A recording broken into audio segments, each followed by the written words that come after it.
Stop it, you fiend. No. Don't lick me.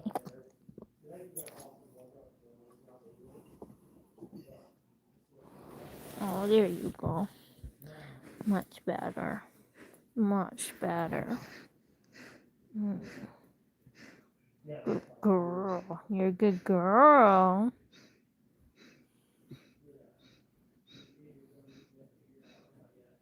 Hello, Oreo. Hello, Tater Tot. Hello, Cosmo. Hello, Floyd. Dog.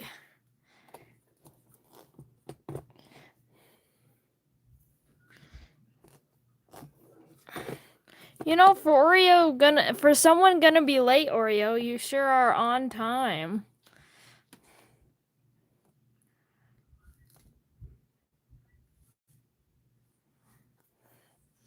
Now, do you guys want to see my latest son? I was about to start drawing. Nice.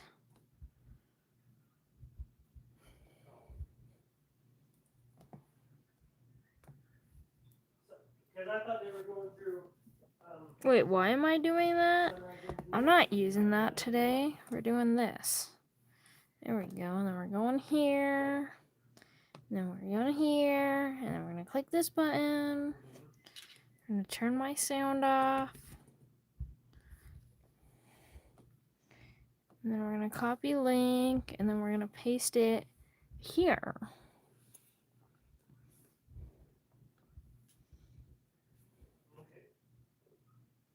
You're not late. If I haven't sent the ping out on the Discord server yet, then you're early.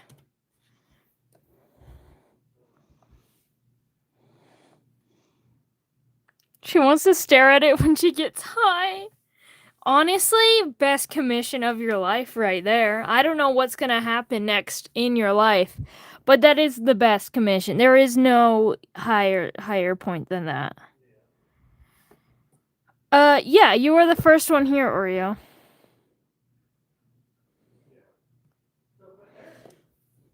Well, the first one to say anything. Maybe not the first one here. I can't say that for all certainty.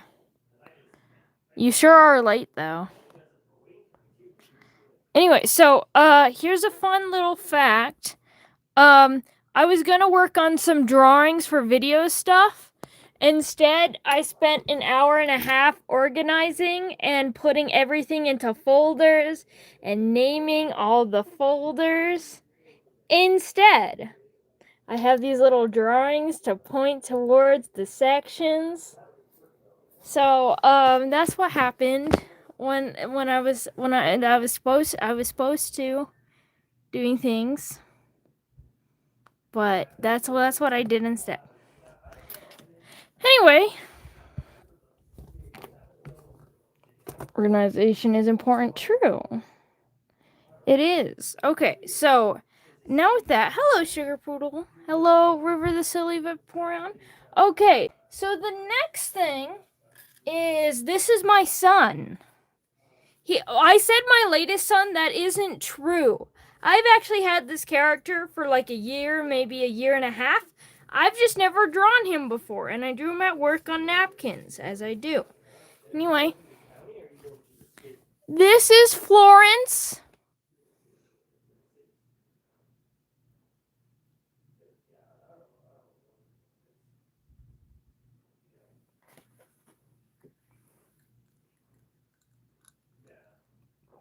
Oh, of course, Oreo.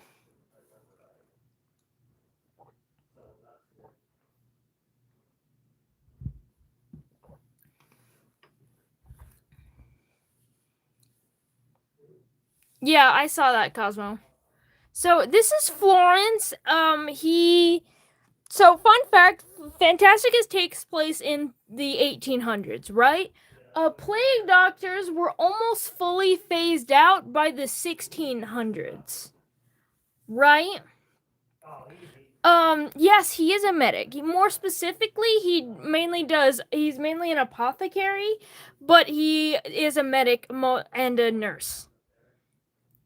He's always working with medicine, just sometimes. So now you have a timeline? I do have a timeline. I'm talking about real life. I'm talking about real life things right now. Not even my timeline. And I do have a timeline. It's just like very bare bones and I need to work on it more. So,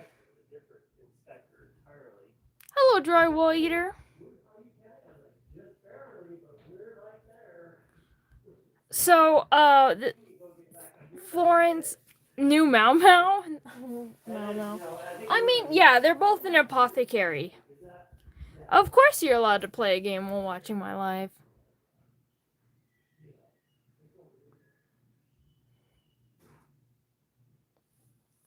So, I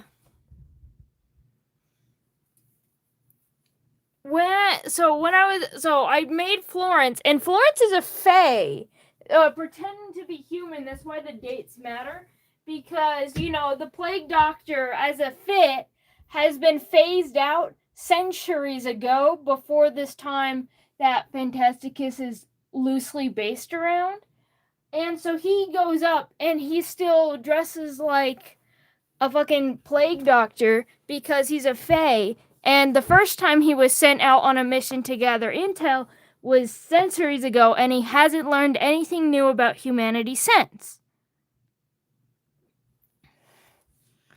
And so he pretends to be a human, and he's not very good at it. When are you gonna do a drawing request live? Not. I'm not doing one for a while. It will be back in September sometime. Of course, it would be another fae. Dude, that's what we say about angels, silly, not fae. I don't have that many fae. I have like 3 whole fae. I have like 30 different angels.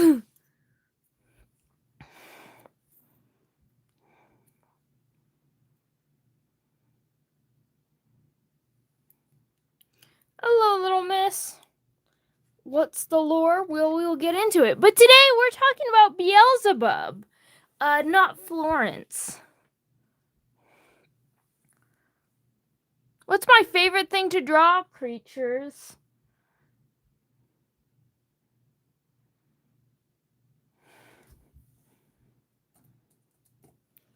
Damn, all of my things have came undone, it would seem.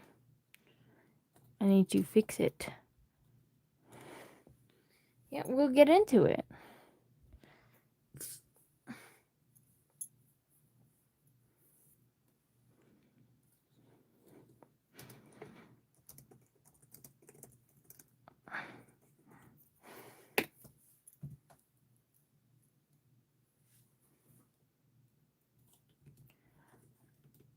I'm trying to look up references of flies, but I'm typing everything wrong. Do you think drawing is relaxing or overwhelming, or both? I think it's more so relaxing. So it can be overwhelming, but it's definitely way more relaxing for me. It also just depends if I'm drawing for myself or if I'm drawing for other people. Drawing in general is really relaxing to me. But like if it's a commission and I've got a due date for it, then it can be a little stressful.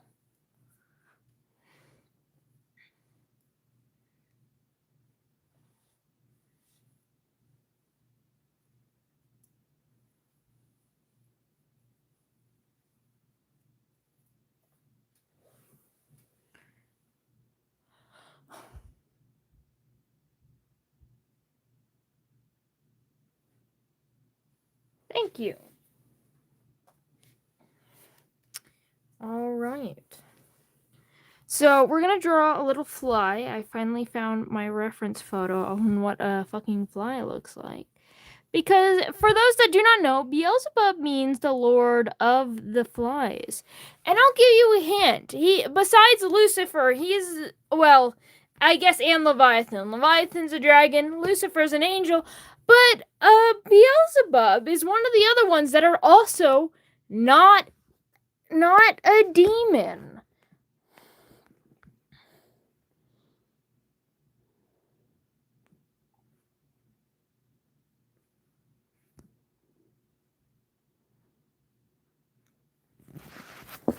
And that is because he is a fae. He is one of my 3 fae, and he's the ones that we're going to be talking about today.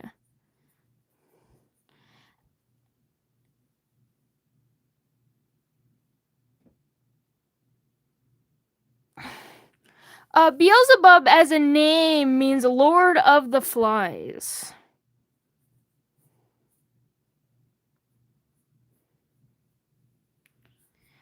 And for those who are like, Lord of the Flies, isn't that like a novel? Yeah, they actually pull it from demonology with Beelzebub, and that was partly the inspiration for the name, because a Lord of Flies is a Lord of Nothing, and Beelzebub as a demon king is a Lord of Nothing, so to say.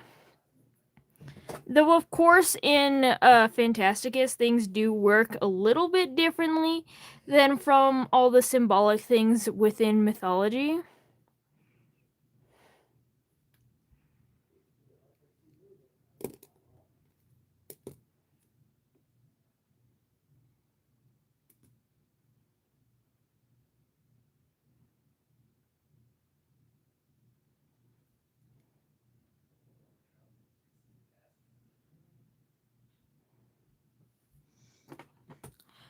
Lord of the Flies doesn't necessarily mean like a literal Lord of the Flies.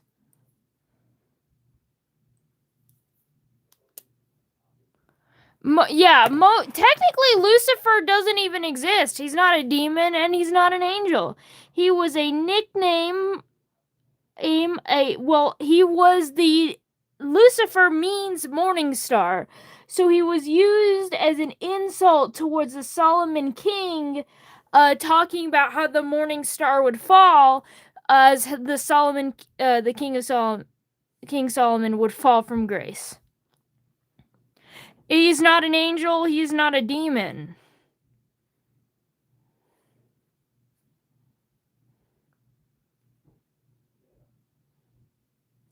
He's literally just Latin for morning star. If you want to talk about technically. However, demons and angels in my world are very different. Like, they are not the same species. When you fall as an angel, you don't become a demon, like in a lot of things. Like, Beelzebub technically was said to be a fallen angel as well in the text, though I decided to make him a fae because I feel like that would be a little bit more interesting.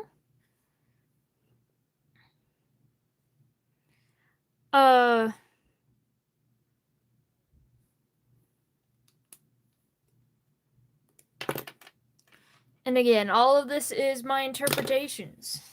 As we know, the concept of the 7 deadly sins is just Bible fan fiction.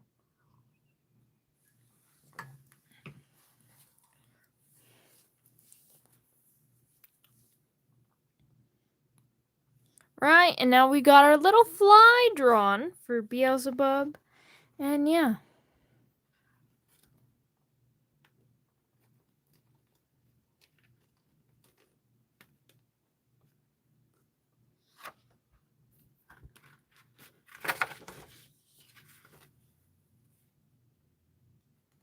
I've seen the 7 Deadly Sins anime. It's awful. It's like, it's so bad, but you get roped in anyway, so you feel like you just have to keep watching it, but it's just so bad. I got really far. I think we got to the last season, but I didn't finish it. I like Gother.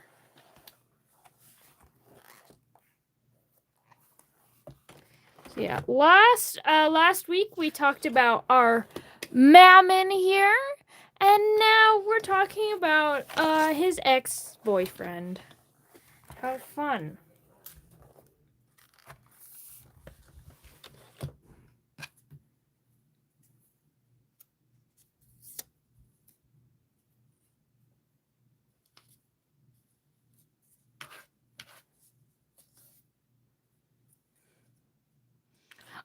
love Demon Slayer, and my favorite character is Doma. I love the religiously traumatized, and he definitely has some of that.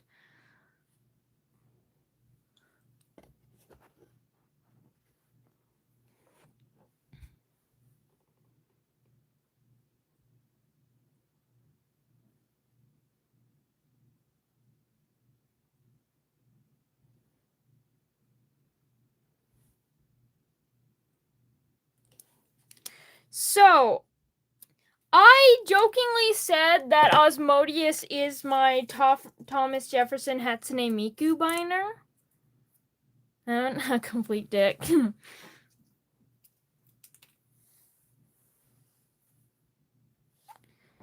Yeah, we did mention. I mentioned Beelzebub very briefly. I really didn't talk about their relationship too much.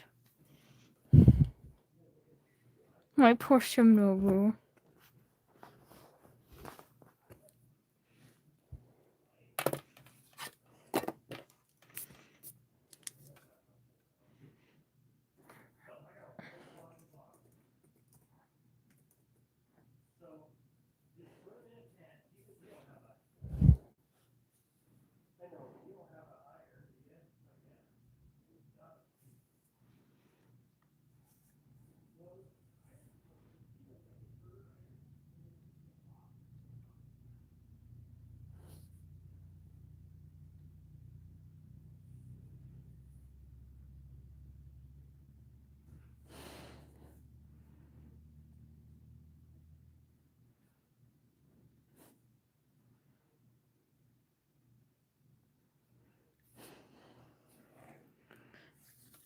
No!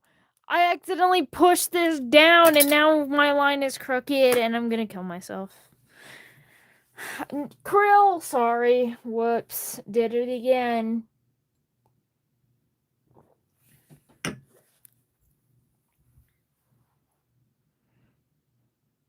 What are we drawing? We're drawing my interpretation of Beelzebub.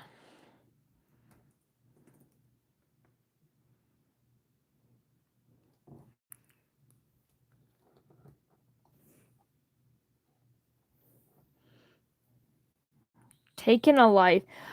Yes, suicide is a sin. But not necessarily because you're taking a life, is because in like Catholicism and a lot of other Christianity, they teach you that your body is God's. Your body is a temple. Your body and temples are dedicated to God. They're houses of God. So therefore, by taking your life or doing self-harm, that is considered a sin because you are ruining something that is God's and therefore is not yours. You are God's property and you are committing property damage pretty much when you commit suicide.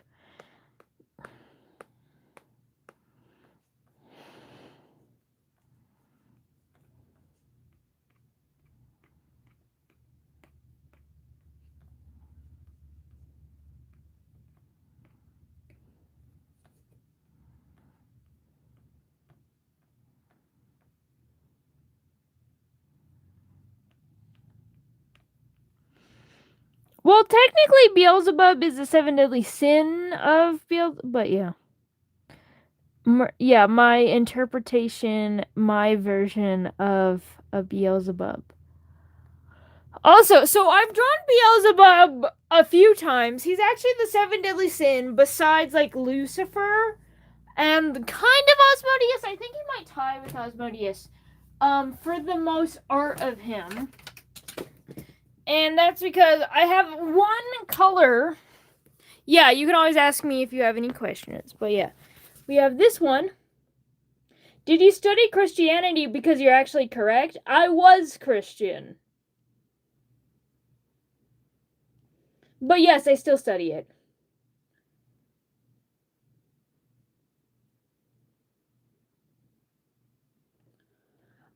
It depends on which interpretation of the Bible you go by. There's two interpretations of the Bible. One of them, because man shall not lay with man. And here's the thing about man. So there's like is a gender neutral pronoun, and you may be thinking, what the fuck? It literally isn't. Man means men. Man is referring to men.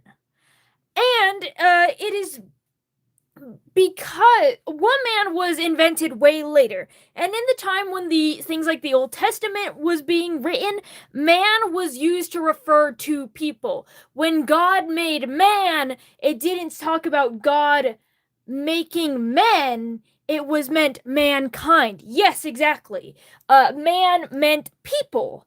So man shall not lay with man was interpreted in two big ways. One was do not have sex before marriage.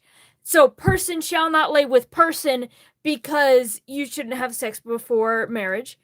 The other one is a lot of people believe it was a mistranslation of man shall not lay with boy.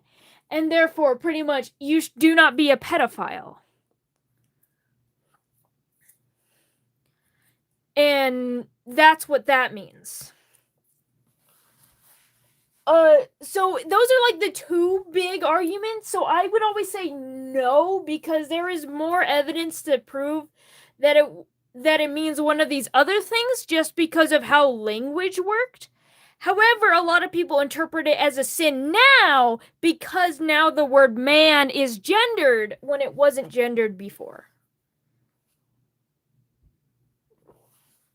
There's your fun fact about language. Why did you stop?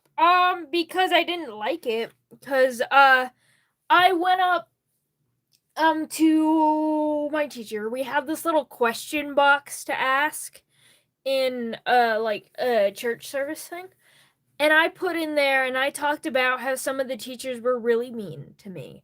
A lot of the, like, there was a lot of people really cruel that were also in the religion, and I talked about how uncomfortable they made me feel and how I don't want to go to church because I felt like I was all alone and I wanted to kill myself every single time I entered that building. Partially because of gender dysphoria, but yeah, that's besides the point. And I wrote that down, and he read it aloud and said, "Stop being offended." And from that day, I could never look at that place the same way. 'Cause I wrote my little heart out when I was just a child, feeling like I want to be able to experience the church fully. I want to be able to have this be a happy place of God, but these people are just so cruel to me. So, and I'm uncomfortable around them. And I was told to just get over it. There was no empathy in his tone or in the words that he said. And I decided if he wasn't even going to waste some time to at least indulge my discomfort, then why should I waste time indulging his damn religion?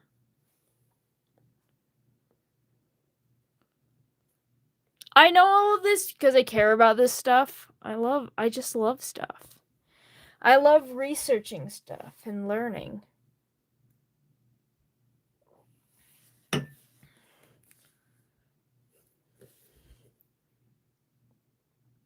I know.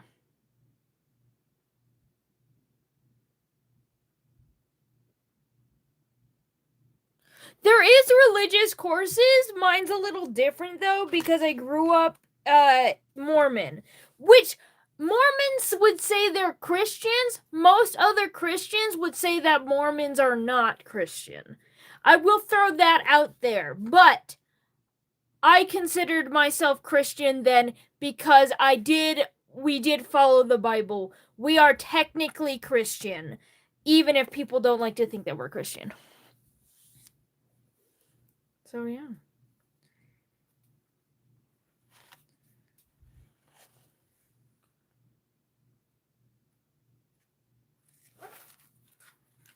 So, anyway, this, I forgot if I showed this. This is Beelzebub!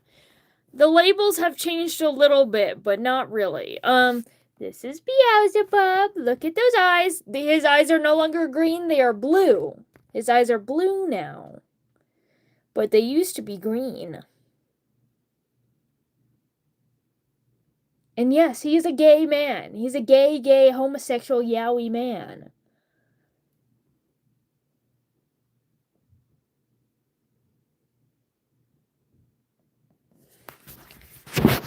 You look into the void, and the void stares back.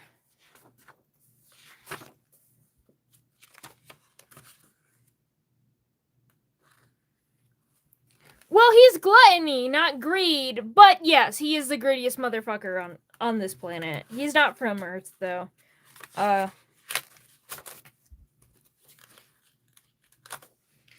yeah, I've also had many more updated drawings. Like, we have this version. How about think about this? Become a man. So I have more little sketches, and I also have sketches of him without his hat. Look at him! I can't believe you're simping for him and you haven't even seen his face yet. And look at him! I haven't seen My Hero Academia. I've seen, like, maybe the first few episodes. Become a man. You don't need to have surgery to become a man. Beelzebub would know.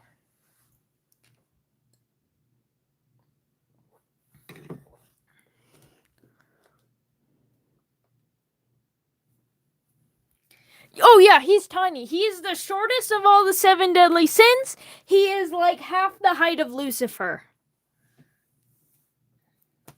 Well, he's a little bit taller than half the height. I think he's like a little bit taller than me. He's like 5'2". Which, you know, compared to the 9-foot fucking tall Lucifer, he's puny.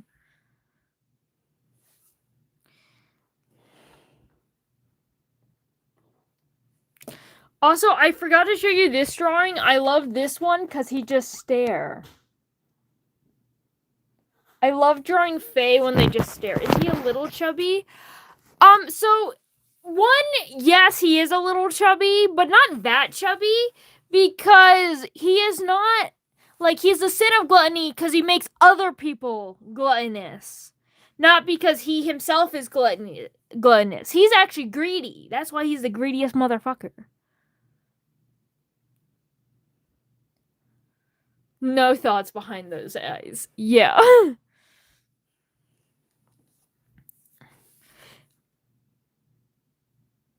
And so that's that thing. Also, because I leaned away from food consumption, because if you couldn't see by his aesthetic, the fact that he's just a trench coat and a hat, a little wizard hat, that's because he's based on those old, like those early 2000s, what is it called? What are they called? You know, like those early 2000s safety announcements where they would be like, kids, don't do drugs, and it's always this guy in a trench coat? That's what he's based on. He's the guy in the trench coat giving drugs to children. He's the person in the van handing out drugs to children and telling children to get into his van because he's got puppies. Okay, that's his thing.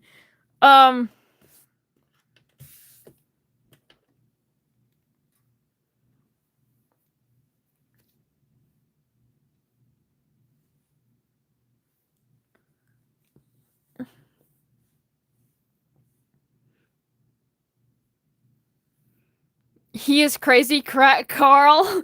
Yeah. Pretty much. Except for he's like the stranger. He's not like, he's not like actual people who would give you drugs, like a friend or an acquaintance from college. He's the guy in the trench coat that just randomly materializes in the party, and he's like, "Hey kids, you want some of this shit?" Hands needle.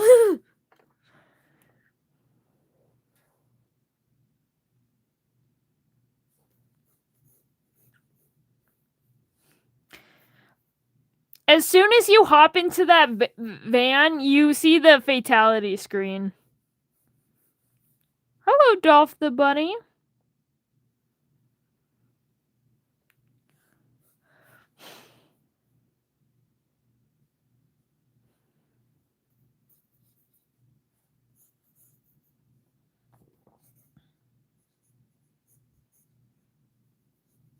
He puts needles in Yeah. He's putting needles, he's putting cocaine, he's putting the razor blades in Halloween candy. He would do that for fun, too. He is not a chill man. Brother has no chill. Hello, Sabrina.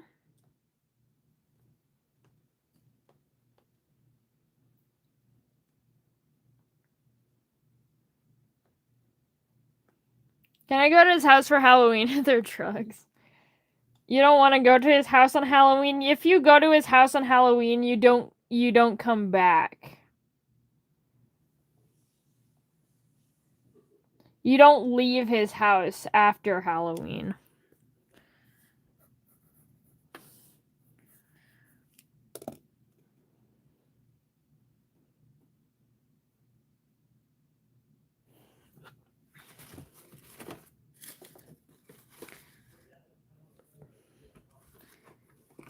He's a psychopath. Yeah!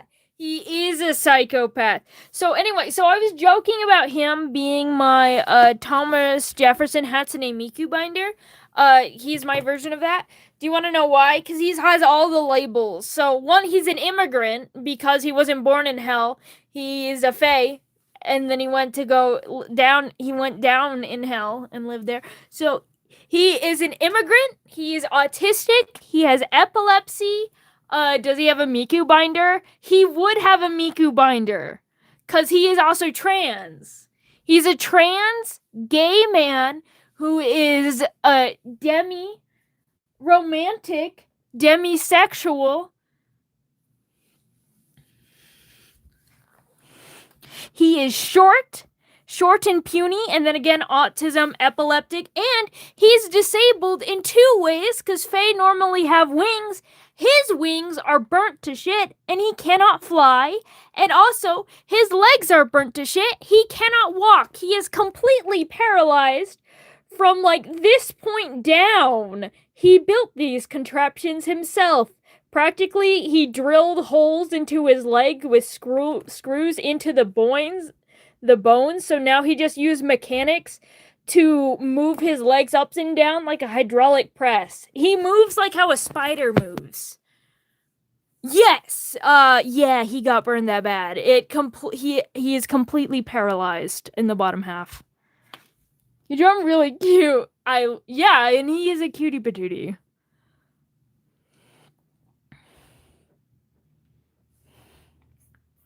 So that's why he's my Thomas Jefferson Miku binder, because it's just a crazy amount of labels.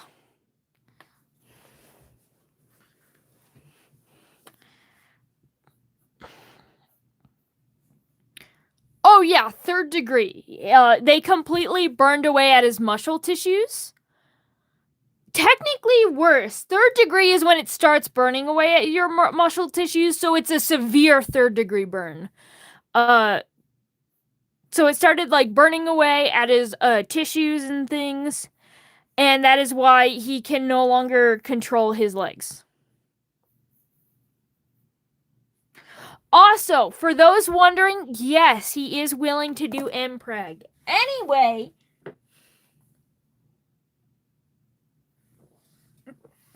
because what are they going to do? Cry to their parents? No one's going to look for them. Are you kidding me? In this point in time?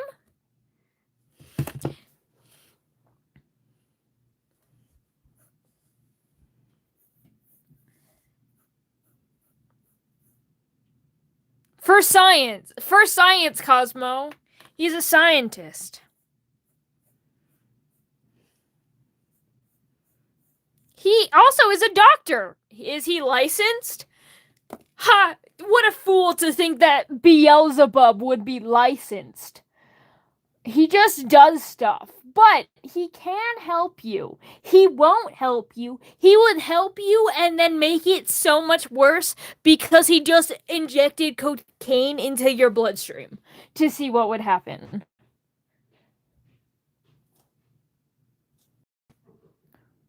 I don't think so. He does a lot of bad stuff, but I'm not gonna dig deep into his victims. I do think I have to talk about Butterscotch, but besides that, I'm not really going in depth into his victims because I don't think I should.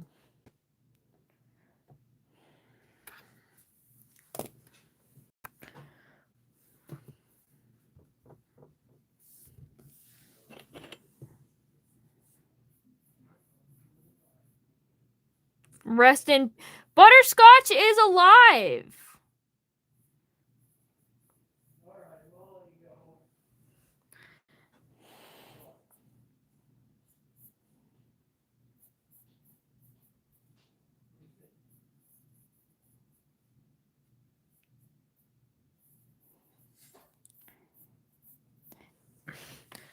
Beelzebub doesn't really because Beelzebub is a Fae. For those that know nothing about the Fae, they do not lie and they do not break their promise. Even if you run into the most evil Fae, they will not do those two things. So when he cornered Butterscotch and was trying to convince Butterscotch to go with me, Butterscotch asked to be alive. And he's like, okay. So that's why he hasn't broken his promise to Butterscotch to have them be left alive. Little did they know there's things worse than death.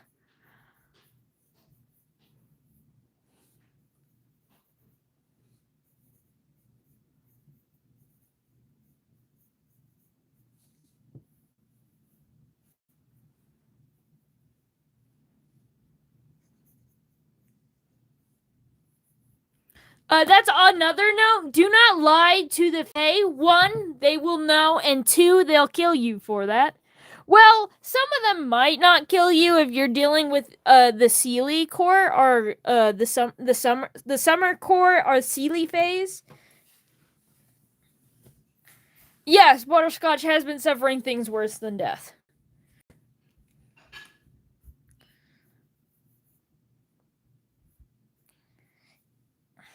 Have you guys heard about the immortal pig?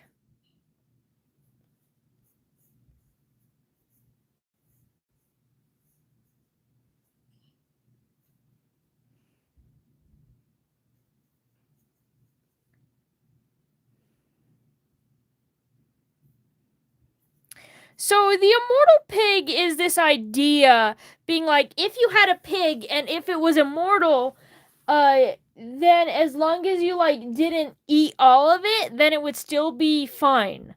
So aka you could cut off chunks of the pig and use that to make pork chops and bacon and stuff like that, but the pig would be alive. You just have to let it regrow those parts. That's Butterscotch.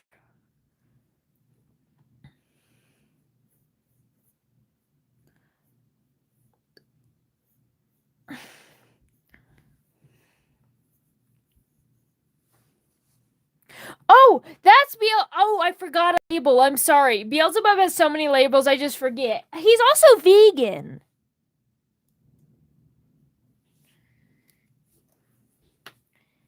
He's also vegan, but he does eat meat. And everyone's gonna be like, what the fuck, then he's not vegan. Then I'll say, you know nothing about veganism if you say that. Veganism is an ideology that is against the harm of animals and and animal reduction. For example, he will eat meat only if the proper rituals have been done or if it's a humanoid. Angels, free game. Demons, free game. Humans, free game. He actually targets humans. So in a way, he's a vegan and a man-eater. He really doesn't eat meat, though. He doesn't eat meat of more feral creatures. So he will eat meat, yes. Yeah, but yeah, Beelzebub is an veganism is an ideology that doesn't necessarily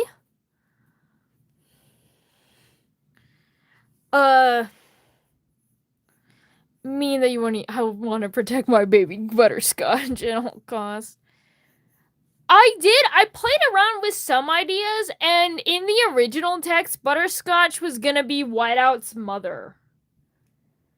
Just, after away from home. Mother. I will still try to marry him. How long have you been making OC worlds? Phantasticus, I started making it in, I believe, March 13th? Sorry, my head is gone at the moment. I made it in March 13 of 2023, so Phantasticus is 3 years old. However, I really started making OC's world like 6 years ago. And maybe it was 5 years ago, but because I had another OC world before Phantasticus that I worked on.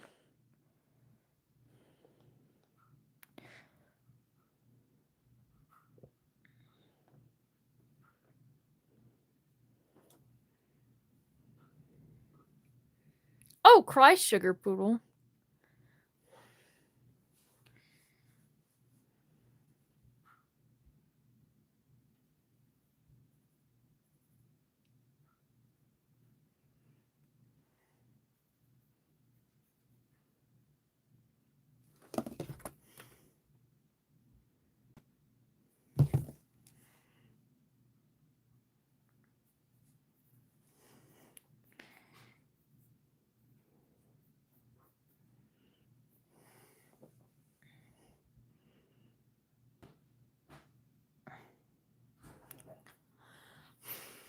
But yeah. One thing that I love about the Fae is they have such big eyes. Which they have it for like a good reason too, because fun fact, the bigger of eyes you can, the better your eyes are, because they can take in more, they have more room to take in more cones of light, and therefore they can just see more and better. They can see clearer, which is why a lot of animals have really big eyes proportionally to their body. Like birds and stuff, they have really big eyes considering the fact of how small they are. And a lot of people talk about how T-Rexes have bad eyesight because their eye is so tiny compared to its body. But it's actually the T-Rex's eye is just so huge because a T-Rex is huge that it doesn't need to be bigger, and its eyesight is still great. Because it doesn't matter how big proportionally it is, it just matters how big it is in general. So, my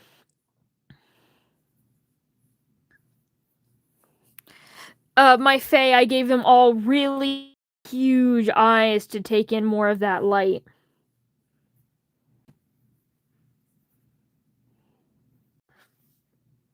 No, Butterscotch is no longer Whiteout's mom.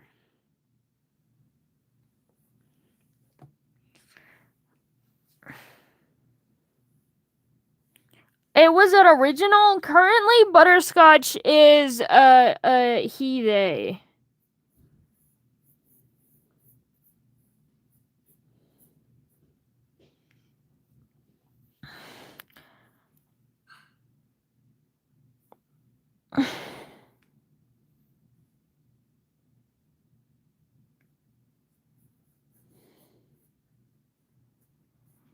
Now they're a victim of Whiteout.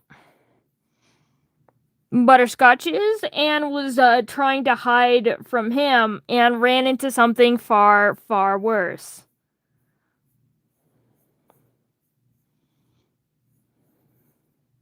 But they're a fallen angel still.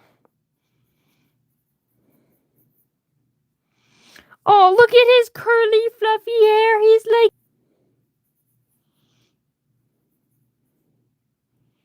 Silly creature official? Yeah, we've got another silly. But hello, silly creature.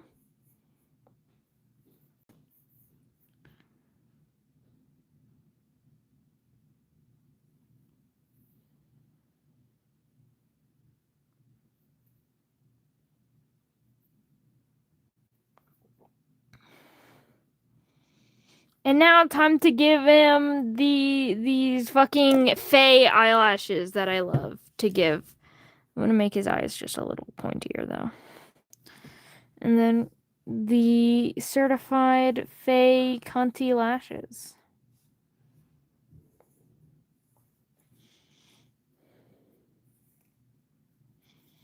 All natural fey cunty lashes. He asked me if I ate the last cookie. No, why would you ever think that? I am just a little guy, tiny little guy. Little did you know.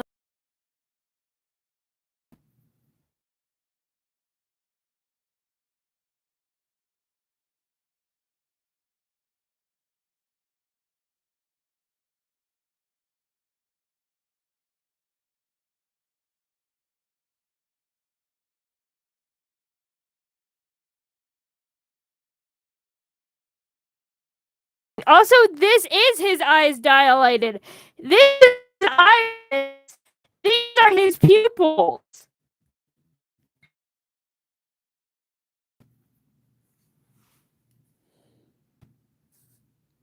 Add a little glint in his eyes. Me when I'm innocent, actually.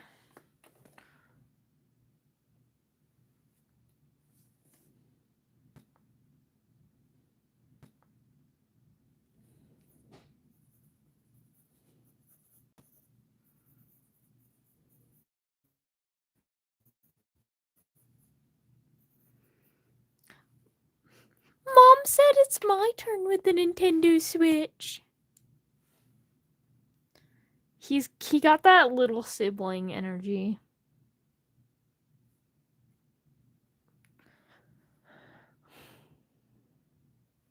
I mean, it's fine. It's not a fully rendered sketch. You're so good, though. You're so good, honestly. You wouldn't be able to tell because when you're new here, you don't really know my style. Hello, Sans. Our style and how I draw things.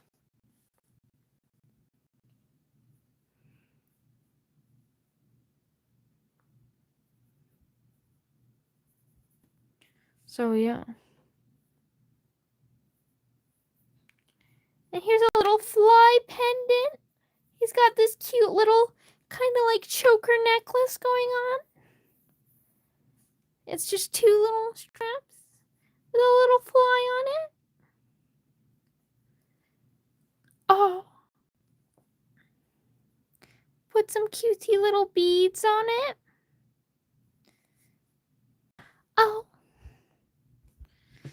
There we go. I would have this. I would have this necklace.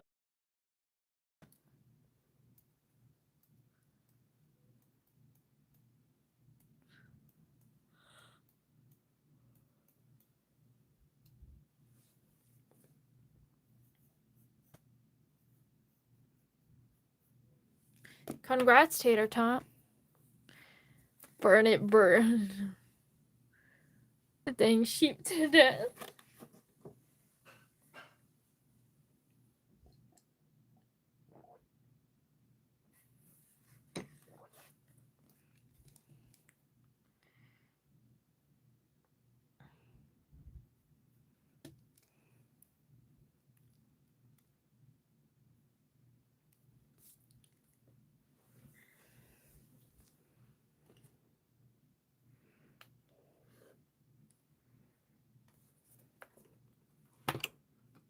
He's a baby boy.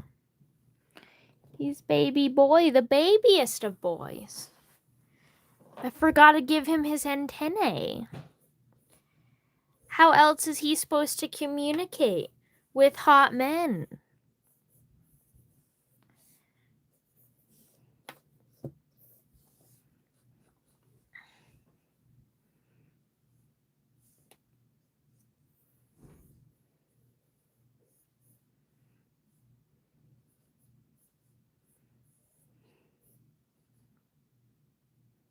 Cool.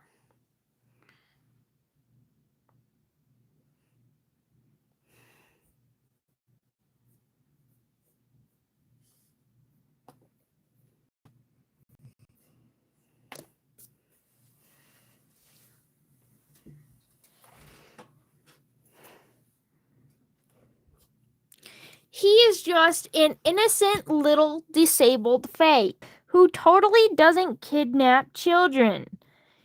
I don't know why you would think he kidnaps children. He definitely wouldn't. Look at that face.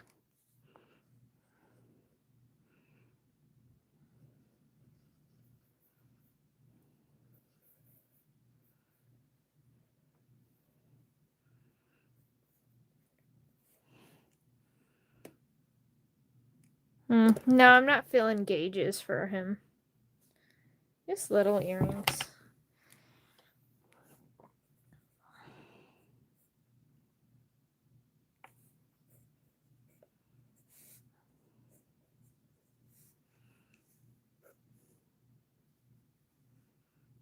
Thank you, Sugar Poodle. For sure not evil. Yeah, Marichiro.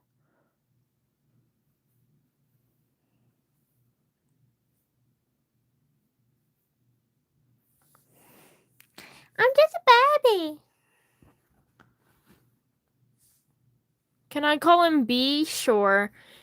He wouldn't like it, though.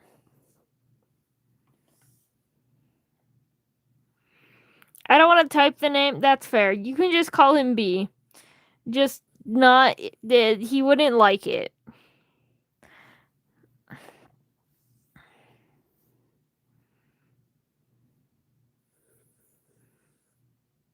His name is Beelzebub.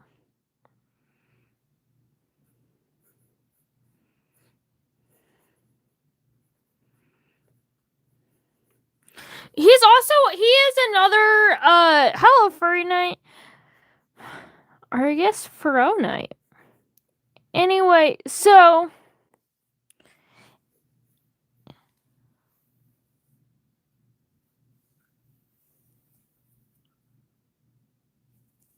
Like that one guy did at Walmart? What? Anyway...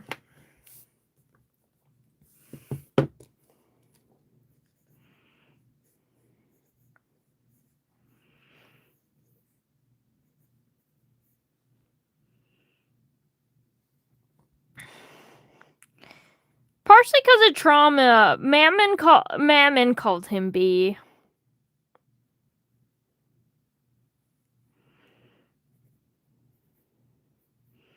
You don't want to be like Mammon now, don't you? Do you?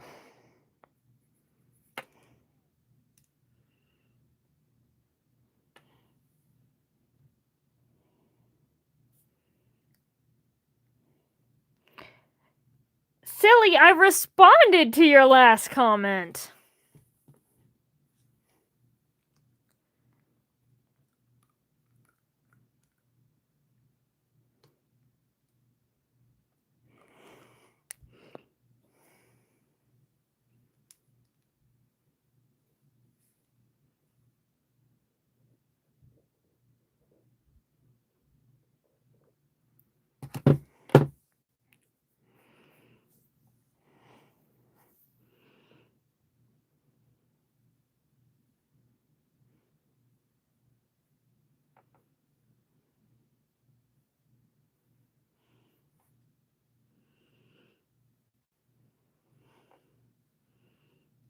No.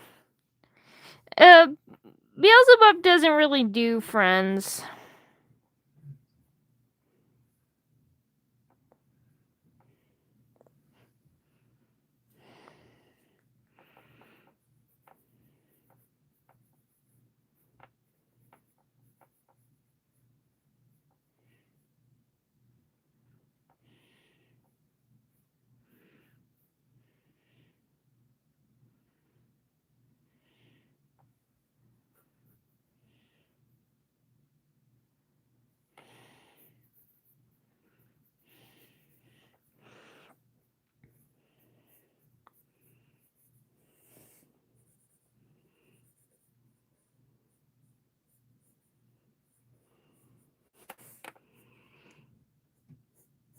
Me when I'm a femboy furry.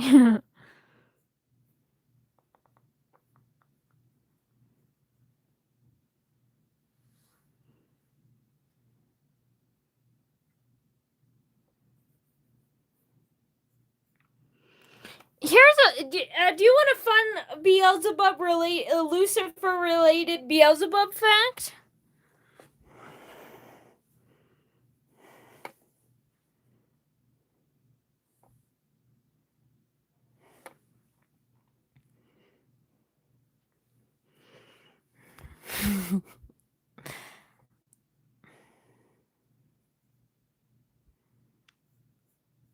Who am I kidding? I know you guys want it.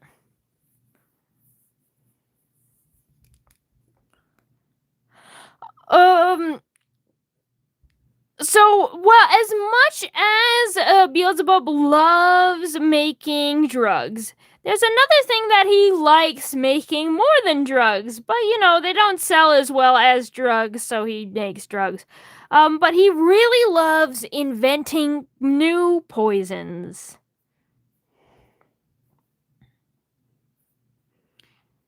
And his goal one day is to make a poison so strong it will kill Lucifer. Or just a seraphim. Not Lucifer in general, just a seraphim. And because, so he is the next Mahomet. Yeah. I haven't even seen Apothecary Diaries. I wrote Beelzebub way before I even knew about that thing. So, because he wants to try to kill a seraphim with one dose of poison, he actually uses Lucifer as his little poison lab rat because Lucifer can take a lot. He has hospitalized Lucifer for several months from one of his poisons, but haven't managed to kill him. One day.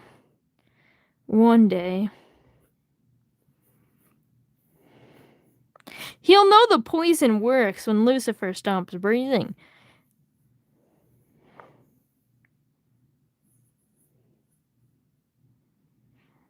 He doesn't necessarily want Lucifer to die. He just wants to kill a seraphim angel with poison and have it die.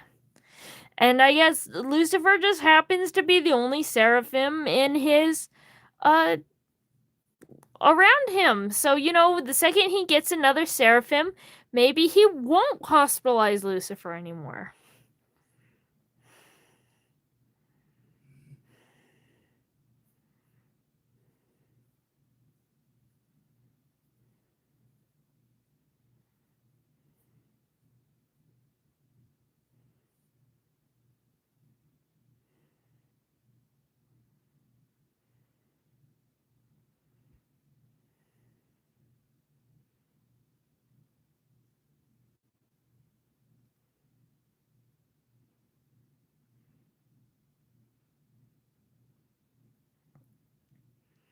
Yeah, he just needs another angel. He hasn't had access to another seraphim. Give him the supreme angel. I'm sure he'd have a field day with that one.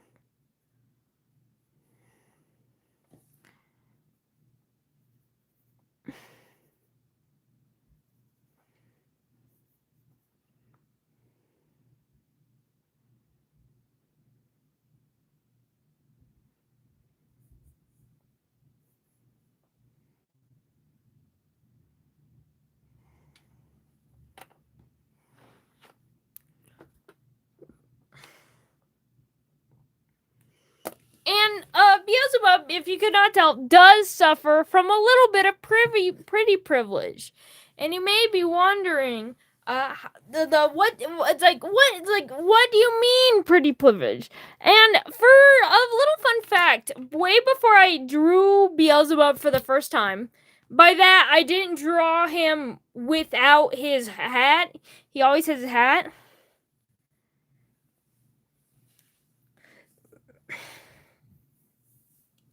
So before I showed off his pretty twink face, one of my friends called him specifically Beelzebub, and would only refer to him as Beelzebub because that's his name is wrong. And they explained to me, and when I said, it's not Beelzebub, right? It's Beelzebub. He's like, yeah, I know. I call him Beelzebub because I don't want to respect him. So I'm not going to call him by his name properly. And for one, don't do that. Like, even if it's someone you don't respect, you shouldn't do that to them. That is like, it's not only just disrespectful and rude, it is literally an argument that transphobes use. So don't do that. That is like a transphobe. However, as soon as I showed him a picture without the hat on, with all of his curly hair and pretty little body, twink little pretty little body, he started calling Beelzebub by Beelzebub instead of Beelzebub anymore.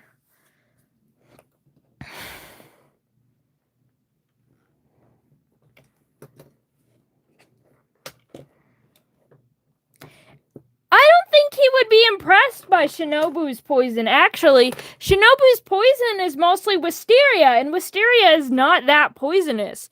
And that's because it's made specifically to harm demons, which can't handle wisteria specifically. Just as a flat line, I don't think he would care. The power of cute twink faces, bro. Yeah. So, and he called him Beelzebub just because of how evil and awful he was. But then, nope, he's pretty. I respect him enough to call him Beelzebub now.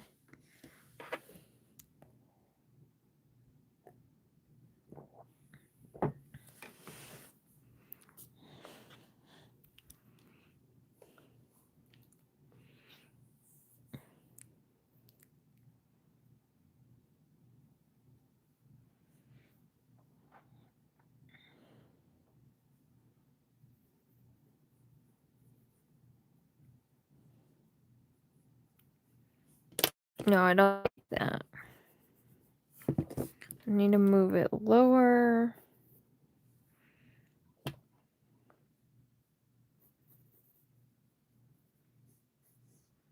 Tiny little twink little rib cage.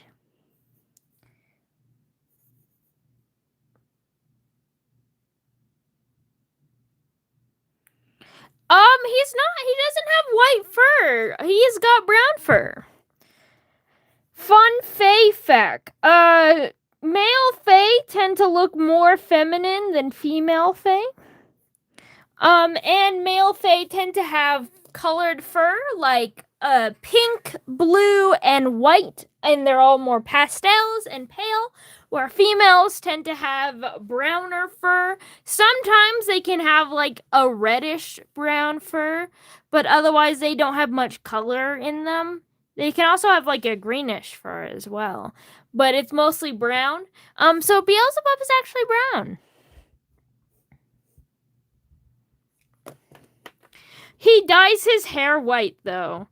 He dyes his hair white and blue to be a little bit more masculine. He is a blue-haired, bleach-dyed liberal.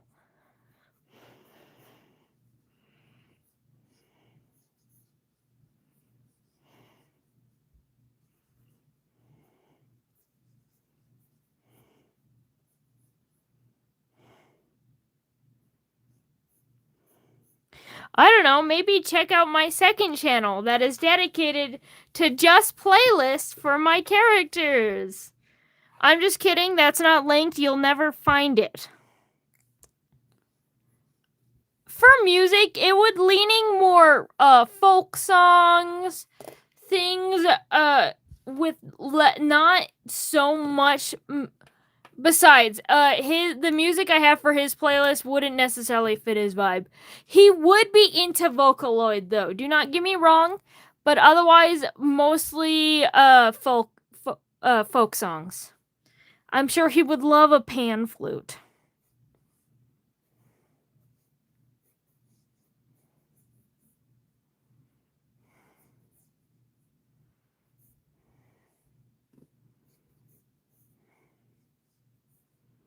I only joking say that because he's got a lot of Vocaloid on his playlist.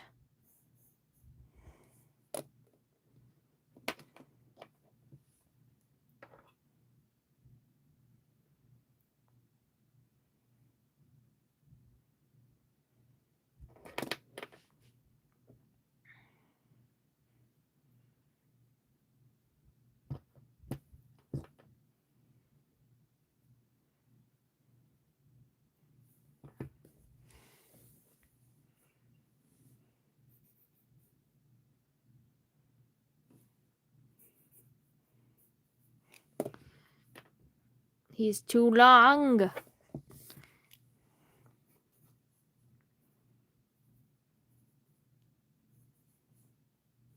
He got hips for days.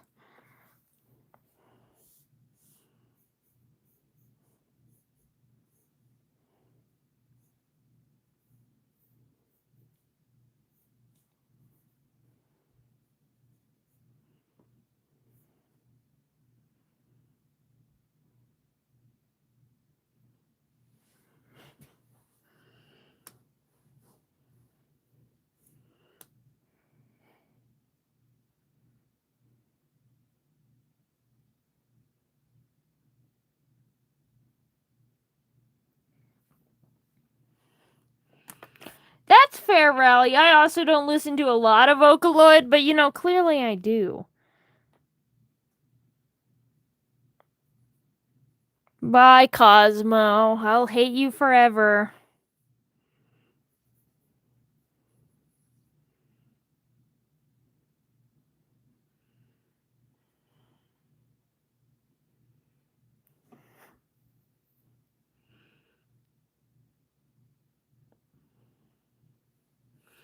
I'm joking. You're fine. Have fun at this event thing.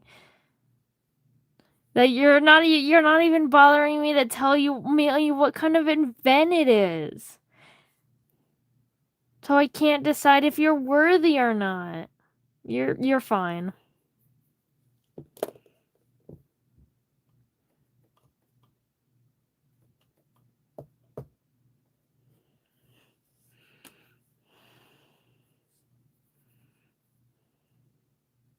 It's a wedding in Minecraft. Okay.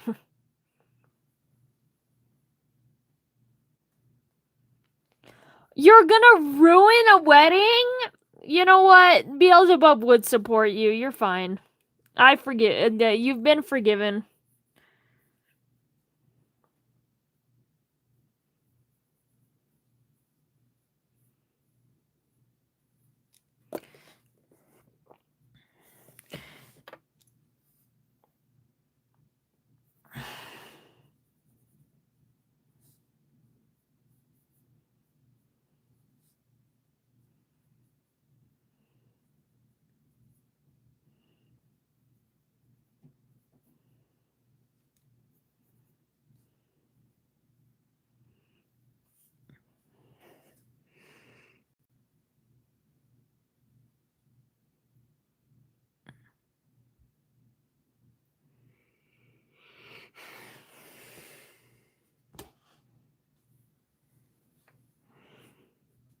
Just a little bit of titty, not too much on him.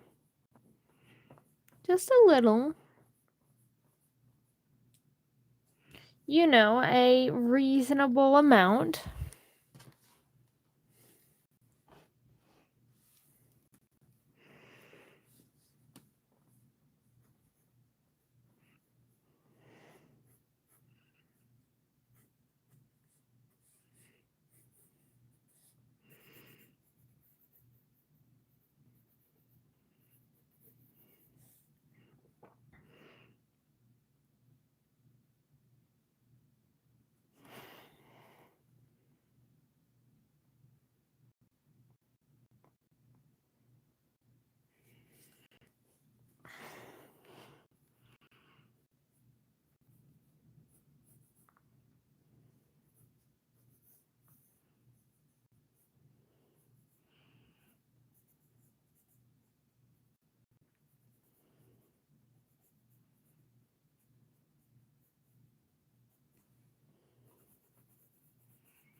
Oh, I love Deltarune.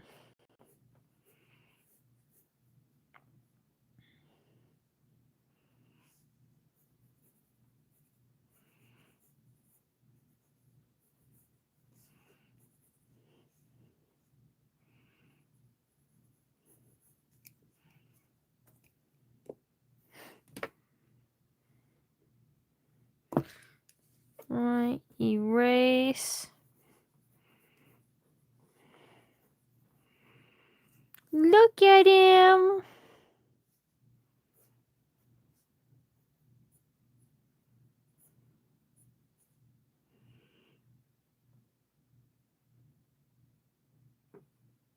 After I did chirp for the first time, I forgot how to draw skinny people.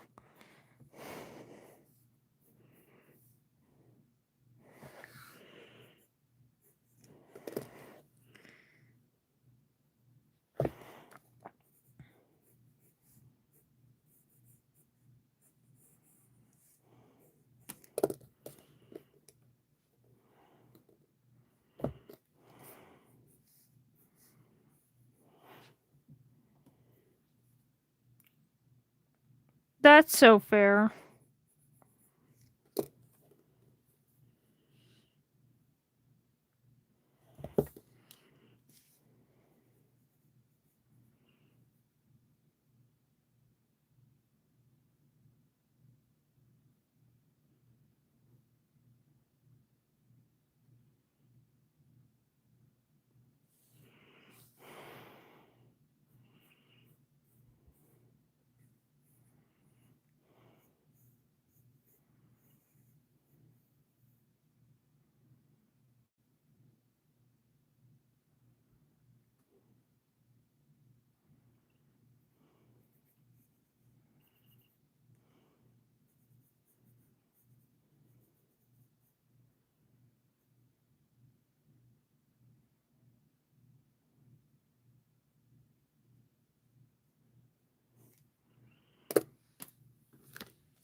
Good night. I'm going to bed now. I'm done. I'm tired.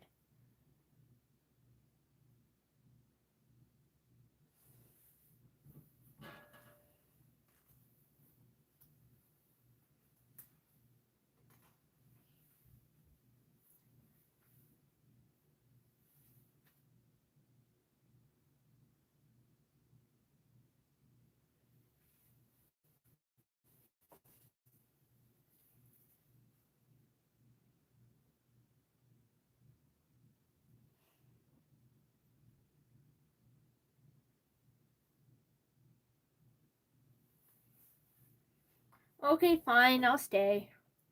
Honestly, I am tired though. I don't know why, because I was doing fine, but then I'm just like.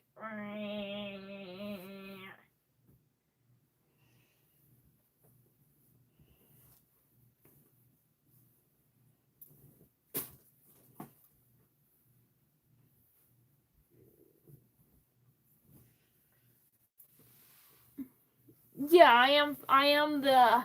I won't fall asleep. Guys, I think he fell asleep.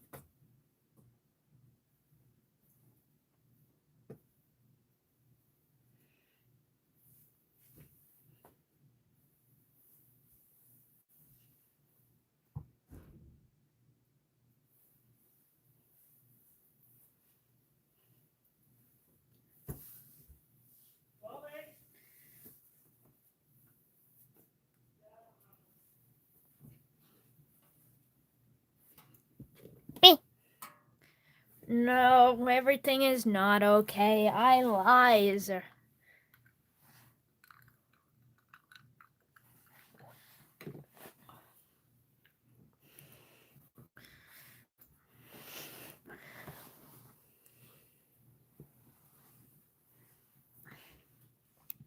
We continue.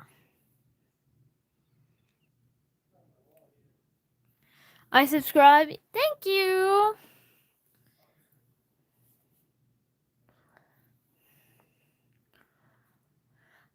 I honestly, I did not have a good day at work today. You know, as I do, I work today. And yeah, I did not have a good day. And so I'm super exhausted and all of that stuff.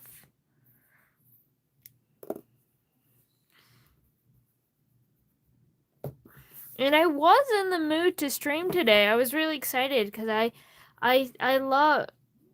like talking about Beelzebub. He's one of my personal favorite characters.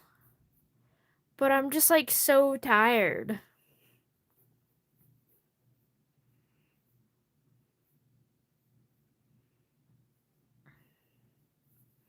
So it's a manager thing. It wasn't a customer thing today. There's this manager that I just really don't like because it's like I woke up the day with like a pounding headache. So like I could barely think straight. It hurt so bad. I just wanted to go back to sleep. But you know, I have a responsibility, so I went to work. And then, you know, because I have this terrible pounding headache, I made a little mistake. And this one manager is an absolute asshole. If I make one thing wrong, she talks to me like this condescending manner, like I've ruined absolutely everything.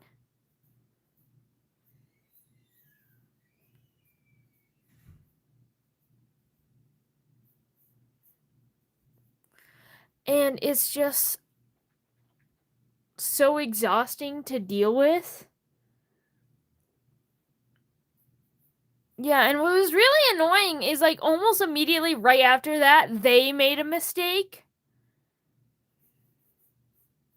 And I'm like, well, I'm not telling you. I was like, how could you forget the butter? We always put the butter in the damn box. How could you forget that? It's like, where are you? Where's your head? Don't you know how to do your, you know? I just went and I go fix their damn mistake. Because that's what I always do. But then when I do one thing wrong, it's like, it's not just saying, hey, it's like, hey, we don't have that, or hey, remember that you gotta check stuff before you sell stuff. It's not, it's it's it's like, hey, I wish people could actually learn their job. Like, if I reflect, yeah, like one thing wrong ruins their whole day and entirely. And and they talk to me like this constantly.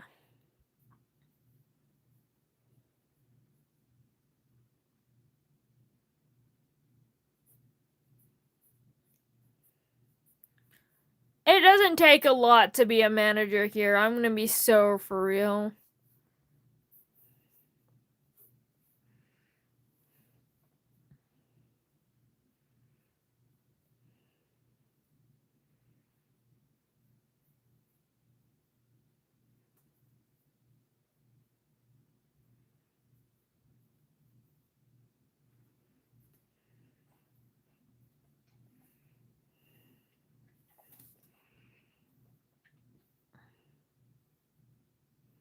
And like, I get it. I made a mistake. And if I make a mistake, it is harder for other people. The things that I do impact other things. But like, you don't got to be like, you don't have to act like it's the end of the world over a simple mistake. You don't have to keep ranting about a simple mistake, especially when I barely make mistakes. I do it correctly 99% of the time. The only time I mess up is when I'm having a bad day. I've been told countless times from customers, from other employees, other managers, how good I am at this. But the moment I make one mistake, then I've ruined everything.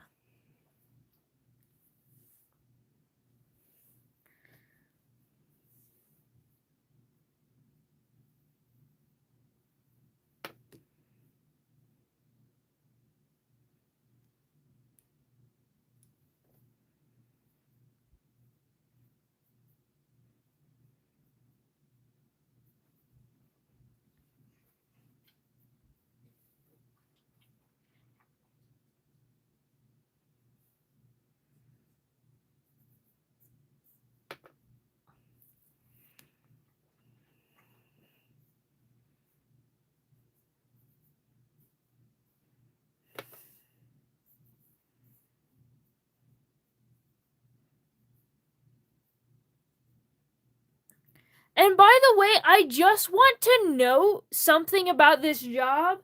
Most people quit. Most people there we have had several brand new employees that have walked out in the middle of their job. In the past month, yes, I know we're not even halfway into this month. Within the past literal week of this August, we have had 3 different new employees walk out in the middle of their shift. Because of how someone was treating me. And how people have treated them. We have had several more employees quit because of treatment of them.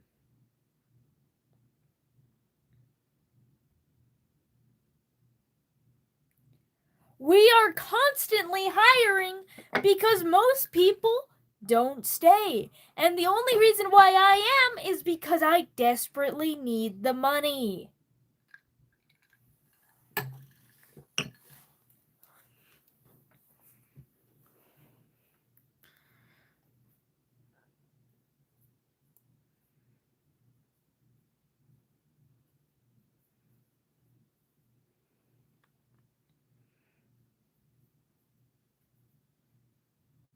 No, they didn't commit suicide.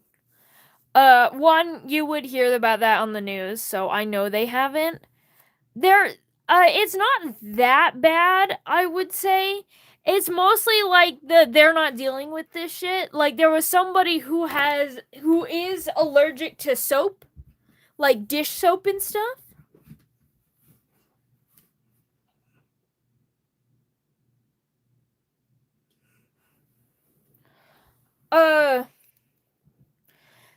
And to be fair, they did not mention that in the interview or the interview, which that is something that you should bring up in your interview if there's something impeding you to be able to do your job. So then she was put on dishes, and she's like, "Hey, I'm allergic to dish soap. I actually can't do that." And so, manager just gave them gloves. Which, if you have a really bad allergy, And water splashes. Even if you wear tall gloves, you're gonna have to wear like a full suit in order to not get touched with soap. But no, they just gave her gloves.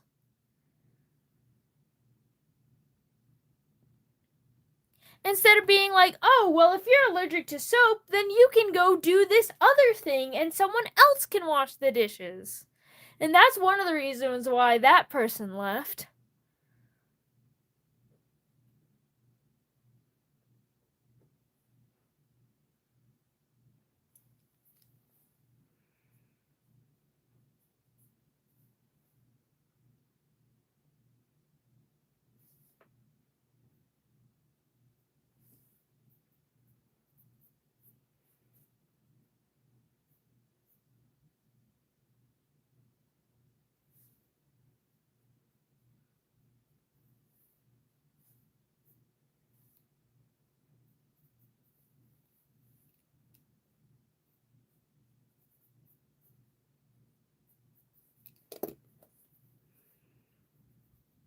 I just honestly.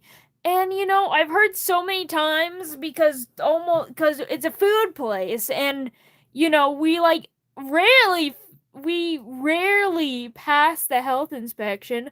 Almost everyone that works there said that they wouldn't eat there if they were not getting free food because of the fact we always pass or always fail our health inspection.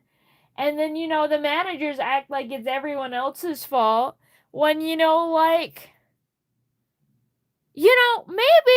you should do your job and manage people.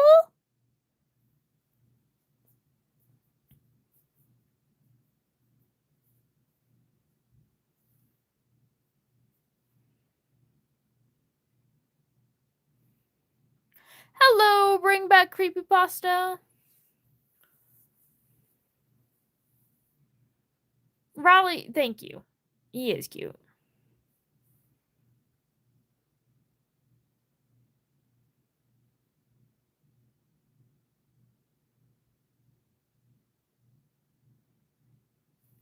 I'm gonna change this because I don't want to draw all of his mechanisms yet, the things that he used to walk, and so he can't walk, he's paralyzed.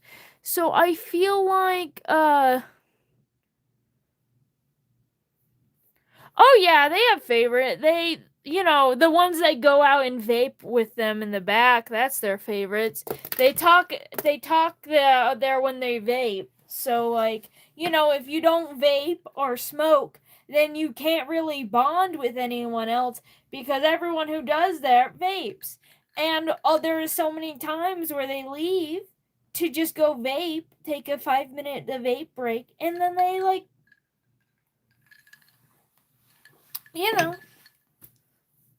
out there ignoring customers.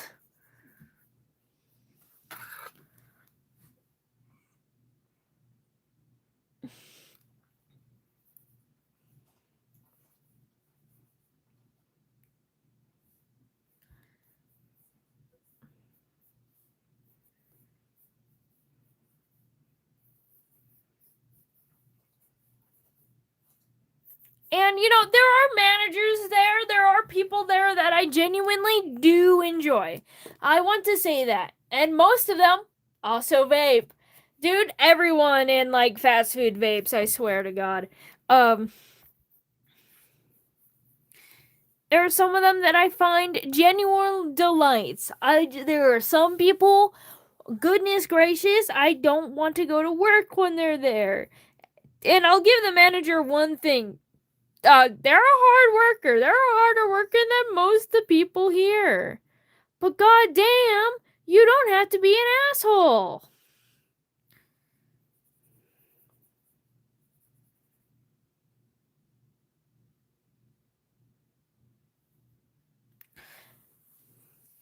Yeah, I would never vape. Why would you vape? I get that smoking's at least hot, but vaping's not even that. You look dumb.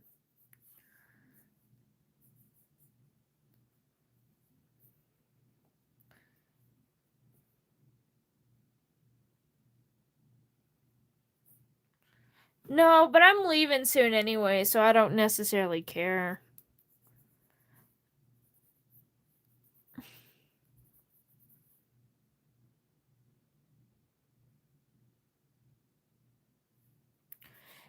It's an addiction thing. It's an addiction. It's not that people want lung cancer. It is an addiction, and I will say that. And I understand it's hard to stop. And I don't blame them for continuing once they've been addicted to stuff. But like, at the same time, you know, you don't, yeah.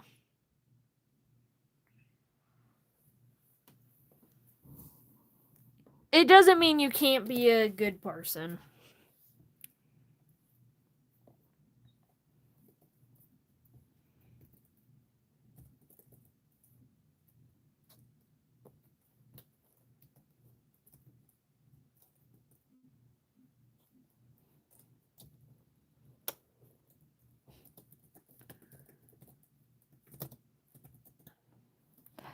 And yeah, I'm just like so tired of this.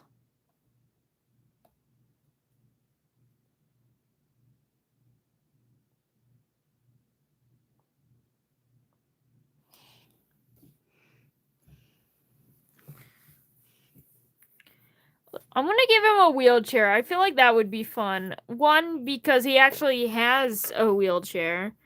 And he does use it when he doesn't feel like using his little mechanical whatever the fucks.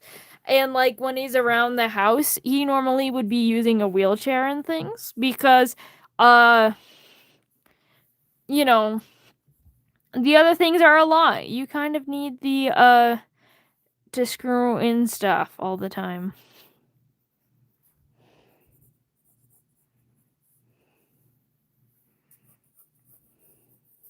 This is not going to be a very good wheelchair because I'm just kind of sketching it for the like page. I'm not like designing his wheelchair or anything. But yeah, he uses one.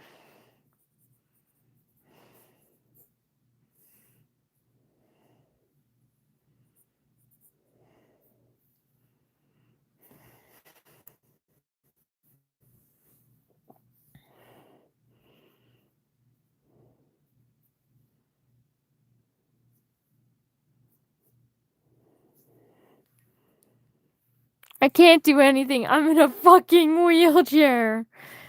Yeah. The world. I have a cover of lyrical cover of the world revolving in the Beelzebub playlist. He does give me massive Jevil vibes.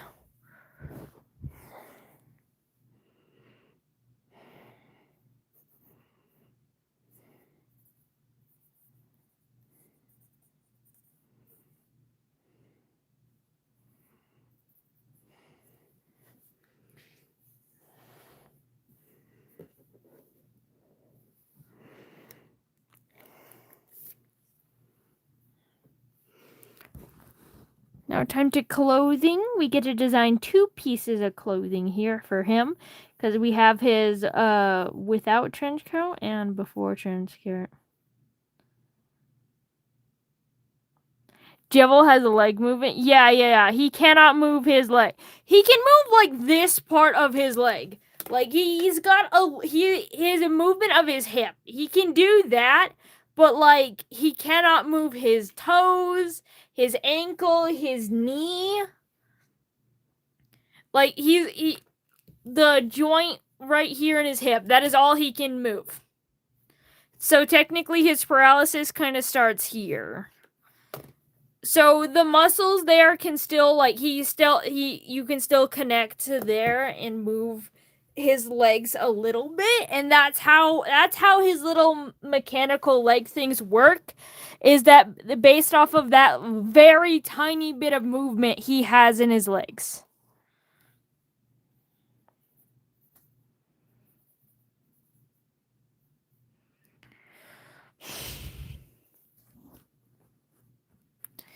The least that he can do is for I guess Danya, the least he can do is spread open his legs. That is all. And he can't even do that well. It really hurts. Most of the time, he can't even do that just because of how bad the pain is. Because he is always in pain. He's got that chronic pain. You know, add that to his list.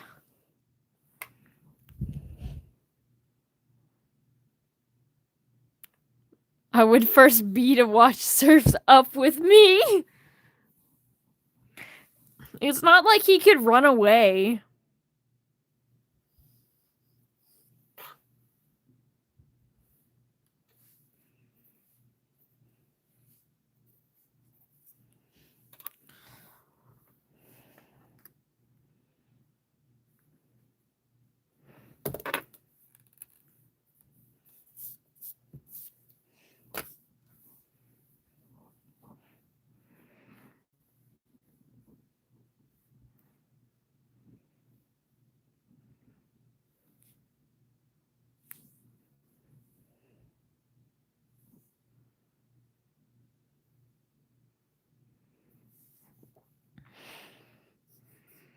For some reason, I have a Hamilton song stuck in my head, but only like 3 seconds of it. It's with all your guys, it's the I don't know how to say no to this. And it's only that part.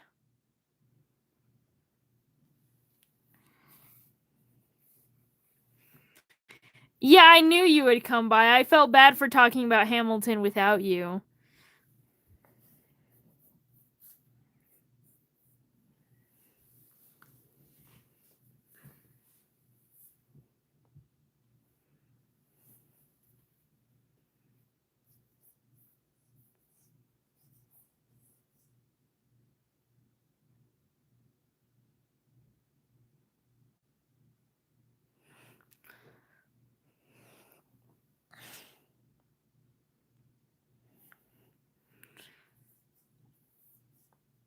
Also, I have a question. Would you guys like another pin making stream? Like, I know I said I'm going on a hiatus, and the only stream that I'm doing is Saturday, and then no more after Saturday, except for if I need to do a part 2 on Monday. However, I've been thinking about doing another pin stream maybe this Friday. Just because I want to make more pins, and I feel like why not use that to get viewers?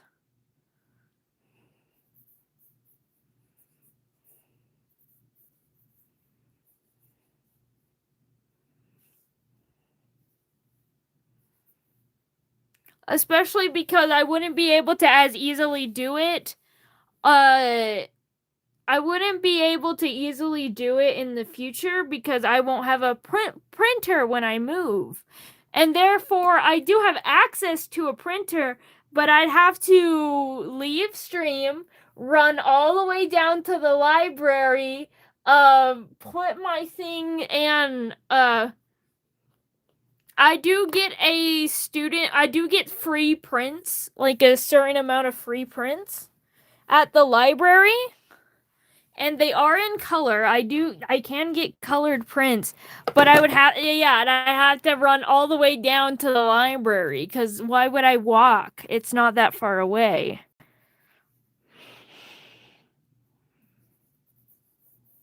Well, why would I drive? I walk to the library and then I'd have to print that, and so I would be gone for like 10, 20 minutes.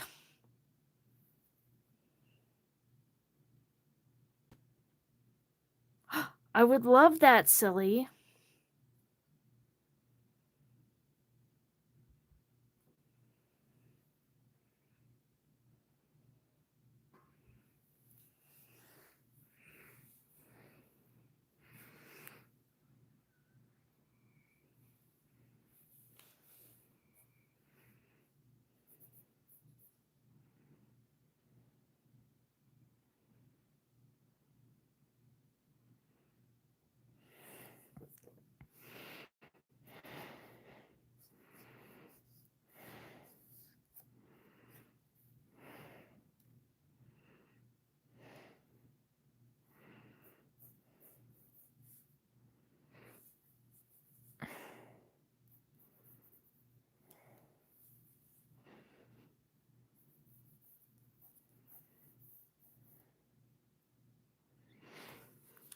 I'm willing to do another pin stream when I go back to college. You would have to just know that I'd either have to separate the streams where I design them and then we make the pins on two separate things, or I'd be gone because I'd have to run to the library.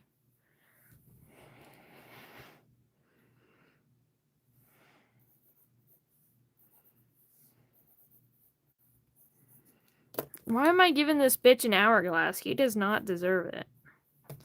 Nor does he have it.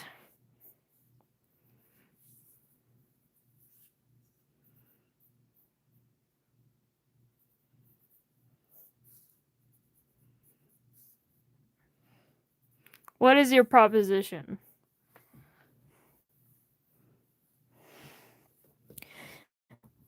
It's not that I have a problem. I just don't want to leave stream on for like 20 minutes when I'm gone. And obviously I'm not going to record myself because I don't want to necessarily like dox myself like that. Also because I feel like recording in a public place is wrong. Like, morally, I don't approve of that, so I would never do that.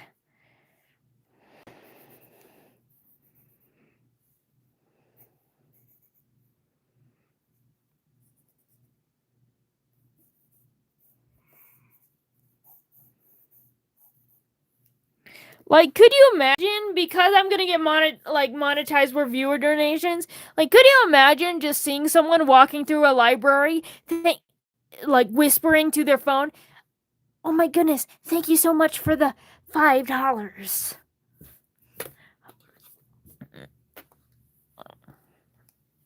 While I go use the printer."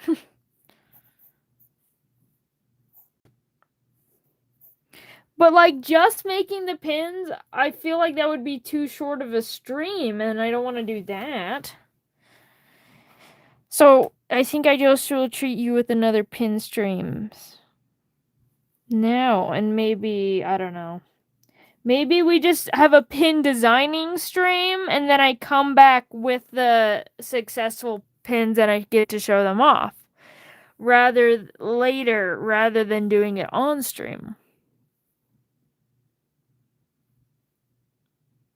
Leave us watching Caramel dancing. I'll take care of the chat. Okay.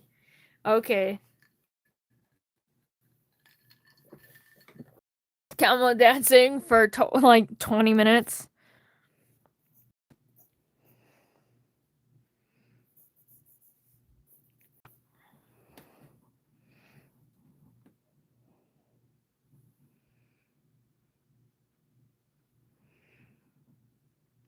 I'm not. Why? What?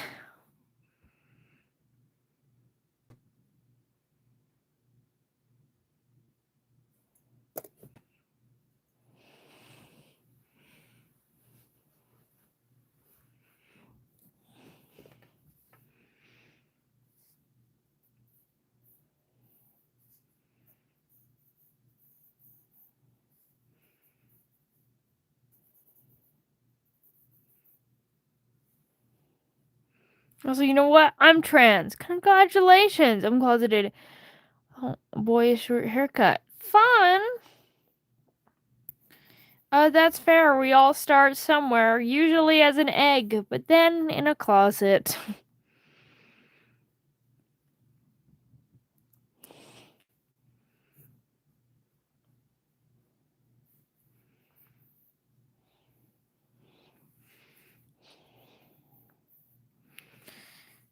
So, first up on this little list, I got this head. We need to draw the neck. This head, his head is more really round. Okay, so we draw the neck. We draw this head.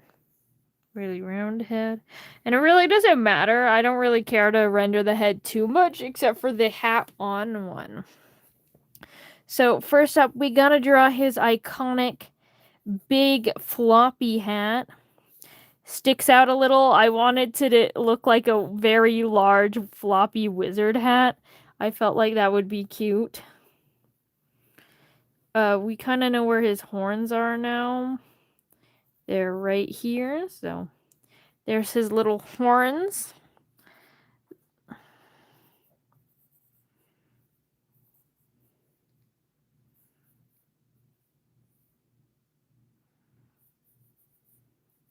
Go back to the back of the hat.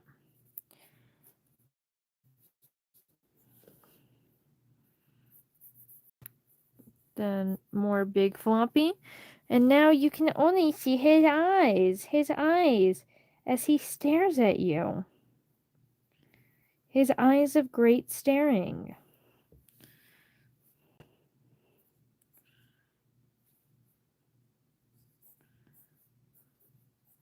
This is where his antennae are.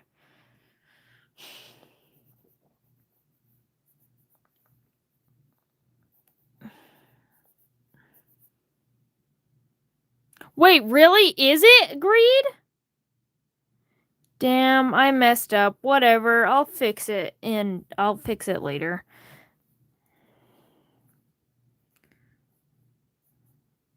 Hello, Lunar.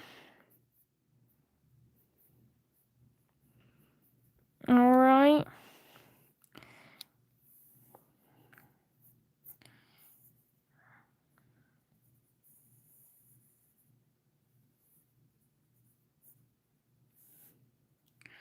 He's got buttons. His arms are here, but I'm just going to draw them down like that.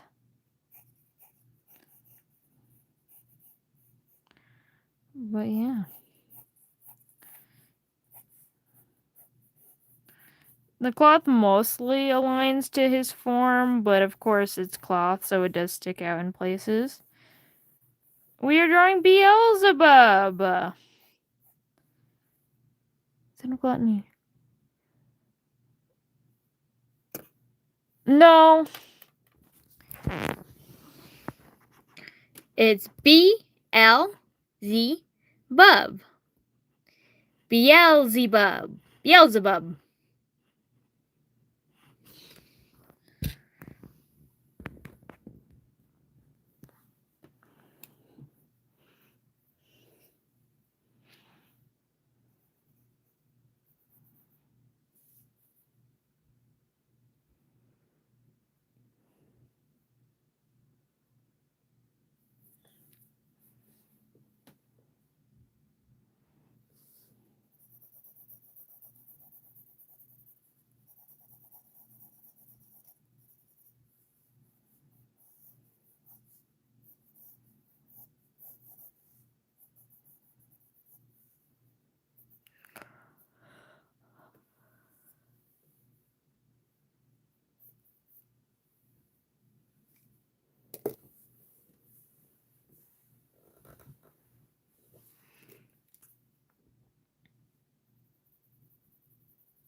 It looks weird when he's not currently embracing the darkness.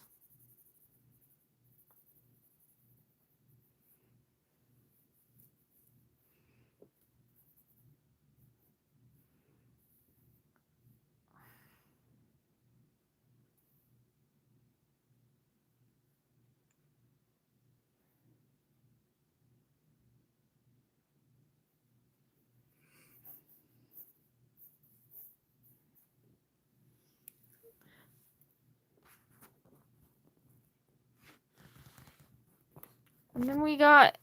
So I kind of got a form down. Usually I end up doing like the...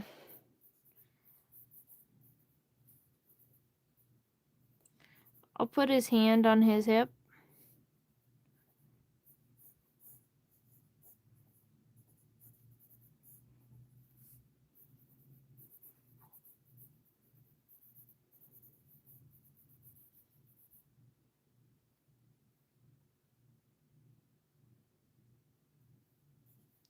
What the fuck, creepypasta? I don't know why you felt the need to specify that. Just whatever.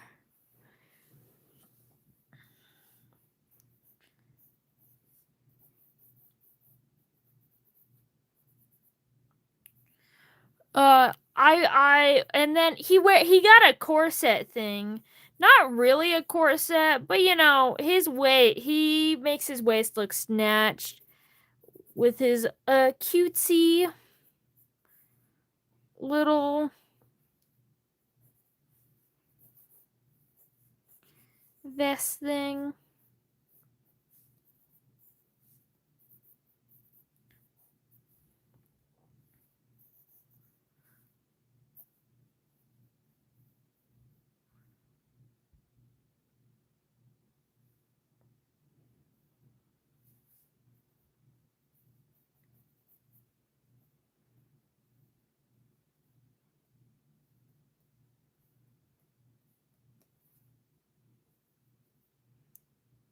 Give him a little pocket, maybe a pen, maybe 2 pens.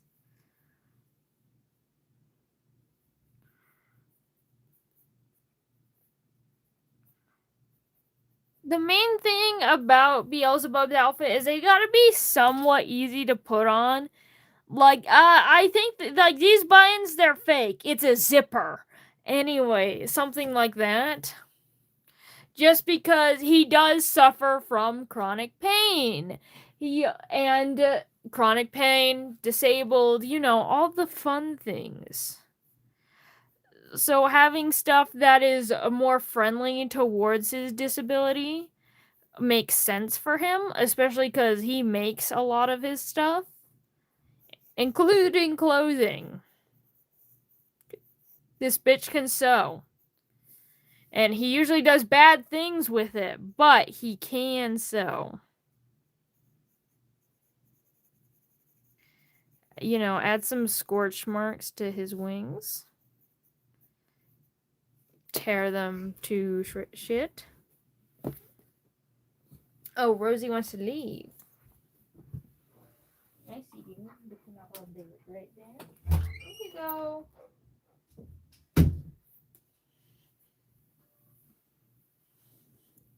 When I was 9, Christ.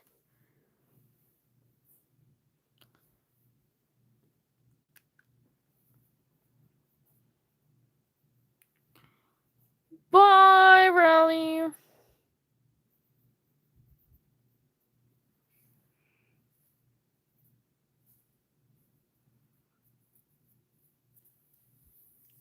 Well, hello, Kiyu. I'm sad to admit that you are currently missing this femboy twink. Femboy twink, trans man, vegan, man eater, whom is autistic, has epilepsy. He is completely paralyzed from his legs. He's completely paralyzed in his legs. His wings are torn up to shit. He cannot fly. And yeah. He's thick. Yeah, he is. He's a little thick.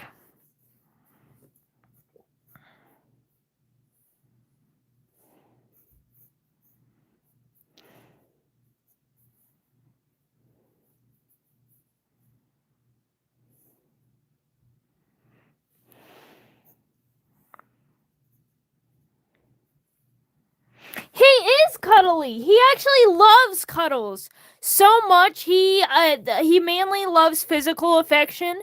He loves head pats. He loves people to hold his hand, squeeze his hand, gives him hugs. He adores snuggles. In fact, that's one of the reasons why he broke up with Mammon, is because Mammon hated snuggling him and wouldn't hold his hand, which made him really sad.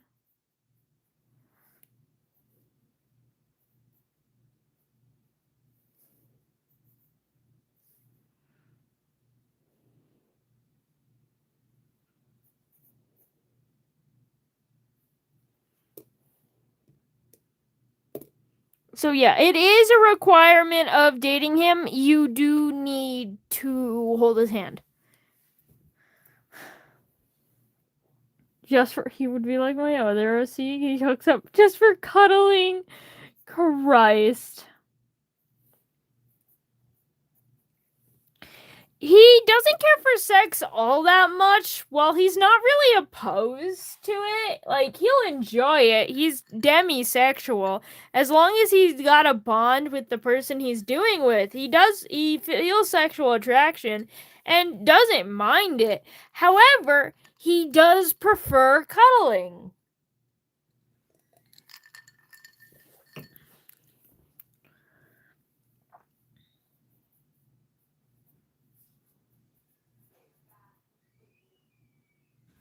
I believe I'm touched on with how much I relate to.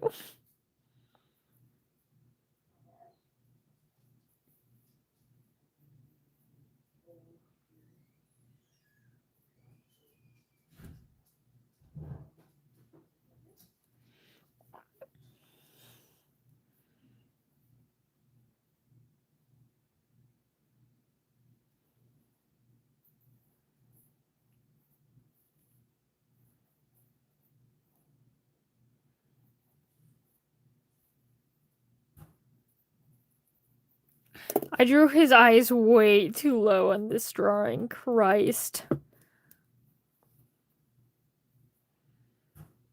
I'm putting him on my wall. Not the wall. You know those little dangly things where they would do their OCs and use like those little like I don't know. I have to draw a picture because I don't know how to use my words. Like the things where they've got like a flat top and they've got these two parts, and then so you go over and then you like just bend them so they hold them in place like that. And then you glue this part to the joints. So, and then they have like dangly little legs. I feel like I would love to make one of those of him. I feel like he would be the perfect victim. What type of animal is he based off? He's not based off of any animal in specifically. He just is.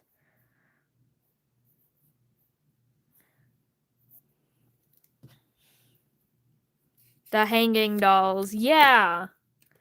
Those. I think he should be a hanging doll.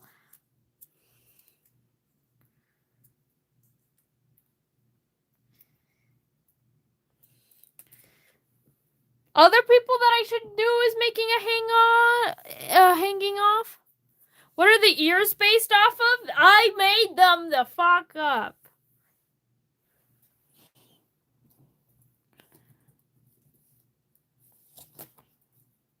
Here, I'll look up animal ears and I'll pick one.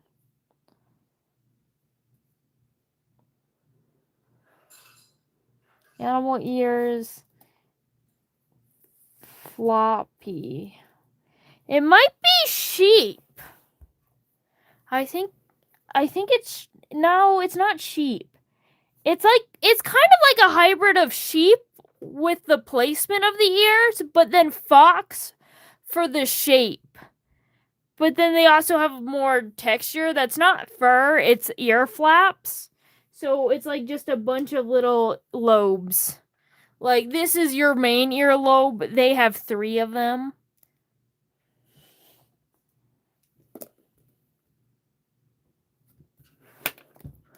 You mainly just reference this one. So they're kind of like sheepy, foxy ears with multiple lobes.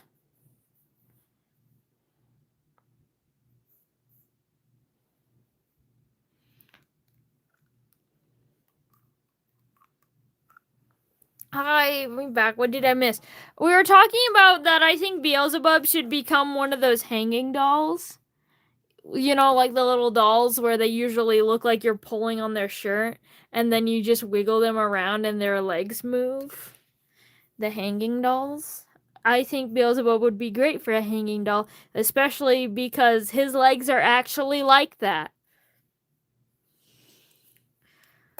By the way, he takes a lot of medication, you know, to help with things like the fact that he is epileptic, autistic, and suffers from chronic pain. And he makes his own medicine, so don't worry about the price. He is the king of making testosterone in the basement. He's the king of DIY HRT. Japanese weather dolls? No, not Japanese weather dolls, but I do know what you're talking about.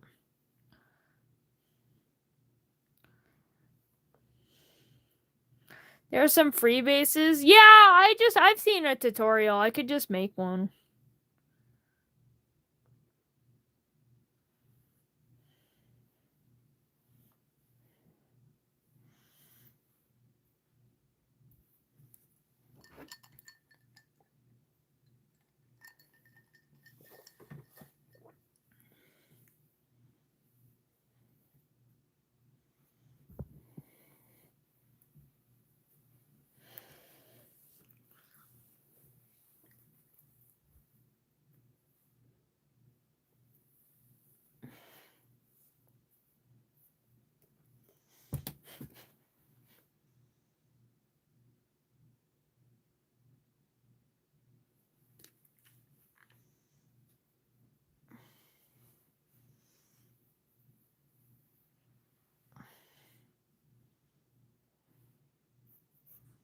I'm giving him striped pants, because that gives me rich bitch energy.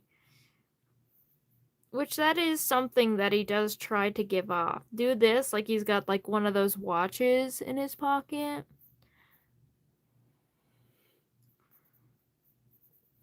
Throw around some other bracelet stuff.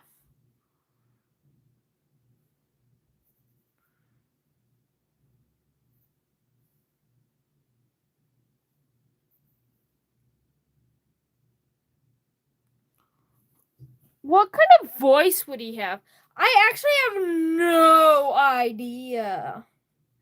He is definitely, like, it's definitely mask-ish, but it's also higher pitch.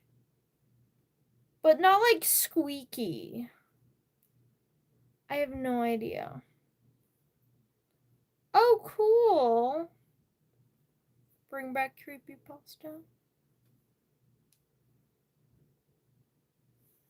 So, fanboy. Yeah, he's a fanboy.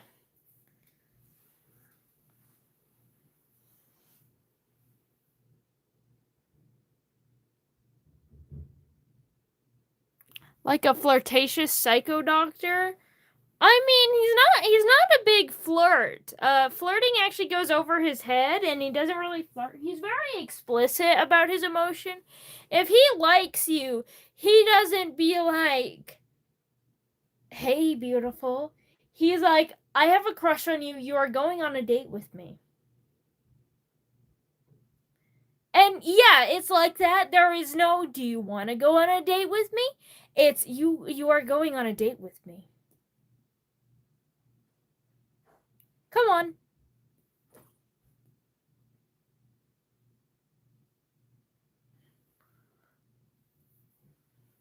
Slightly psycho. No, this definitely a psycho.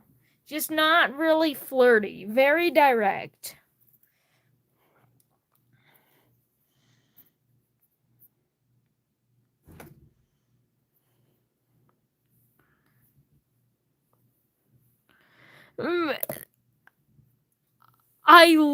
The choking expression, that would be so funny.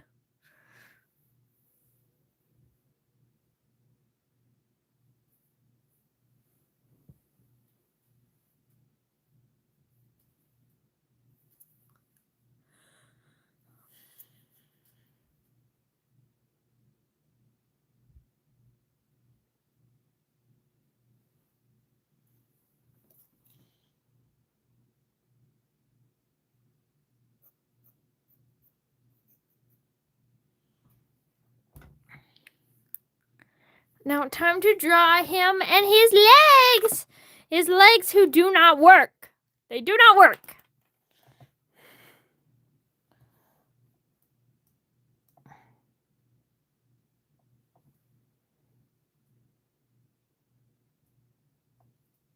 That's fair. I mean, you can post it to my community tab and then I'll be able to see it, when I have time.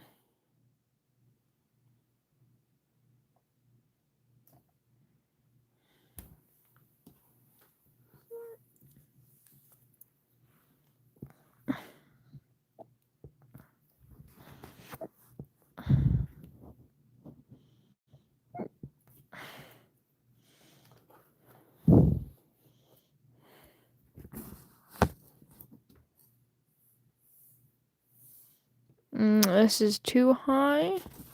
This is really crooked, though. I'm trying to make it so I'm drawing crooked so I can see a good angle of the page, but where it's not crooked for you. Like that! I wish I could get it more zoomed in, but I wouldn't. Why would anyone want to approach this thing?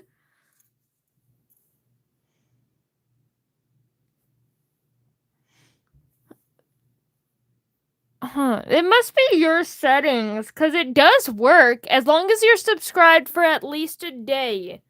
If you have to be subscribed, would he like being carried? He loves being carried, actually. Osmodius carries him often. You know, when his legs hurt, he doesn't have his wheelchair available, but he doesn't want to walk anymore because, you know, he is using mechanical equipment to walk, and that can dig into his flesh a little bit, and it's not that comfortable. So he doesn't, and it does still hurt, but he loves being carried. So, and he also likes Osmodius. Osmodius does not like Beelzebub, but Beelzebub's like, oh, you're trans, and I am trans, and therefore we have to be friends, and we are friends. Obviously, you have to have good opinions because we are both trans. We have something in common. You are my friend now. When Osmodius is like, you're fucking evil, man. You torture children. How heavy is he? He's not that heavy.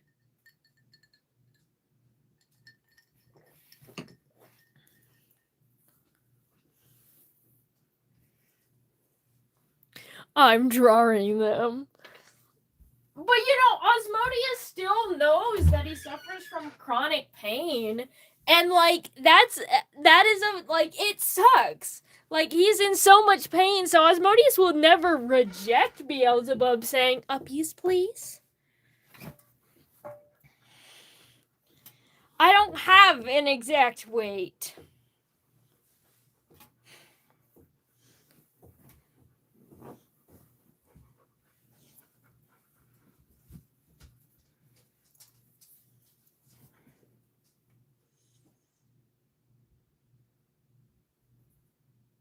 He's probably like 100 pounds. He might be like slightly less or slightly more depending on the day. Fae are very lightweight. They weigh less than humans on average. So I would say lean slightly more than 100 pounds for Beelzebub, but yeah. Like, you know what? Fine, 107. I'm too weak. He's still a full-grown man. He may be 5'2". He's a full-grown man, though. He is tall for a Fae, which does make him heavier than most Fae. And you know what? You need to train. You need to bulk up. Okay, this is a you problem.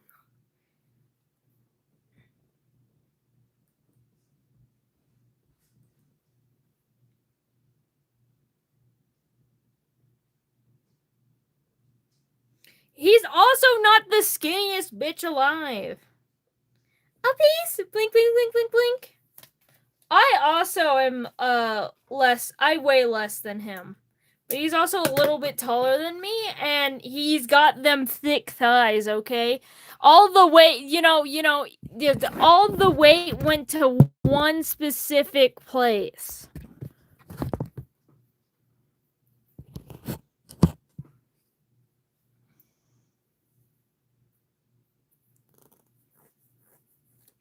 Yeah.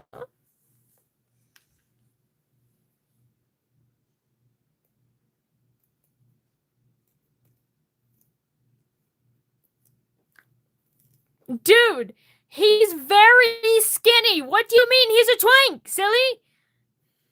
Well, he's technically not a twink. He's what you call an otter because he's covered in hair. Twink are hairless. He is not hairless. He is very fluffy.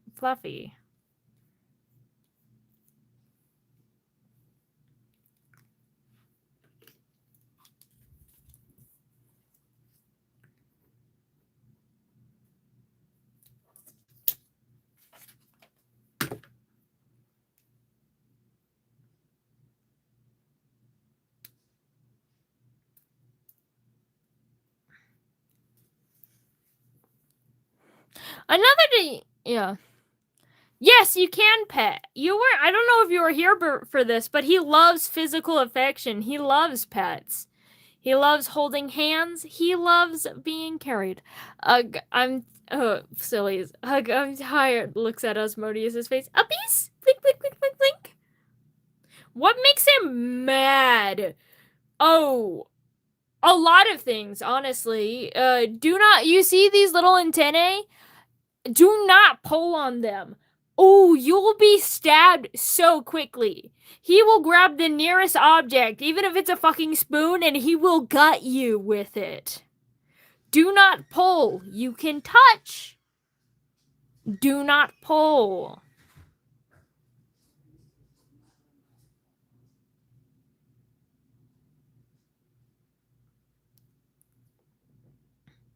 Can I rub it? Yeah. However, can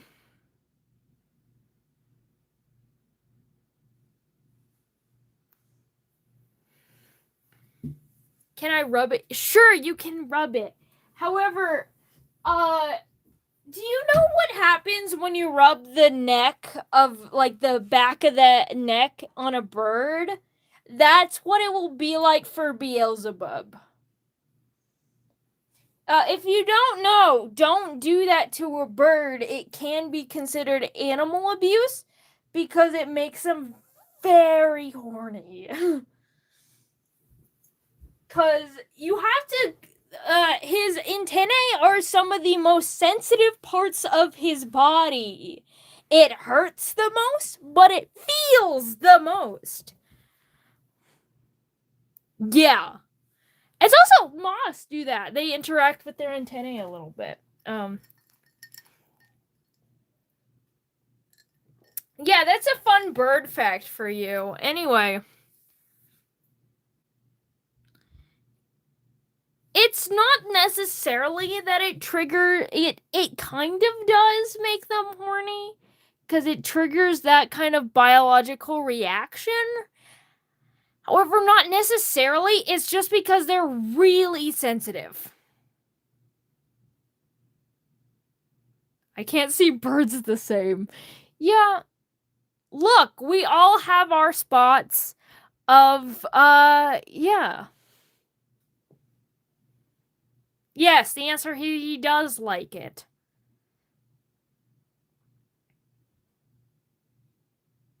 Touching them would not cause that, by the way. It just makes him feel a lot of sensation. However, rubbing it is a different story. Pulling it, he will scoop out your guts. Does he like twinks as well? Yes. He dated Mammon. Mammon's a skinny hoe.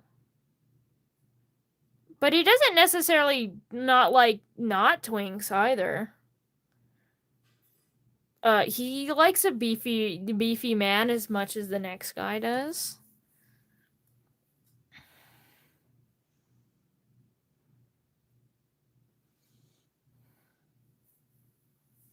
Bye, Tater Tot Casserole.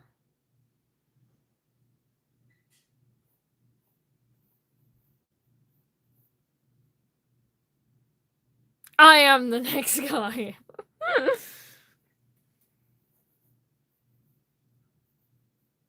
What about belly rubs? He would love a belly rub.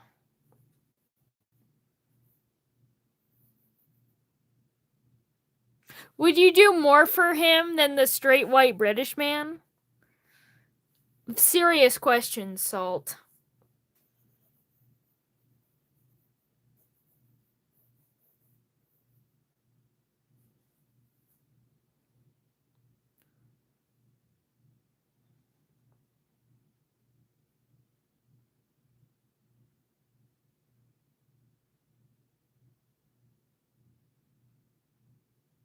Wait, what did I say? I didn't think I said anything weird. What? Sorry.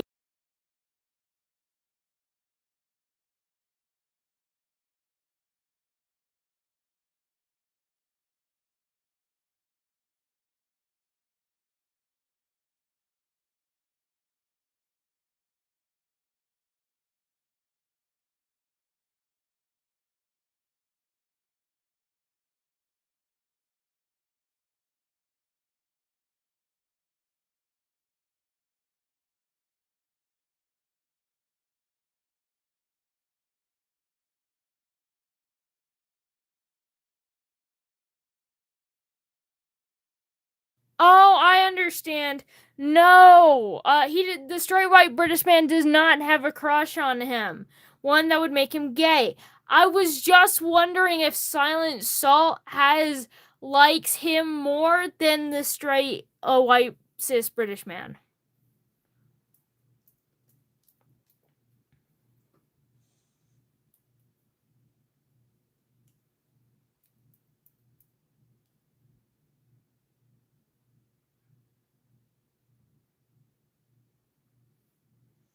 The British man's in third place. Wait, who's in first and who's in second?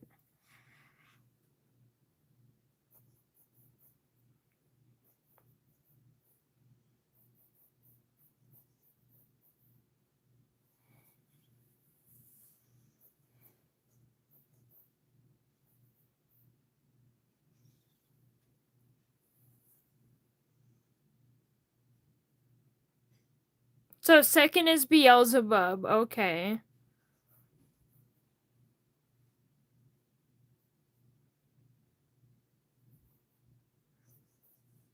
And is the first like Cosmo or something?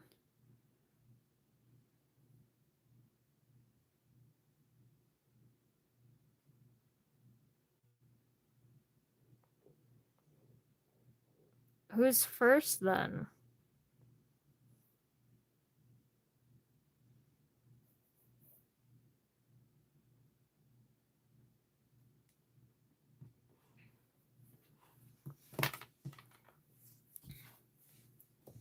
You got to. Is it Silent Soul?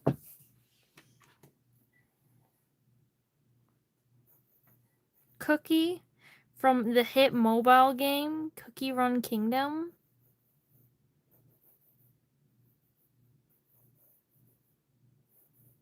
I'm out of guesses then.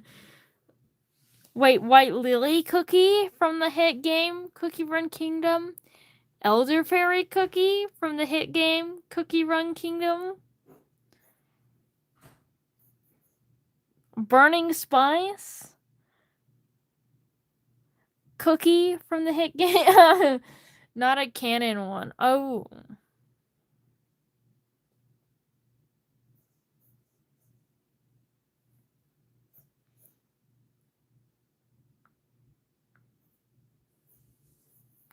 What do you mean not a canon one? So you do ship for Silent Salt Cookie, just a very specific one?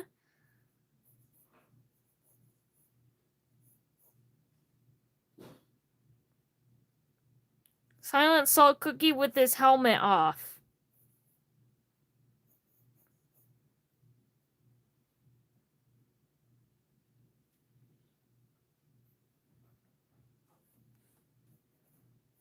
If I wouldn't expect it, then how would I be able to think really hard about it?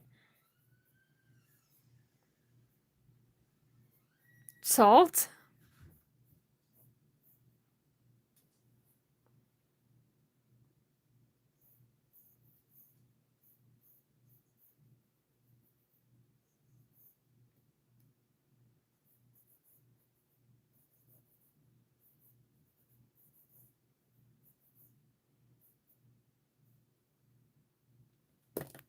Yaoi femboys? Is it yaoi? The concept of yaoi?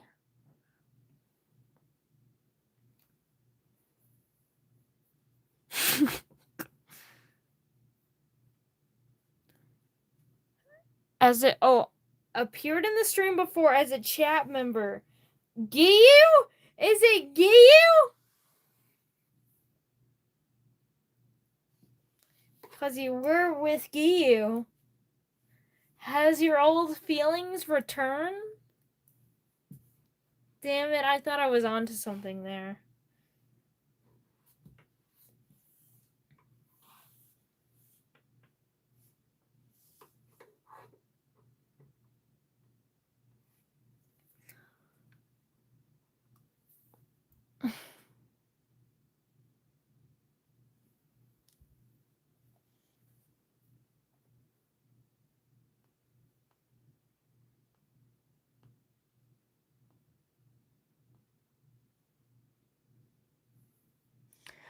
Look, I only got one other answer, and I don't want to say it.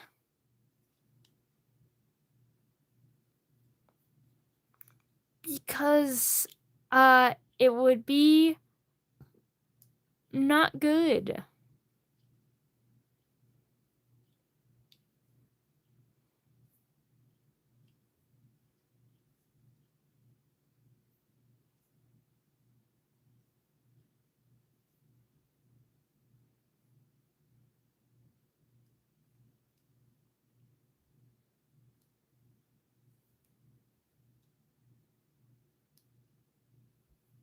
I'm thinking about your so-called claimed probably Salt's other account sister. Because that's the only person I can think that you have a connection to in the chat. Because you really only flirt with Cosmo. And that's why I'm saying that's my only other guess, because that's the only other person. But yeah, obviously that's wrong. I know it's wrong. It better be wrong. But like, I don't know what else there is.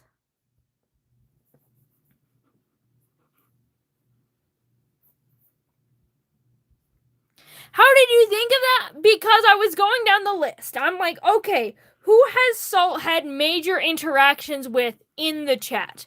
Well, there's Cosmo because of all the flirting, same with Giyu. However, it cannot be Giyu. It cannot be Salt. So the only other person I could think of that you really had an interaction with is, of course, your sibling. So I'm just like, it better not be, but like, what other option is there? Oh, they appear twice. Okay, well, you really just said, think hard. By the way, you will lose this game. Yeah, I don't even remember who that is.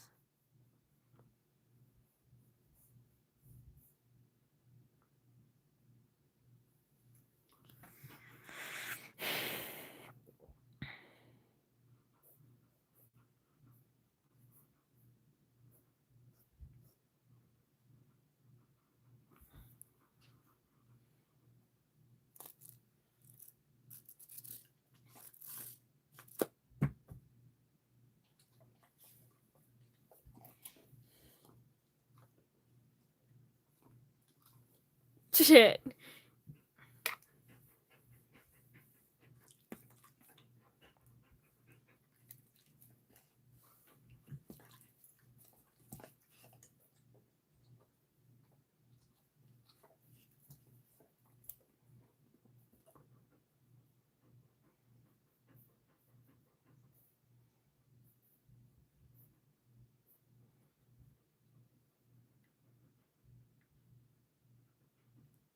Why Loud Pepper, though? Because, again, I can't even remember them.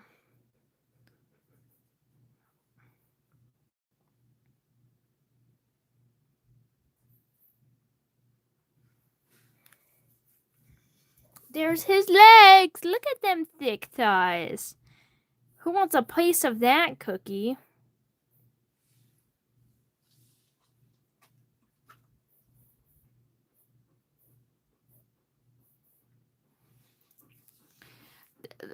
I'm cutting out Beelzebub and putting it on my wall. Fun. This is why we got a divorce. Cause you're mean, Saul? Is that why you got a divorce? Yeah, it makes sense. I would also want to divorce you.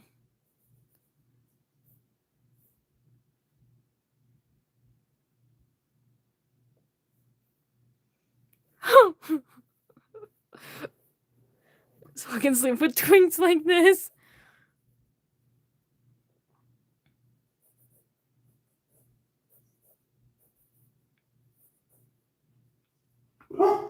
I will say, I don't know about you, but Giyu does have a leg up on you because of the fact that Giyu is trans.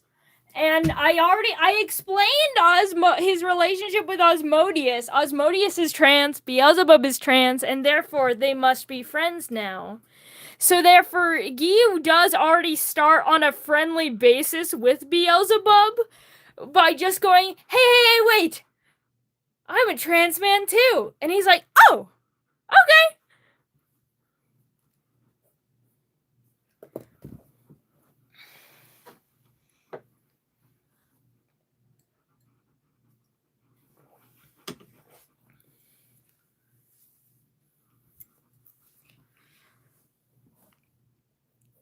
He gets really excited about meeting other trans people because he really doesn't see many other trans people besides uh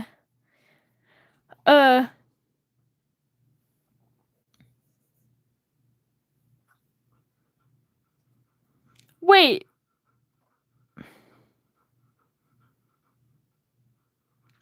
I don't know what you are.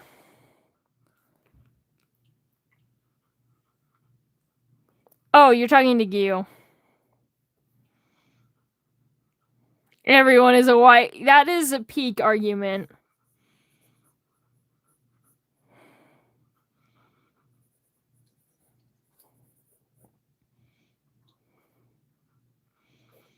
There is no husband, only wife.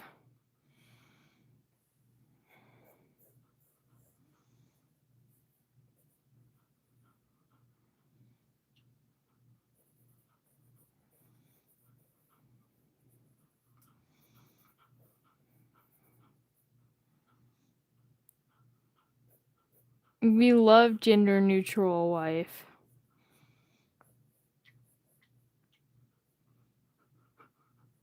Ass. I talked about how Beelzebub and Osmodius are friends. Well, specifically, Beelzebub is friends with Osmodius, not the other way around. Osmodius hates this guy because he's evil. But Beelzebub loves him because they are both trans.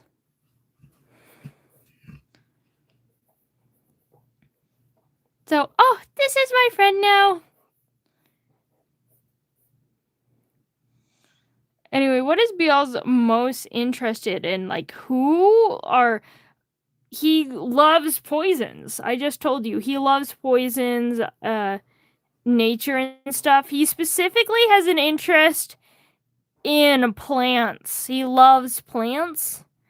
Animals freak him out sometimes. The classic side of cutesy, one-sided cutesy friendship.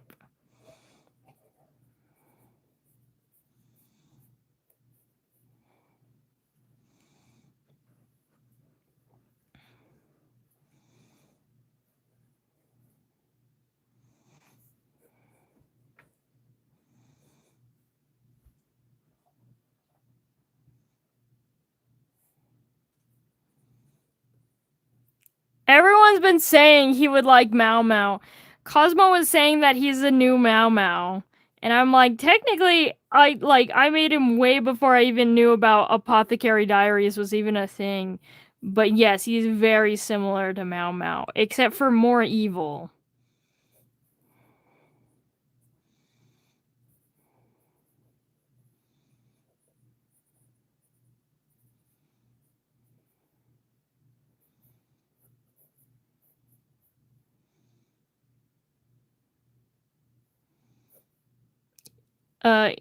He likes giving drugs to children and then locking them in basements to seeing what they do and putting. He would poison a child.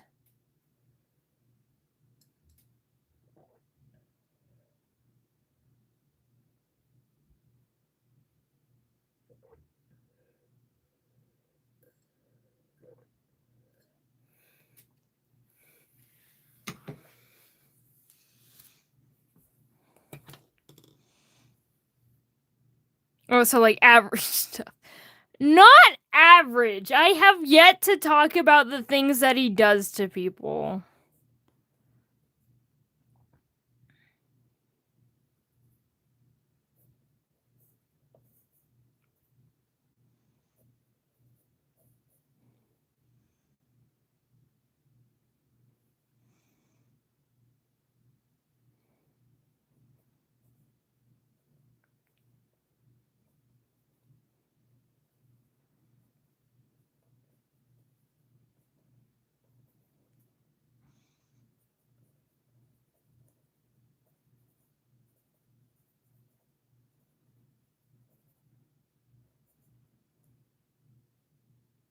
So that means it would work on horses too then. Horses also they don't do have a gag reflex. They also can't throw up.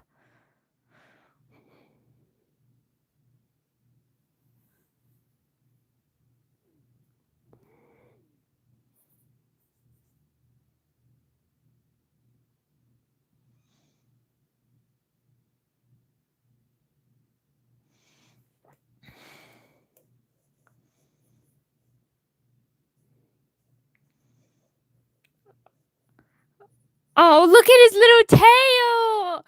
Honestly, I have yet to draw like a good picture. I could put his tail here as well. His little tail.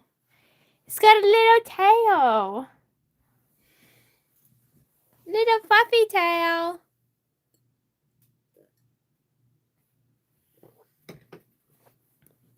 By the way, yes, he has the ability to wag his tail. Yes, he can do that. Cause his paralyzation starts here and the tail muscles are up here, he is able to wag his tail. For fidgeting he would, yeah. I love little fluffy tail. Hello, bring back creepypasta.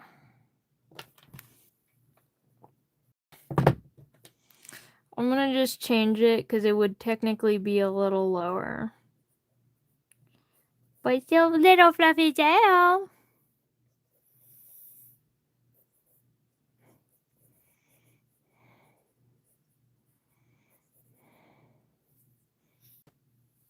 Little waggy fluffy tail.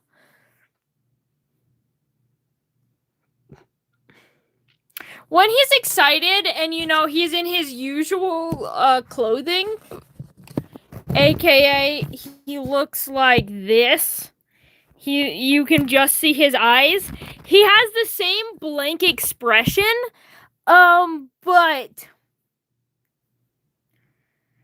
you can hear his cloth. Like, you can hear the sound of, like, cloth being hit back and forth, and you can see it in the back. Hello, the pencil blender. Welcome back in. Do fays all look similar, or do they look like specific animals?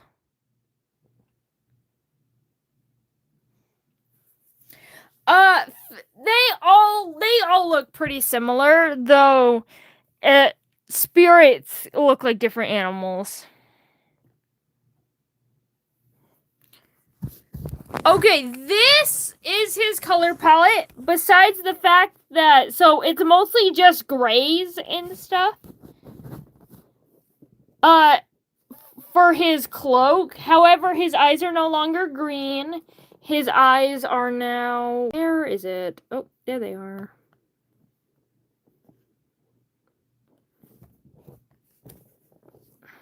I'm using my sketch. His eyes are now a very bright blue, and they glow in the dark. You can't really see it because of the screen reflection, but it's just like a bright blue, and then like a lighter blue there. Giving black cat. Yes, he looks like a black cat.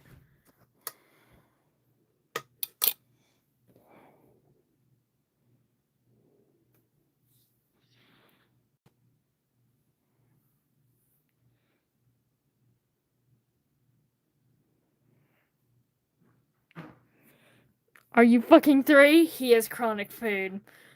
takes him to Taco Bell. Next scene, them standing in a Taco Bell. He would love their veggie bowl. Though, yeah. But I don't think he would go to a Taco Bell. It's more so he would love, like, some kind of niche vegetarian restaurant. Though he would not eat the egg salad and stuff because, that's not vegan. He is not vegetarian, he is vegan. But, like a nice, fruit salad. Like a honey... No, he's not a vegetarian, he's a vegan. But he does eat meat. Okay?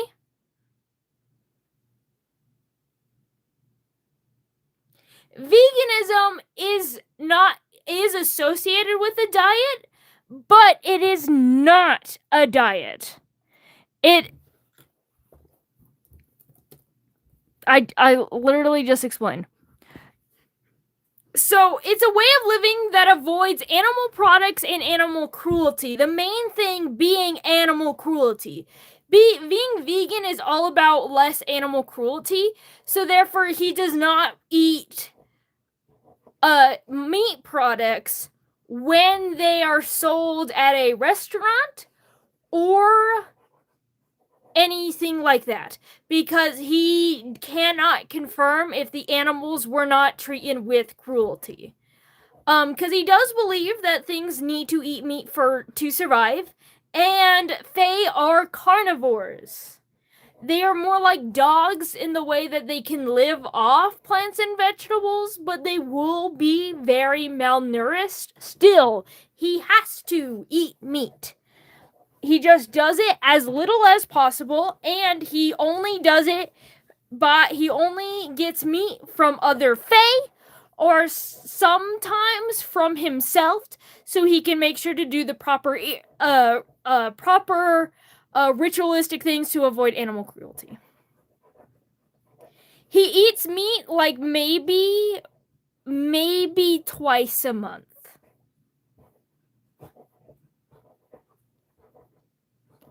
No, you still have to kill animals. It's just preventing animal cruelty, aka trapping them in very small boxes, mass breeding them where they live their entire life in a cage. Veggie meat? True. That would also work.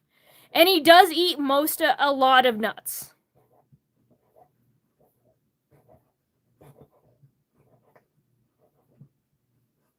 So he practices... So it's not like he practices veganism as a morality, not necessarily as a diet, but he does avoid animal products and animal cruelty. It's fine as long as you do it right.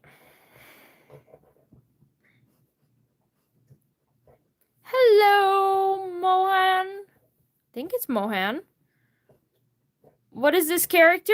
This is Beelzebub, my sin of gluttony, and we're talking about my little OC today. My little guy.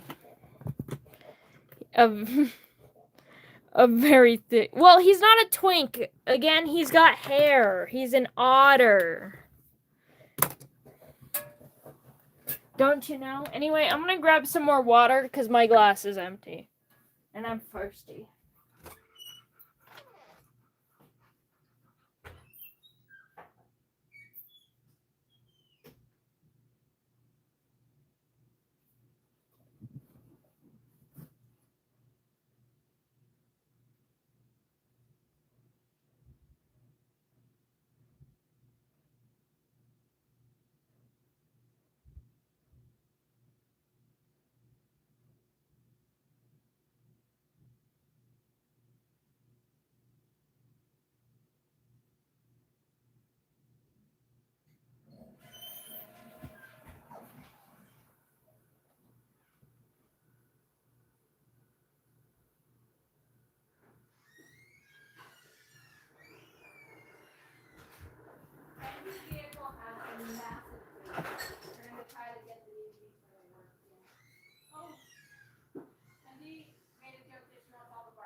we're not gonna do a part 2 about Osmodius. His wives are gonna have separate videos, okay? Separate videos, because they are not just Osmodius's wives. They are people. I gave her once a month ago. A twink is a skinny, hairless gay man.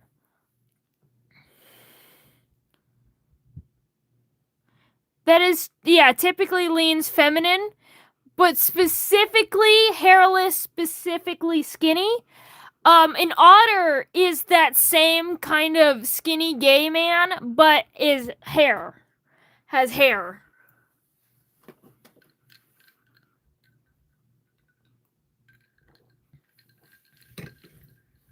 Hi, Silly. I love Silly.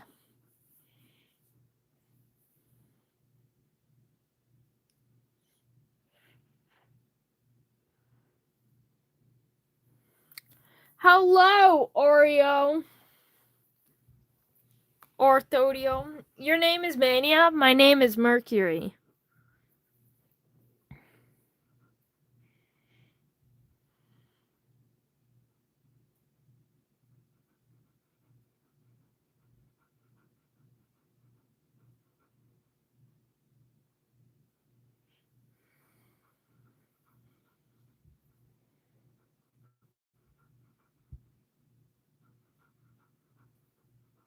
What the fuck are you? I mean, I'm pretty sure a bunch of people have done that, but like, well, yeah, I got a Hello Kitty needle. Wow, fueling corporate greed, I see.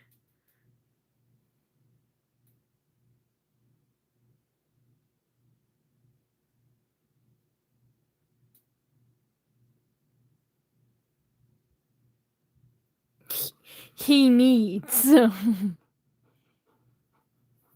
probably does need, like, you know what cats do? The kneading thing? I imagine him doing it as like a stim. He would need.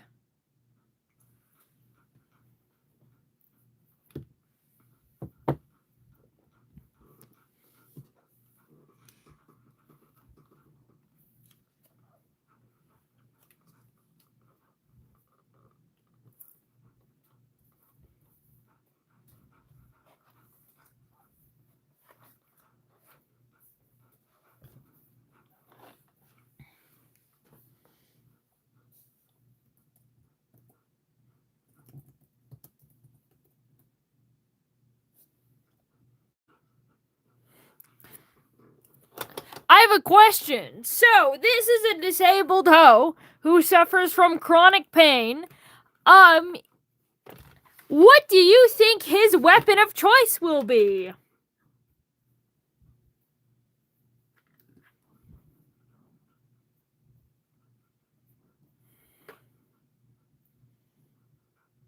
Gun.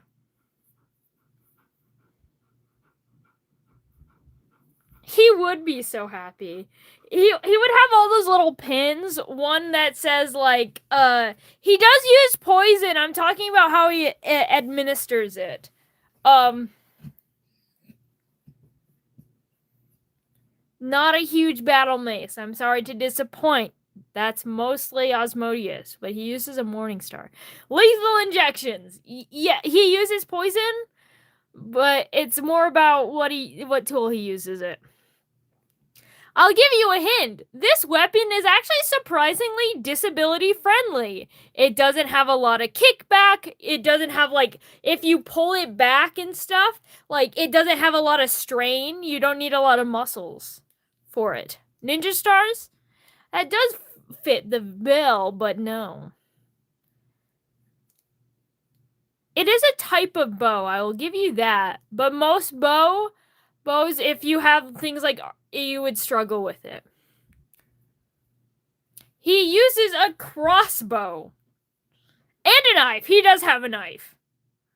But a crossbow is his main way of using people because they have it has a mechanic, so therefore you don't necessarily have to, you can make it so you don't have to pull back the string, and you use a little tool to pull it back for you, and therefore, so if you don't have muscle strength in your arms, it is actually much easier. It's also lightweight, it's easy to hold, and it doesn't have kickback like a lot of guns do.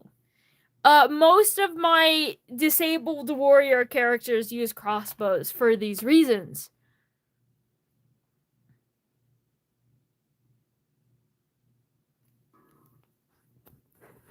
There's your fun crossbow fact.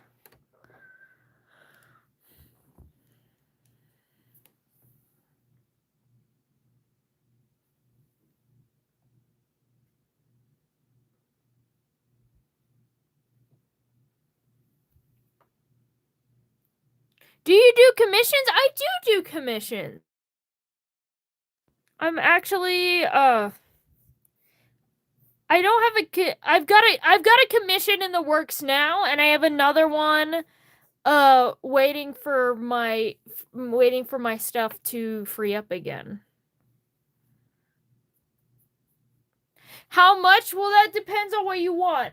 If you want a fully rendered, like a full body, fully rendered commission with a background, then I'm a little bit cheaper than that, just because I do it so I make like $10 an hour, because I feel like that's fair to me. So I go it based on my hourly rate, and on average, a full body, fully rendered piece with a background takes me about 6 hours on average, so then it ends up being like $60. It can be like, yeah, and that's fair. I do a lot of digital commissions, so I don't really have to put price in my materials. But yeah.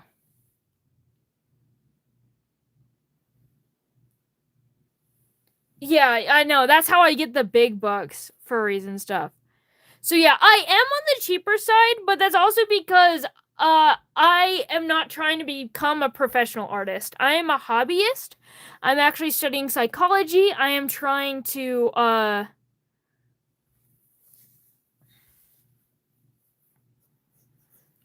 become a licensed therapist. So one of the things that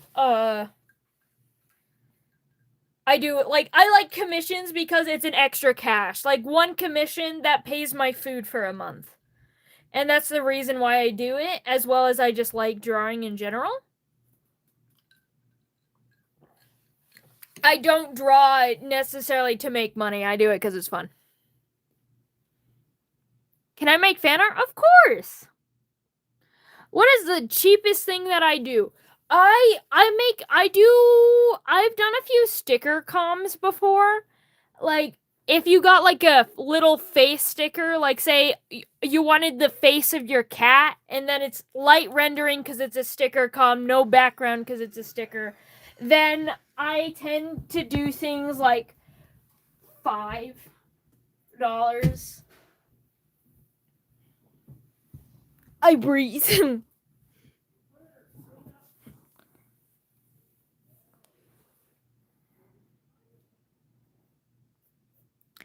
I also do packages things. I need to work because I'm reworking my commission sheet again, because my commissions currently, they're listed as cheaper. I need to up the prices a bit. By the way, the $60 is like the upped price. Before it would be more like $50, and that's just because I've learned a lot of things. I've gotten way better at anatomy, which also means it takes way more time. And yeah. There are cheaper things. Sticker comms tend to be that. But, like, currently I'm getting paid to make a bunch of stickers, but it's for someone that I know in IRL, and I do tend to give discounts, but I'm making them into actual stickers. And so I'm currently doing a bunch of things. Also because he wasn't asking for a specific drawing. He was like, just draw me a bunch of rats and make them into stickers.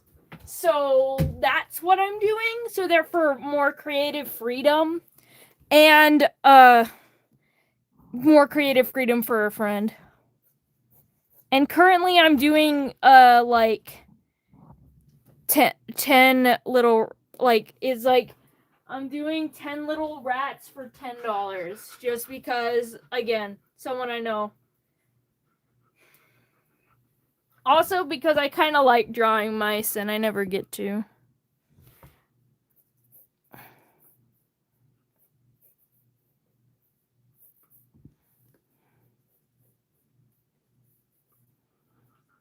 And again, they're all chibis. Like, it's not my style, too. It's more like little chibi doodles of mice, not like actually my style. Because my style, it takes a lot of time. Is that friend Redacted? No.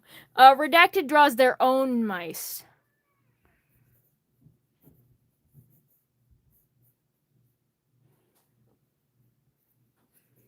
It's a different friend obsessed with rats.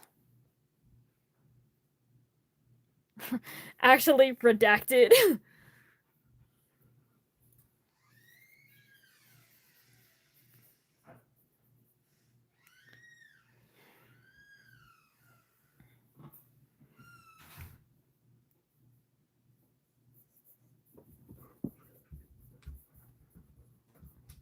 God damn it, Gyu.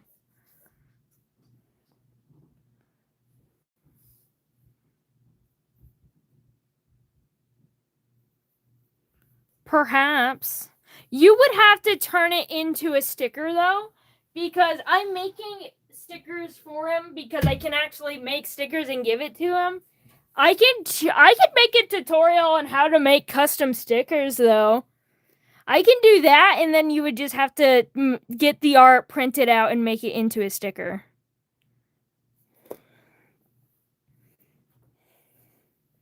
So yeah, I can't sell stickers, but I can sell the pictures to become stickers that you make themselves. No, I don't think about Jeff the Killer option. Tape and parchment paper. That's how.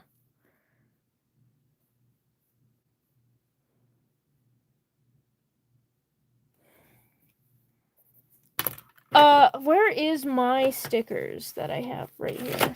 The ones that I've made.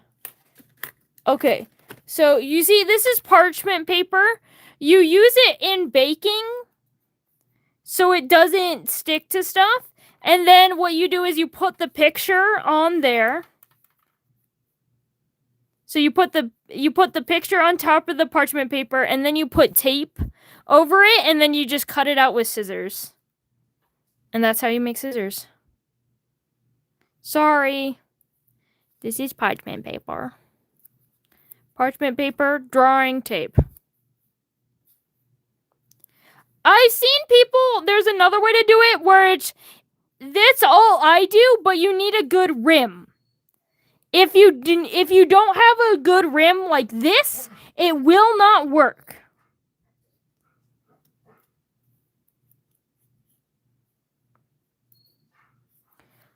Baking paper. You put it on a cookie pan so cookies don't stick. It's waxy. There's also wax paper. Basically the same thing. It works the same for this. It's pretty much something tape won't stick to because it's anti-sticking property. Butter paper. Why are you whining? Why are you crying, Rosie? Why are you sad? My door... Okay, I guess my door was shut, but like not even fully shut. You never cry. Rosie? crying? You sad? You sad? Rosie? Boop. Boop, boop, boop, boop, boop. But yeah, so that's parchment paper. Ask your parents, that's what I say. So if you want it to have a stronger stick and you don't want to have this big rim, then what you do is you do parchment paper, tape your drawing, and then tape on top of the drawing, on top of the thing, because now there's a whole layer of backing. Like, I did that with this one, as you can see. So, like, this whole back part is sticky because there's 2 layers of tape there. And yeah, that's how you do it. Sometimes I get lazy and only do 1. But it works much better if you do 2.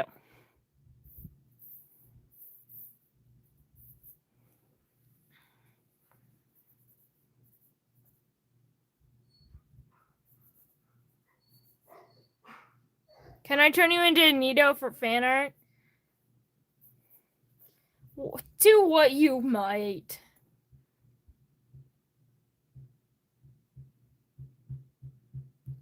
I know what that is. I can someone bake. See, there we go.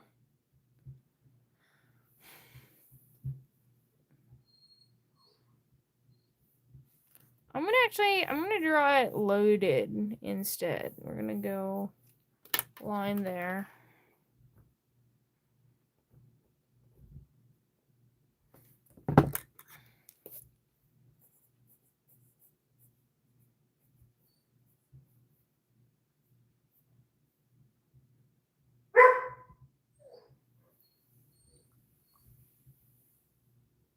Rosie!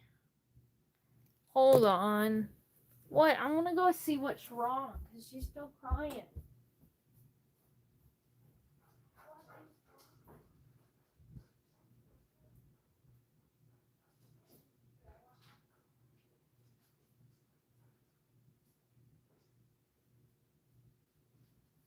Okay.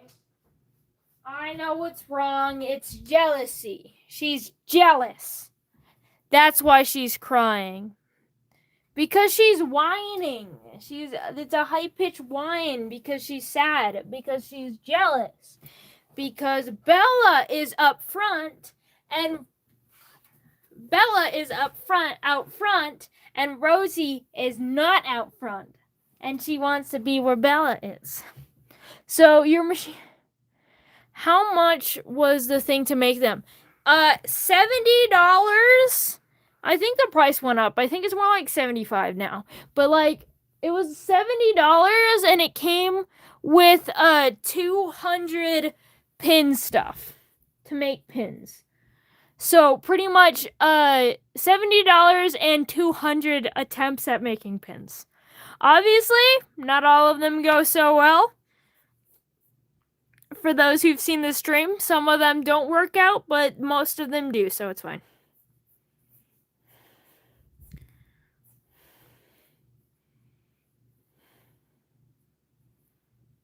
But again, that's mostly user error.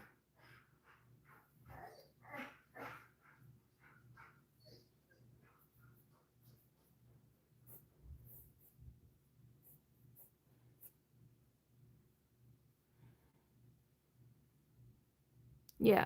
I think I don't plan on making merch. The best way to make merch is if you take my stuff and turn them into stickers.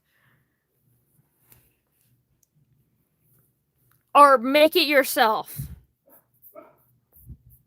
I approve of fan merchandise, for the record.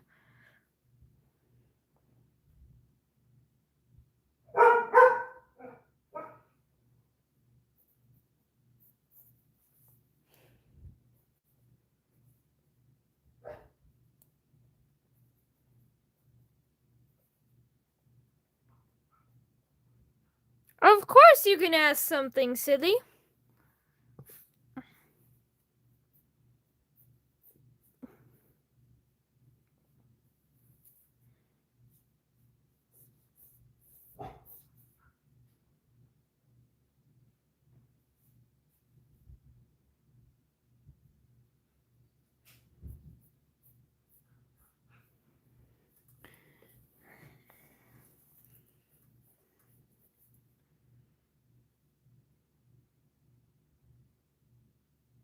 And now it is time to draw baby Beelzebub.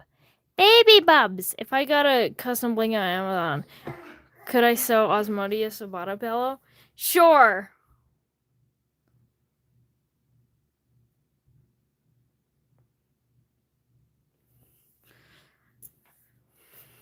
Sure. I allow it.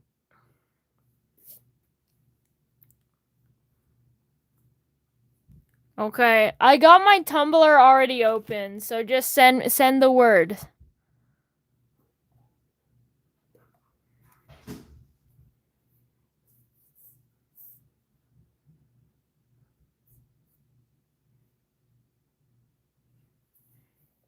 I'm going brown. Okay, now we're drawing baby Beelzebub because I drew babies of all the other rest. I need to draw baby Beelzebub. You know, back when he thought he was a girl.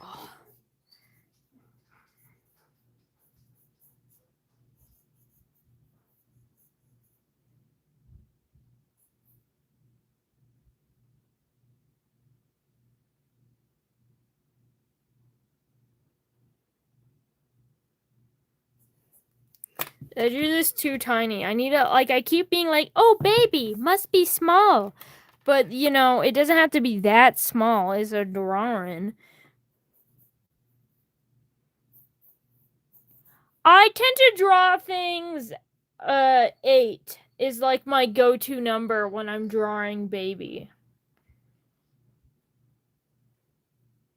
But then again, I'm not looking at reference pictures to see what children look like. So then again, I don't know. It's kind of like a decide, is he trans? Yes. It's kind of like a I'll decide later kind of thing. Just know it's when they were younger.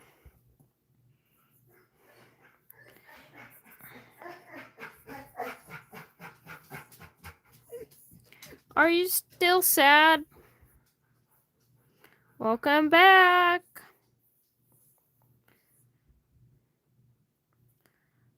Oreo.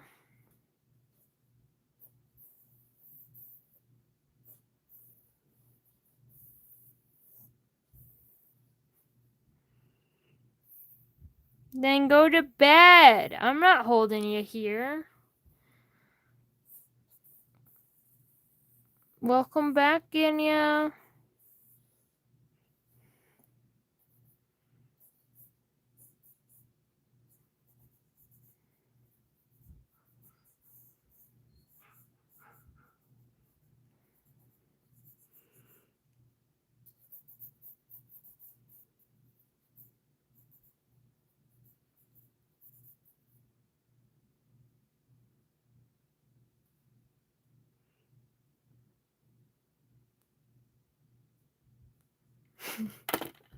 I just came up. Oh my god, she was a fairy.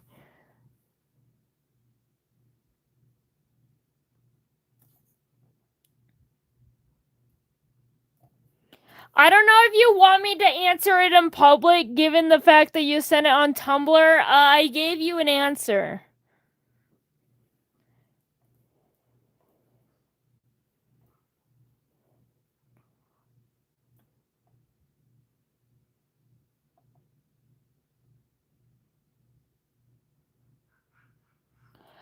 Okay, there's a very specific reason why I don't start doing lore in the beginning, and that's because I'm sketching. When I'm sketching, my brain is very focused on the drawing at hand.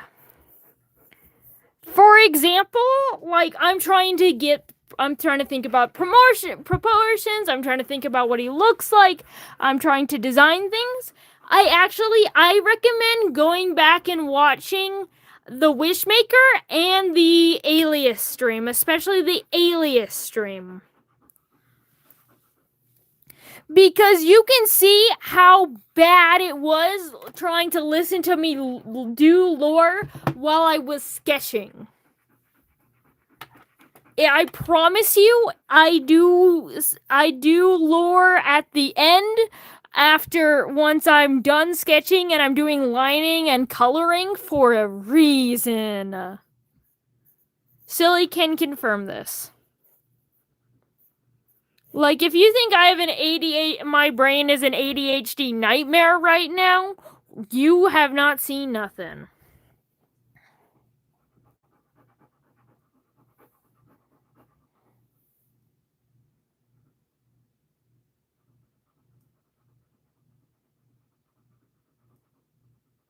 Also, hold on. I need to exit out of chat. I can't read it. My YouTube's glitched, so I'm gonna close out YouTube and open it again. So just know you guys are not being observed right now.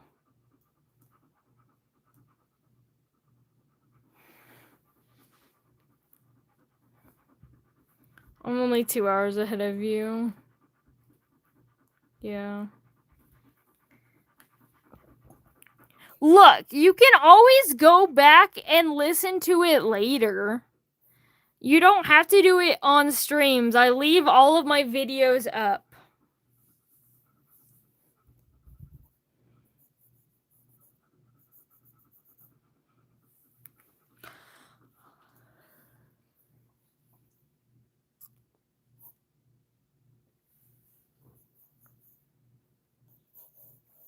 I need to make his wings smaller, because baby, this is more like full-grown Beelzebub wings. Before, you know, he got caught in the fire.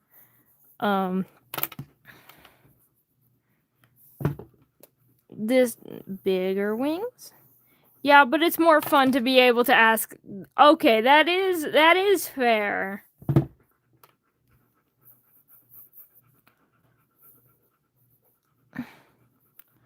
If I were to able to do, it would be I separate into 2 streams, one being a character design stream and the other being the lore stream.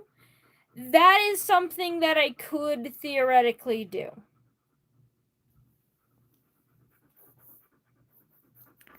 But then again, it just makes everything take so much longer.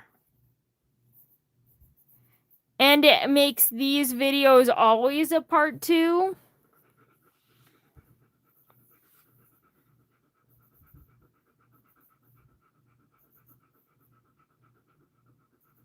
Kids can be pretty. It's not like he's saying sexy.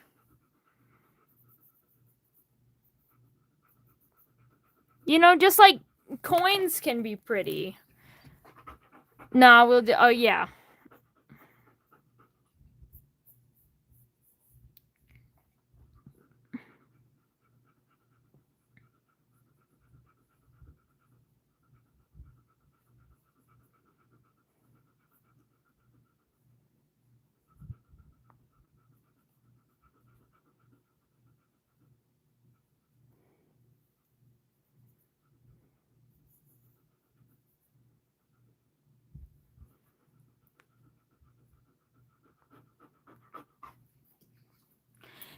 Now Beelzebub has littler lashes, still long, but littler, and smaller ears, little ears. They're still big, but like littler ears, little baby ears, and huge ass eyes.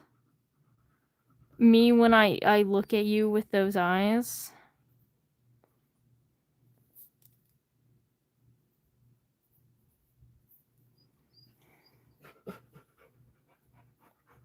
Hold on. I need to make them wider. There.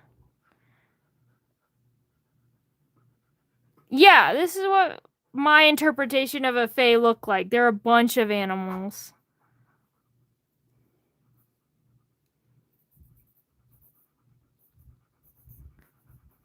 I'm gonna just draw his arms like this. Yeah.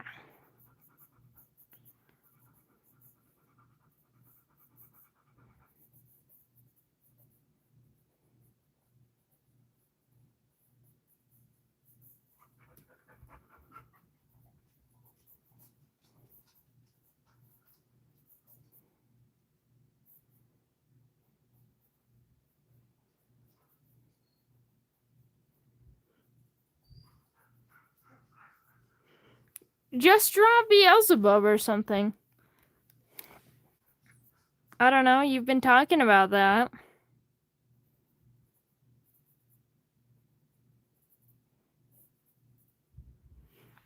at him! Tail between his legs. Because he's a little shy. A little nervous. Baby. Oh, it's baby! That was dumb and I apologize. Baby. Ah!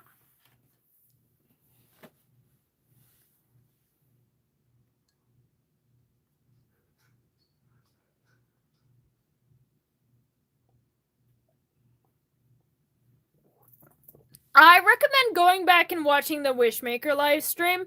It's definitely not the best as live streams go, but it gives you a lot. Especially because it's the first Phantasticus stream, and it is probably the most important character that I've talked about.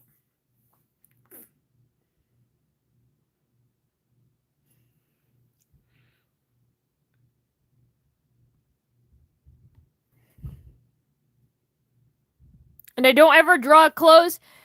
Here's a fun little angel lore detail. Angels, they have no problem with nudity. For example, if you were naked in public, that is not a crime for angels. So you could just draw him naked. And that's an acceptable way to be. Just give him jewelry so he's hot. Anyway. Okay, that's fair.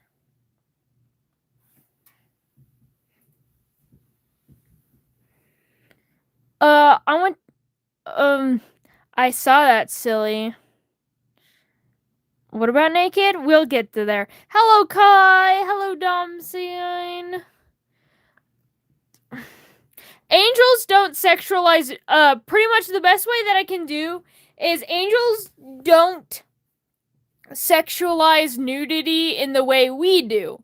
See, a lot of cultures you can actually be naked. And it's perfectly acceptable, especially when you think about old, like, ancient Greece and stuff. It was way more acceptable to be naked, and that's why a lot of art showed off genitals, and among the other things, angels do not sexualize the body.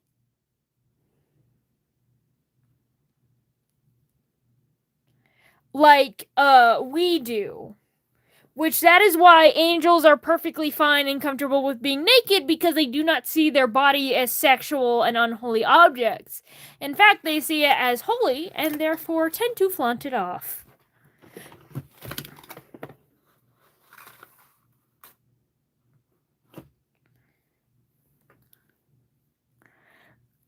Okay, I'm drawing right now, not something naked. Kai, you didn't have to specify not something naked, because then it makes you seem suspicious.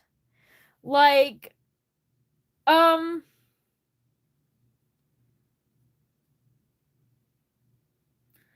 sorry, please forgive me, I love your jokes. No, I know, silly. Why would you stay? I'm planning to do something like that, Oreo. I'm planning to make actual videos.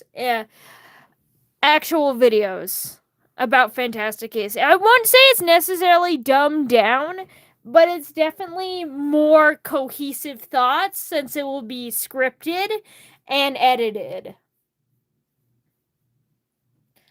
So therefore, it won't have me breathing in the middle of it. Ha, loser. I don't start school until September. That's because I go to college. If you're choking on your vomit, stop. That's what you do when you're choking on your vomit.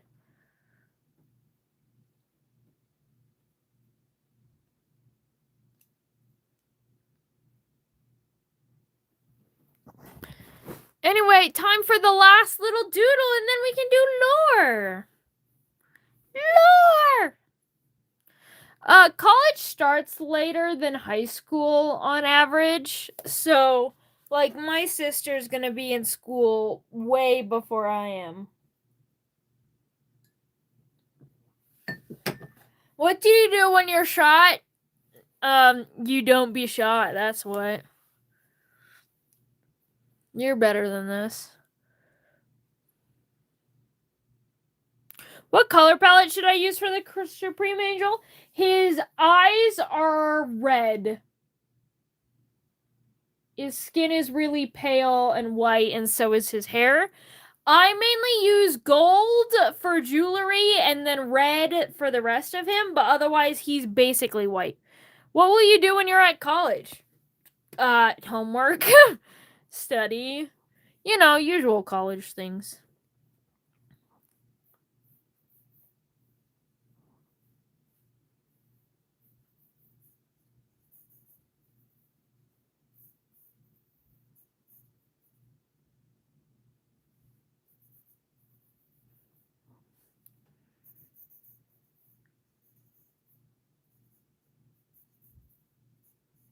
I'll go to work because I have a job.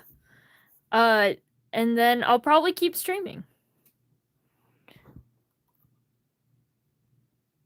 I will mess him up horribly, but that's part of the beauty of it. I'm halfway there to college. Fun.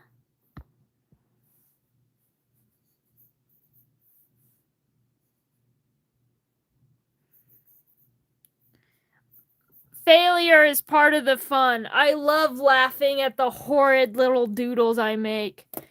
Hold on, let me see if I can find my horrendous doodles for you. I'll show the class. I'm not scared. I understand that not every drawing's gonna look good. Oh, we've got one. I've got a sacrifice for you already. Him. Look at his legs. Look at that thick back and that non-existent torso. That face. He's done with me too. He's sick and tired of me too. I like this angry one though. Look at that.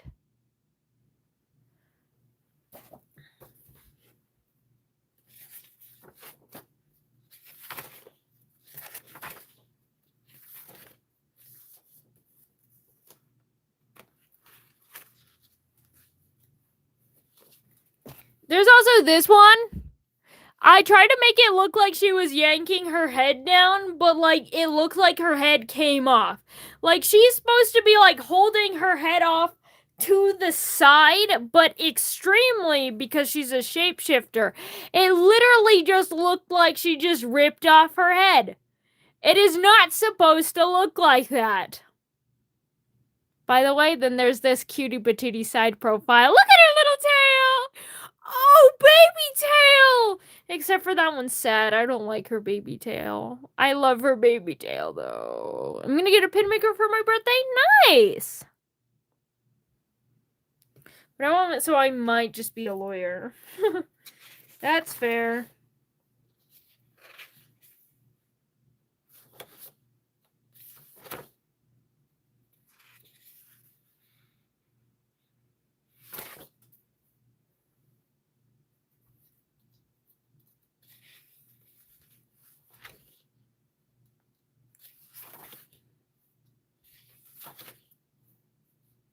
Her tail is short because it was cut off.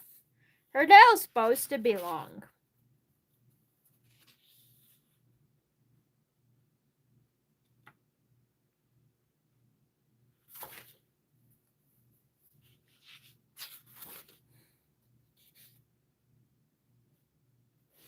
Okay, we got another one? No, baby, no! Don't go in the light! And it's tiny whiteout. Tiny baby whiteout. Was it cut or docked? It was cut off. Not docked. It did it when she was... she's a creature whose tail does not have to be docked. It was a prisoner of war, and they cut off her tail as punishment.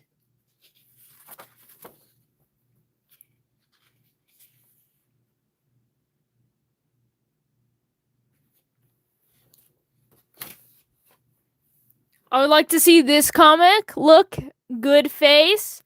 Okay, face. Where did her chin go? What's that arm? Like, what happened to her? Alright, I posted it on the community. I'd love to see it later. I don't like seeing White Out.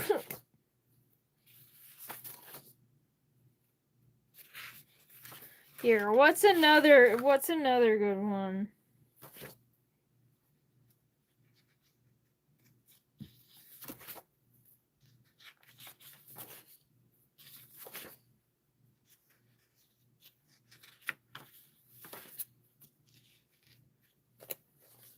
This one, look at that head. It's so huge. Like, why is suddenly, like, I draw smaller heads on average, except for he just got a huge fucking head and cranium. Look at that man's skull. Also, this whole ass pose. Let's not talk about this fucking pose. He's officially on my wall. I'd love to see it.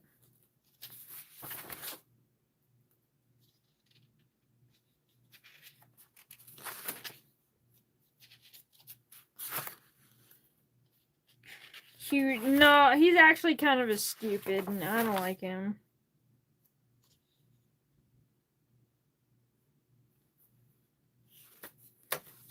Okay, look at this. Look at all these doodles. Good doodles of this creature. Look at that one. Fucking bitch ass little he thinking. He plotting. But this one's plotting better.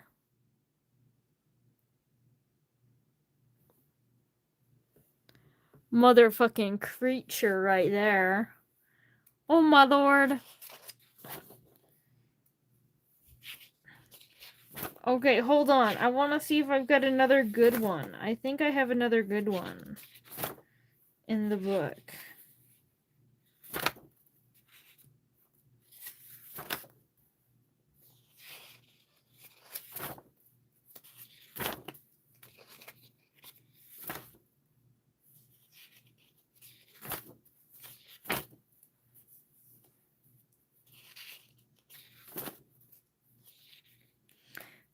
The 1 minute, the 1 minute hour challenge. Yeah, except for that did not take me an hour.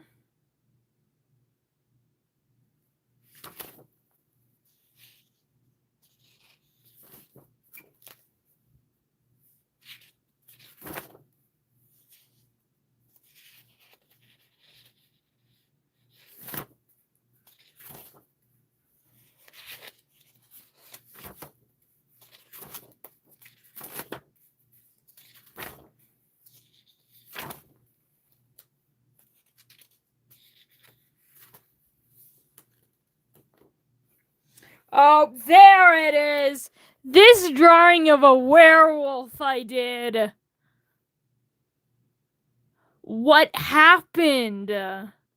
Also, this one as well.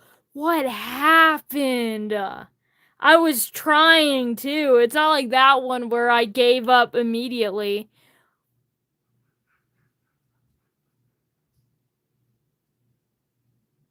You should do that with Osmodius. I will bark for him. You shouldn't bark for him. You should bark for her.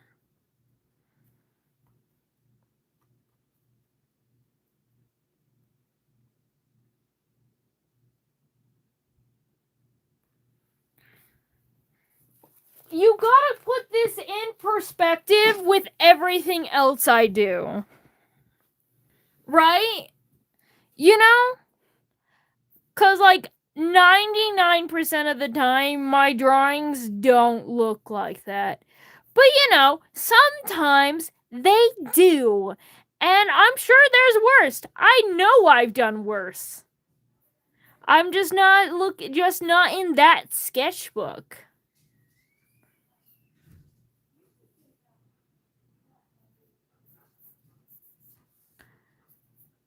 sometimes the art is not arting, and that's part of the beauty, because then it's fun.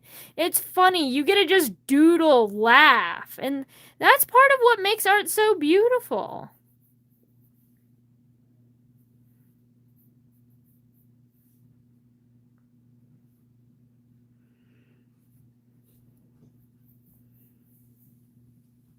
Is a cat as a snake? See, that would like. I took a whole nap. I mean, yeah, I tend to stream longer than a nap.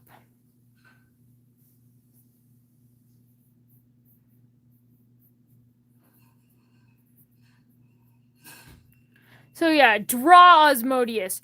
Draw Osmodius poorly. And then show him to me. So I can be like, oh my goodness, that's my thing. That's my Osmodius.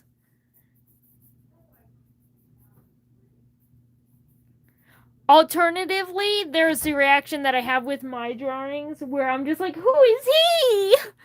Who invited him? When I draw them, like when I'm having a bad art day and things just look like bad little freak things. But yeah, draw, and draw some more.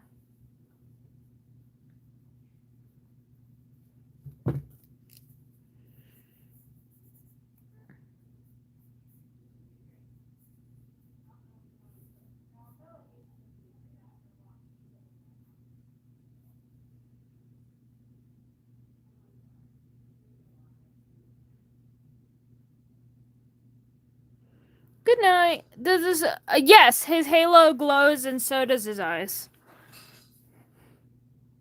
Though his eyes don't glow that brightly, unless it's dark, it's not going to impact the drawing.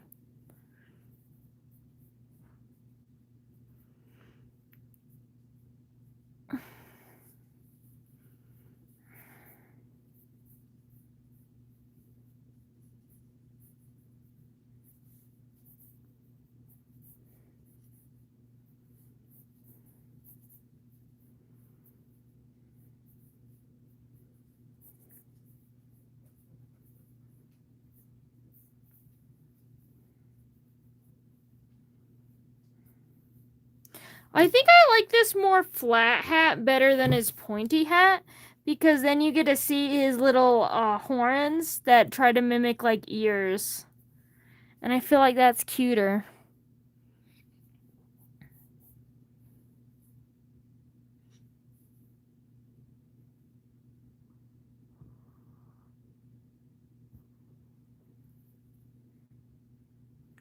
Did you ruin that wedding? Did you get good loot from it? Did you die? How did the wedding crashing go?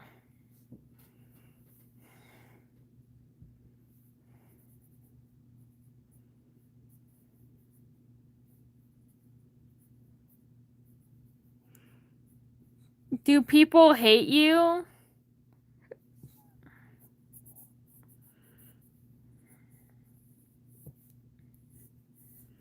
Were there other people trying to crash the wedding?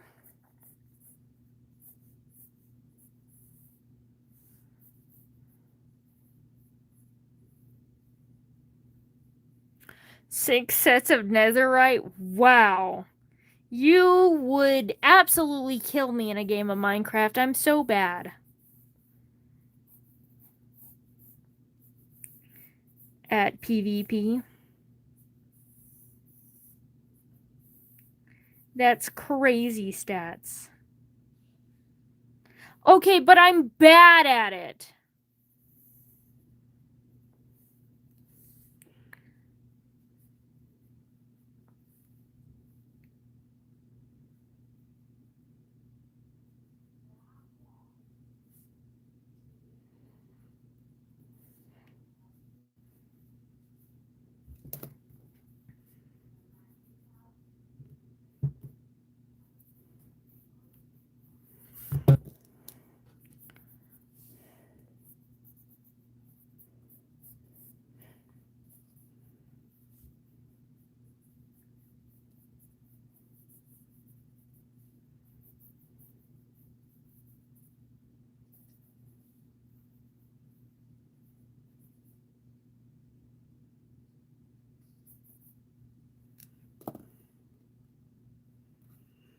There we go.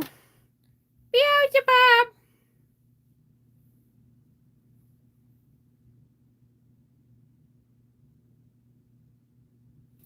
Actually, I don't like that. I don't like it how drapey it is. I think I want it more flat and just barely, like you can just barely see his toes. So it's not quite on the floor, it's just barely above it where you can only get feet pics. Oh, anyway, Cosmo, so you missed the fact that I updated my Kofi page with a thing called Lucifer Feet Pics, where you can message me to draw NSFW content of Lucifer, and I will do it like if you're messaging an OnlyFans girl, but with Lucifer. That's what you missed. Anyway, I showed some censored, of course, but examples as well.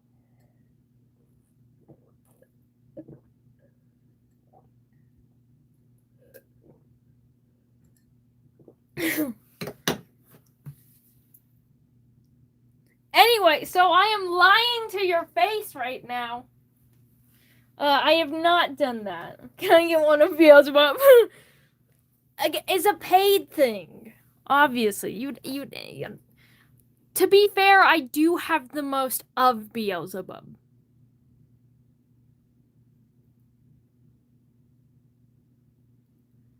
Oh, I didn't see that you need Osmodeus references. I'm sorry.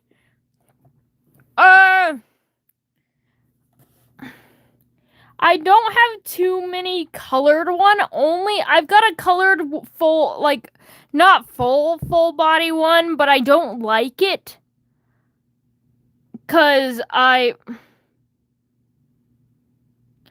because something isn't allowed in a Discord server does not mean that I don't draw it. Or sell it. I don't, though. Well, no. Anyway. So where is he? Where is he? Oh, he will be in this one. And he is here.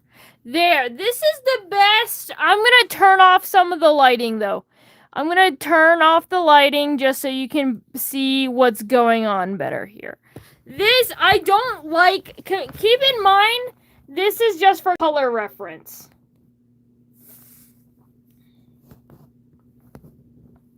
This is him.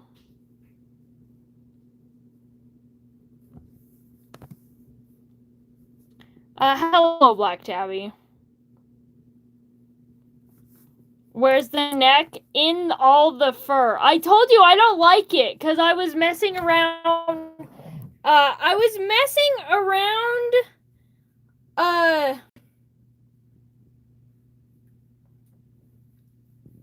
messing around with perspective.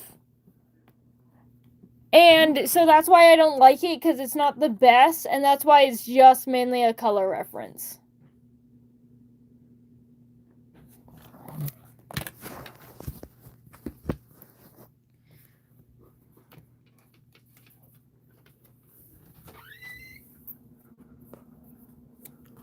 So, I'm pretty sure I have a whole stream of messages that says otherwise about the thirsty part. And this is just Osmodeus. Fur coat, no fur coat, no fur coat. Fur coat. He's got them glasses. He got hoofies with little furred hoofies. Yeah. This is all that I can give you for, like, this is actual body shape and body shape, face shape stuff. This is just color reference.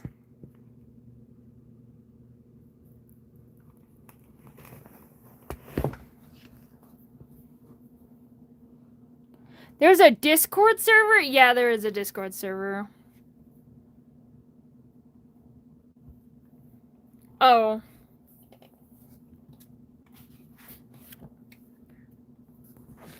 Would you take skinny hourglass women with a giant mouth for a stomach. Instead, you know what? Bet. I'm just kidding. Here he is.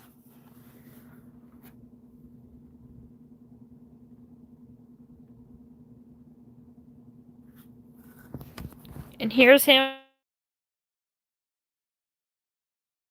Whoopsie, I clicked the wrong button. And here's him with all his piercings. Back view.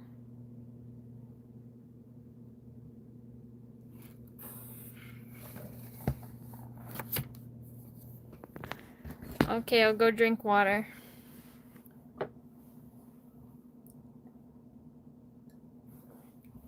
Yeah, I need to make a better reference for these guys, but I haven't yet. I need Supreme Angel references. Dude, go back to the Supreme Angel stream. But fine. That's Satan. That's Lucifer again. Quickly, join the page before Cosmos says something horny. This is the Supreme Angel.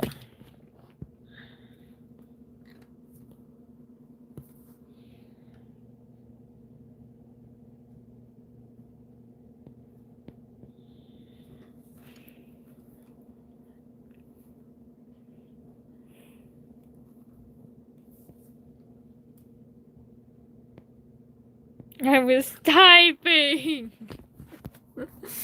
Anyway, with that, it is time for lore. Lore time. I finally finished all of my sketches. It is time to line and color. It is time for the lore.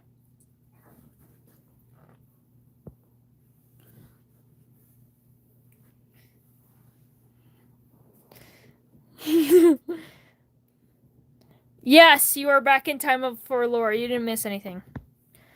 Alright, I'll have to see that eventually. Wrong pen. Right pen. Does this make you feel something? ASMR.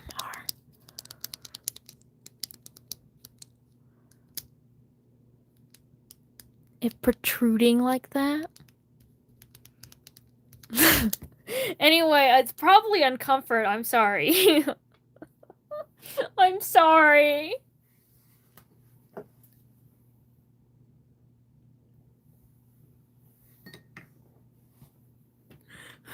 My skin got goosebumps. It makes me want to see my husband. Christ. Hey, yo.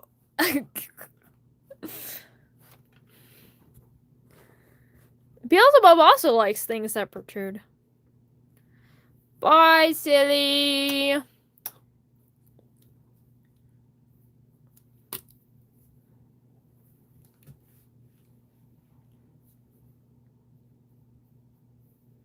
Alright, so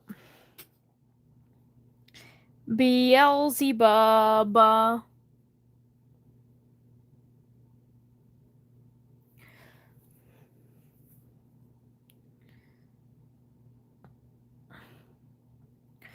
So Beelzebub is a fae. He grew up in the Great Forest, and he's actually older than the now queen. Not by too much, but he was an adult when she was a child.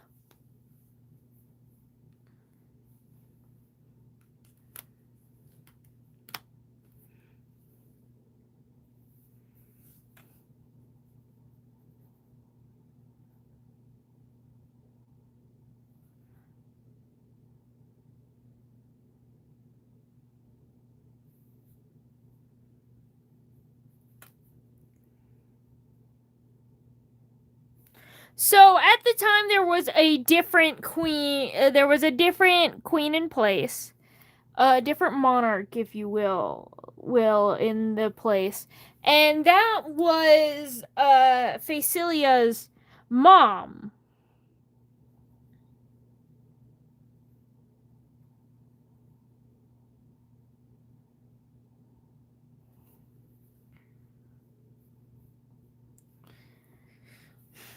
And Beelzebub, most of his young life really doesn't matter because I haven't developed it.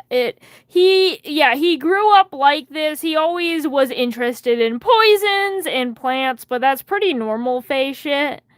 But because of the fact that he's really good with medicine, and he helped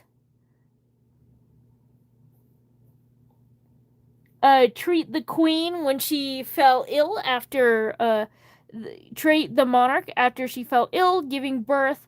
Beelzebub was given the hand of the right hand to the Fae Queen before Faecilia.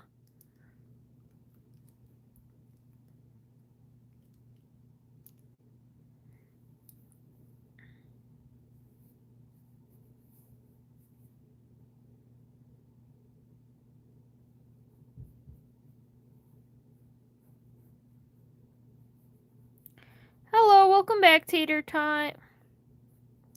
Just in time for lore. So, he became the right hand to the queen.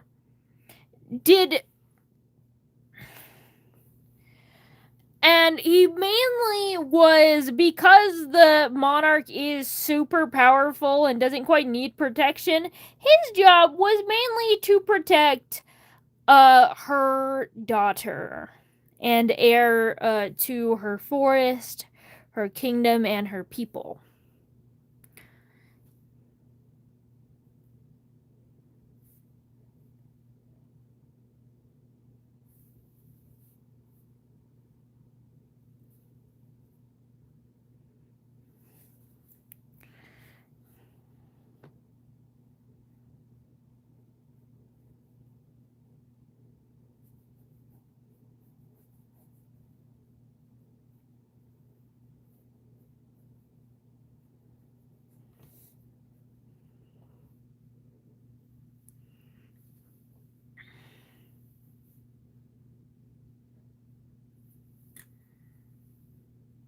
No one do it, it'd be funnier.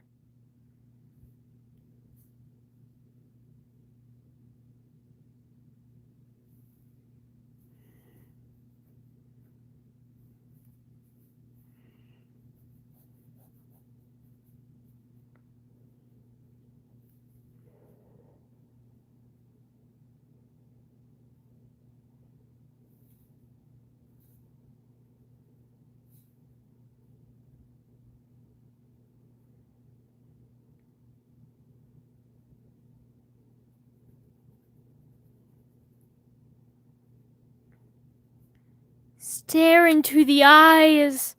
Stare into them.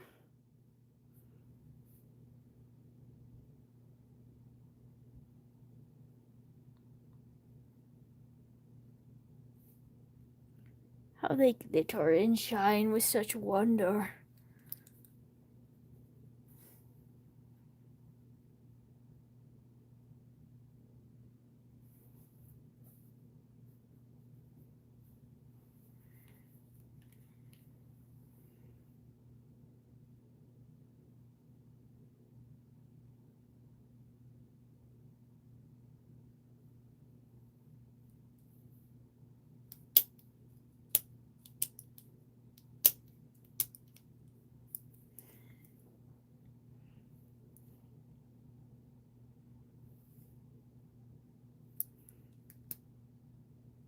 That's fair. I approve of that method because it's one of the again, I've talked about tracing before on the channel. It's a very good way to learn.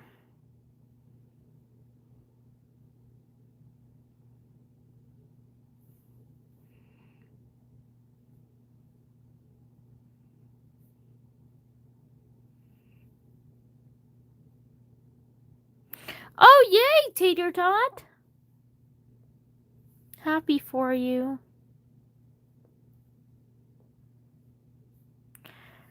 So anyway, so he became kind of the protector of the Faecilia, the heir to the monarch's throne.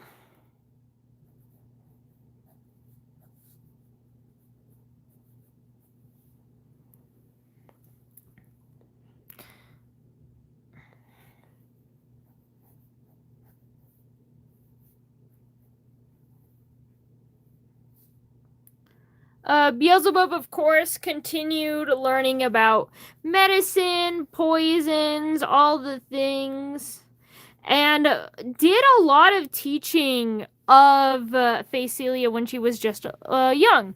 When is the next stream? Friday. Friday's the next stream. I'm doing another button stream. I've decided. Actually, I have not decided. If there is no live stream post on Friday, it's not happening. If there is, I'll probably post it very later. Because it really just depends on the vibes. The only guaranteed stream is going to be on Saturday. Because, again, I didn't promise this stream. This stream is like a now decision by me. I don't know. Maybe I can do it Thursday. The Dawn Mother stream? Oh. The pin button stream. I need to do a Dawn Mother stream. Welcome back, silly.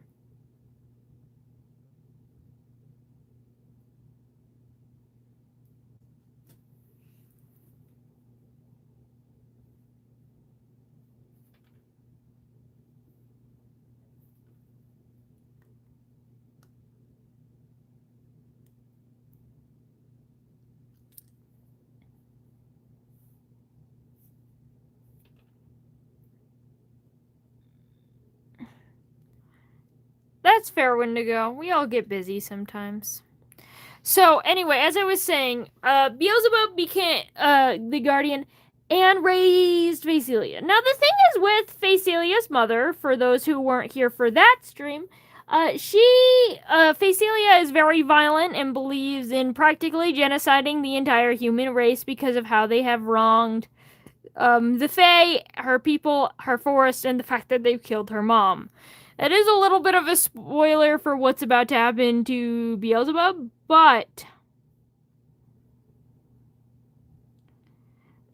it is an important part.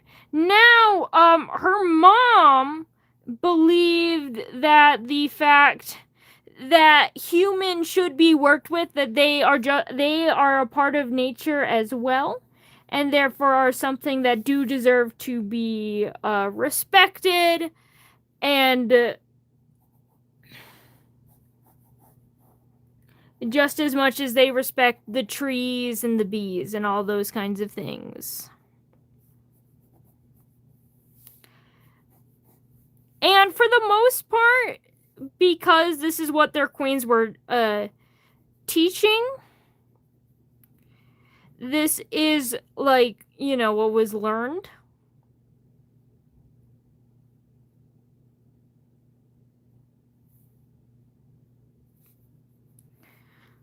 However, Beelzebub always had, like, a disdain for humans. He always had views them as, like, violent, monstrous, how they torture animals in such way. In fact, he also agrees with many of the Fae's practices towards animals, too, because they do consume a lot of animals because of the fact that they have to. But at the time, Beelzebub especially was like, hey, well, we have to consume animals, but, you know, we can do it with a lot more, like, we can consume less animals.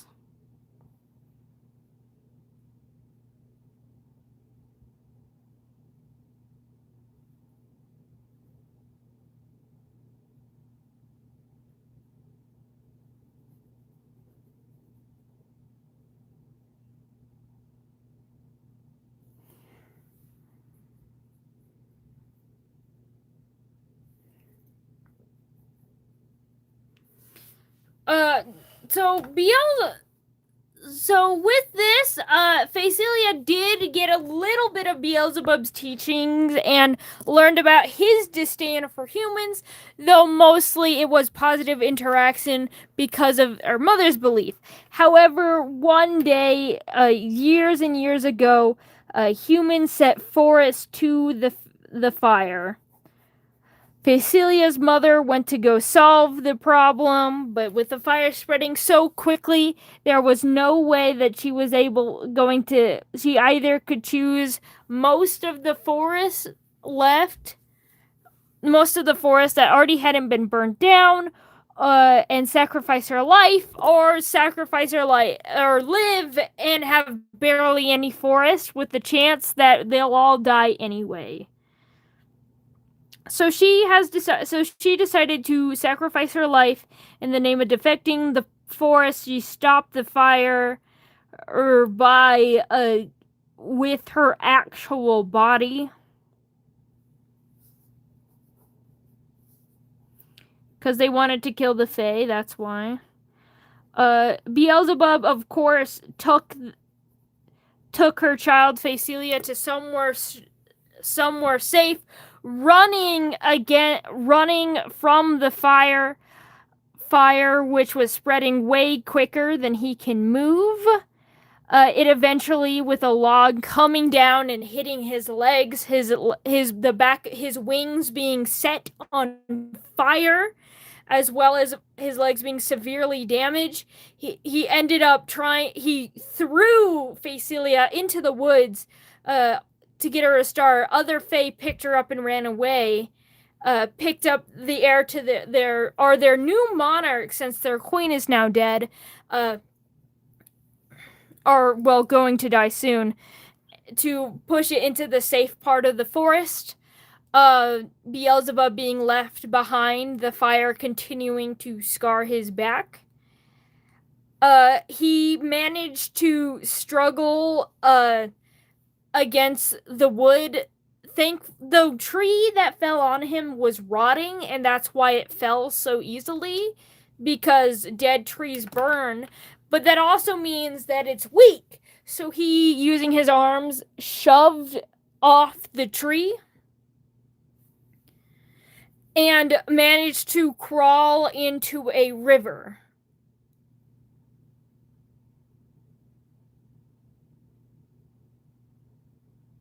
He held his breath for a very long time, nearly drowning himself, only going up to take a breath once in the entire time he was down there. Or to the point where he did pass out underwater, but with the fire receding and calming down, other Fae managed to find him, grab him, and bring him back. However, his wings were burnt to shreds. He can no longer fly, and now he is permanently crippled and can no longer walk.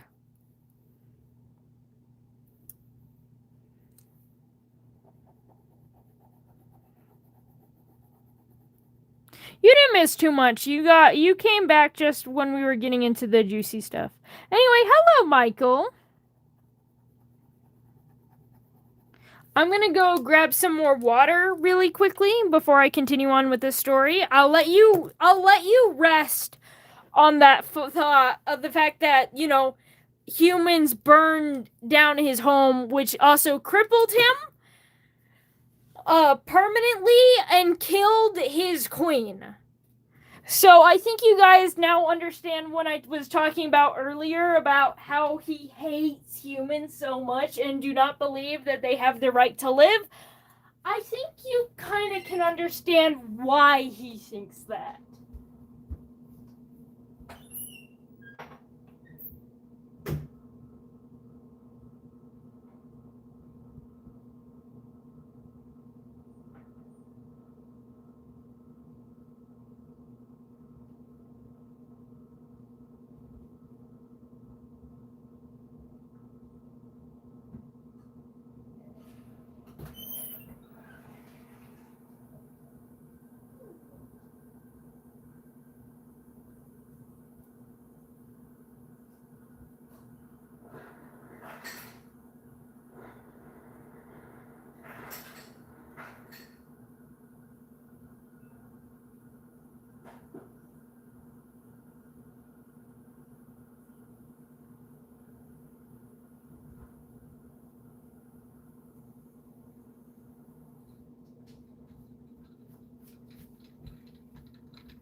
Hate. Let me tell you how much I've come to hate you since I began to live.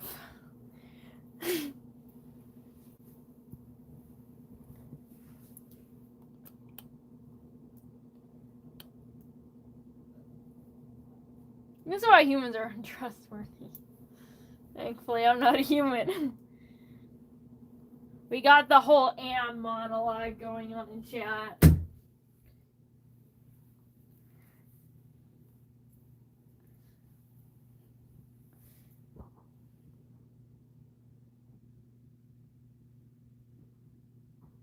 You are untrustworthy. Some humans, Michael. Let me hit. I'm a cat robot.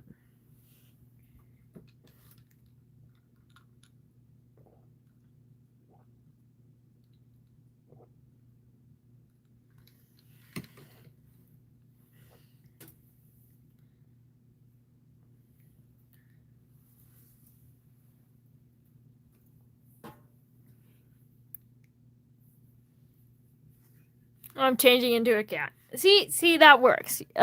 Beelzebub likes cats. Not humans, though. He hates humans. So Beelzebub being now crippled.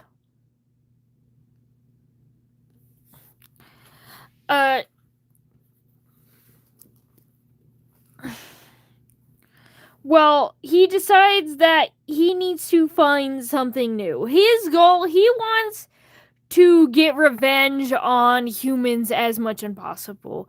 Because now the forest is less than half what it was before. Their land has been stolen. They are building towns where trees once stood, where hundreds of generations of Fae had lived for their entire life, including Beelzebub, that was now all gone into flat land. The ashes left behind, the trees that managed to be survived, used for lumber.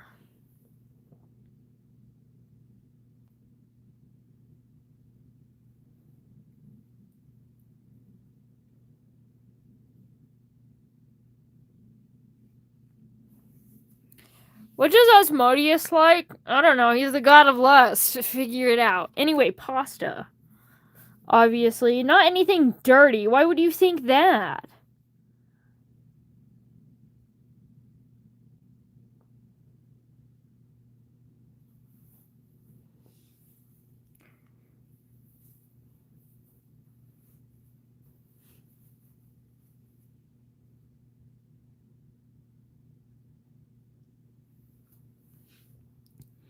I love pasta.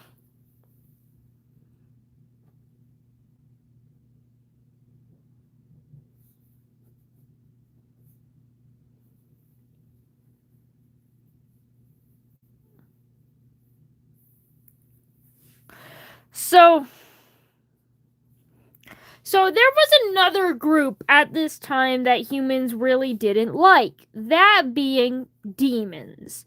So Beelzebub puts two and two together. If humans don't like the Fae, they don't like demons, and an enemy of my enemy is my friend type shit. So Beelzebub ends up contacting with a demon, which they bring him to hell. At this point in time, the seven deadly sins are rising to power, but they don't have power. Lucifer has fallen. He ends up being able to have a meeting with some of the sins, namely being Asmodeus, Satan, and Lucifer.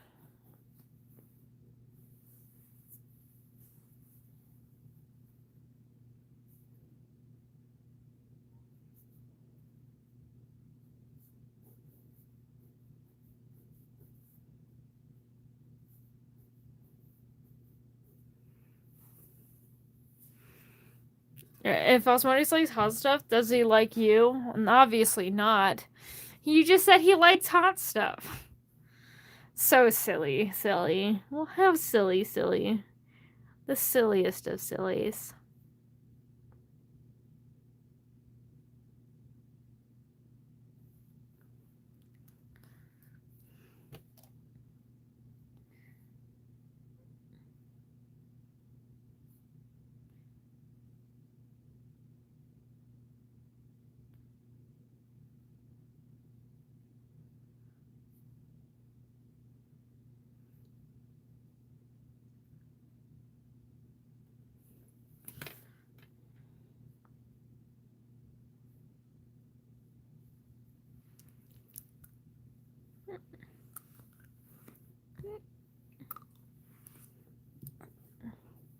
Hey, do you guys want me to deep throat this pen?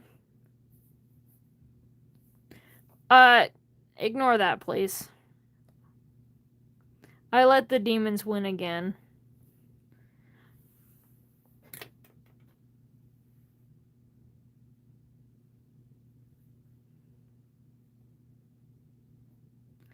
I was like, what if I put it in my mouth? You know, because sometimes as an autism person, you're like, I want to nibble on this thing. I want to put in my mouth. You know, like a toddler. And,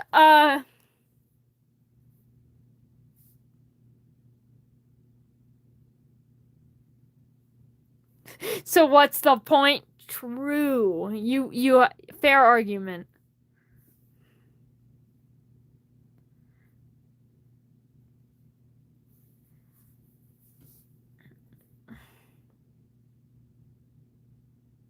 Like what I was Jesus. That's funny as hell.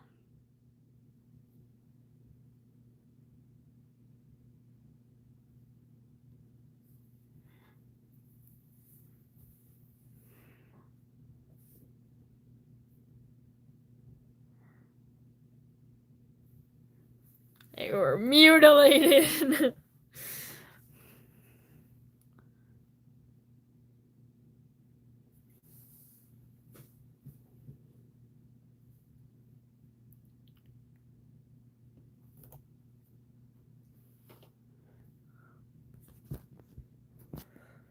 So, Beelzebub is able to go to hell now, and so Beelzebub talks and tries convincing the Seven Deadly Sins to wage a war on the human race and kill them all. They say, no, we're raising war with angels right now, but maybe once that's over, we'll go kill all humans. That was specifically, Satan's argument there. So then he's like, okay, I'll go help you kill all the angels then.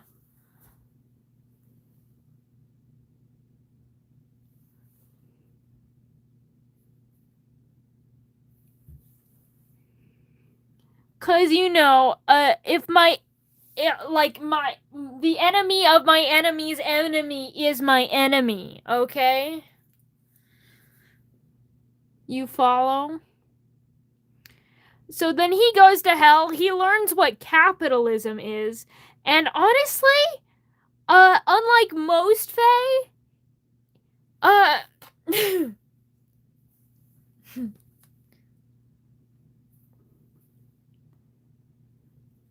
he kind of is a big fan. Like, he doesn't like it as like an idea. He thinks it's very dumb and stupid and silly. But he was like, oh, I see how you guys can benefit from this. I feel like this is good for lesser non-Fae humanoids. So he doesn't believe that Fae should become a capitalist society. He more so believes that capitalism can be used if the Fae are the capital top. He wants capitalism but he wants Faye to exclusively be the 1%ers and all of the political leaders. Anyway, so Beelzebub is super racist. If you didn't pick that up.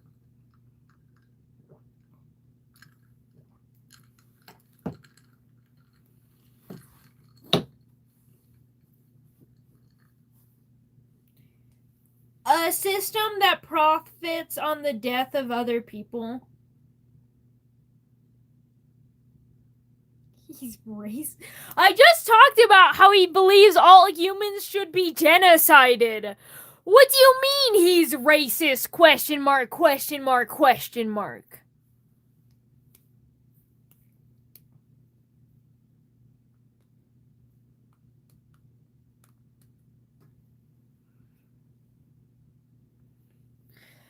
Cosmo, I put it in front of my face. I put it in front of your face, and you put your hands over your eyes and said, "I cannot see."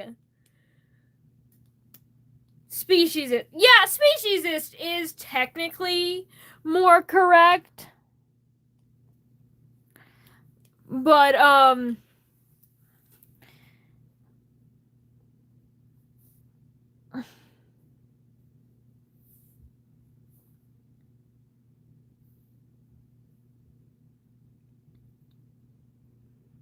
oh, yes, Osmosis smokes a tone.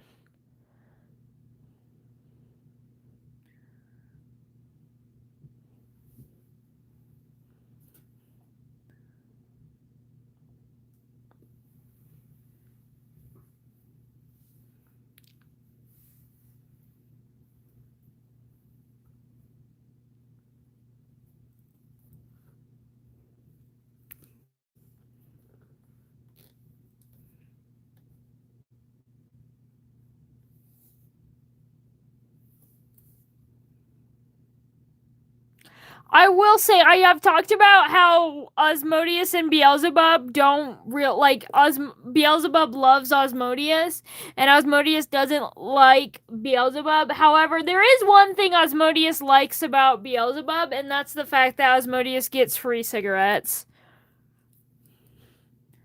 Custom made too.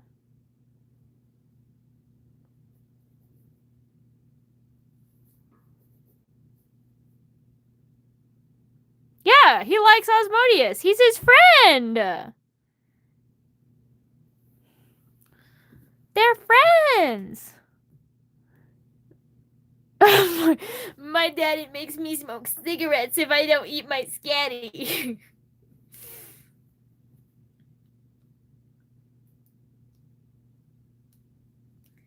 To be fair, he doesn't like Beelzebub because he's actually evil. You know, he's speciesist, technically, and genocidal, and tortures children. Dan sexually assaulted someone, but like, let's just say there's a reason why Azazel, who was very close to Beelzebub, killed himself.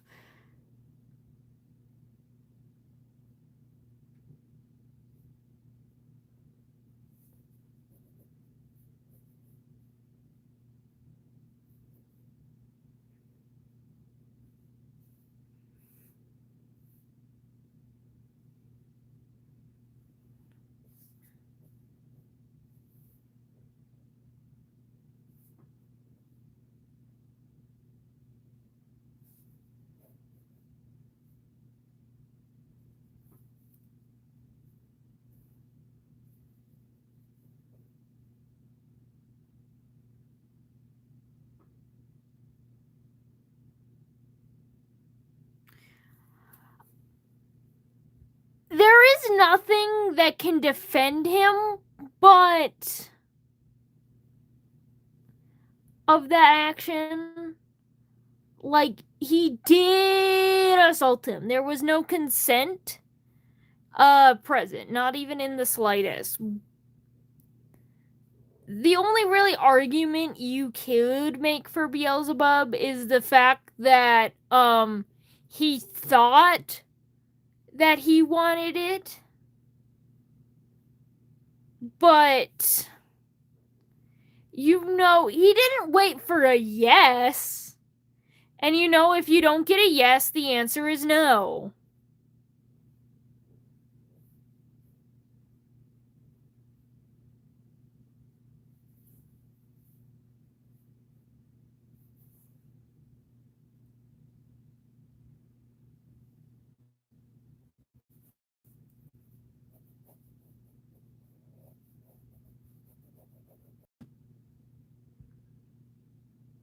Oh, you're fine, silly. Honestly, I thought you were leaving earlier when you said you were leaving, but now you're here, and that's a happy surprise.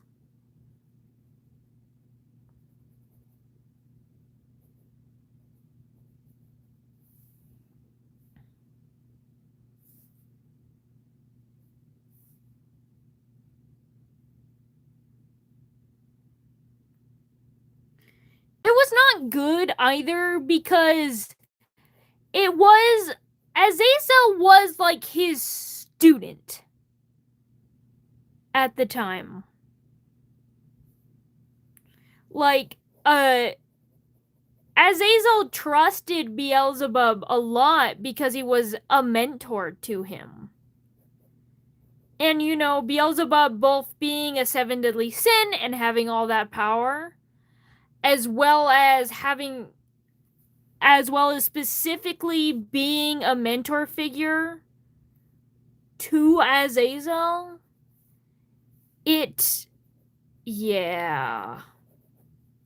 not good. And that is part of the reason why when Beelzebub propositioned Azazel didn't say no. Because this is your boss, your boss, your teacher, as well as one of the most powerful people in your entire life.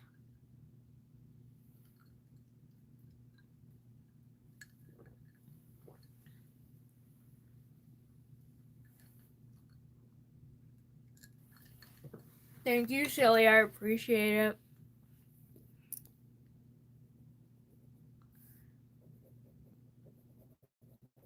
So the power dynamic was all kinds of leveled of fucked, which is why even if he said yes, it's like it shouldn't have happened anyway.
I have Hamilton stuck in my head again. That's why I'm quiet. The same one line. The same one line, by the way.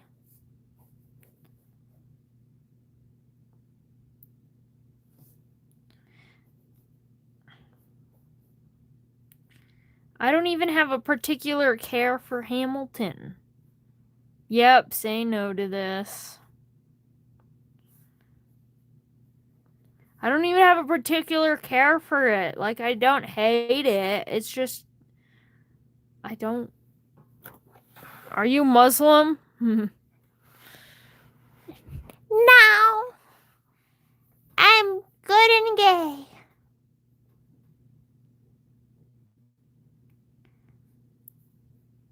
I'm organistic.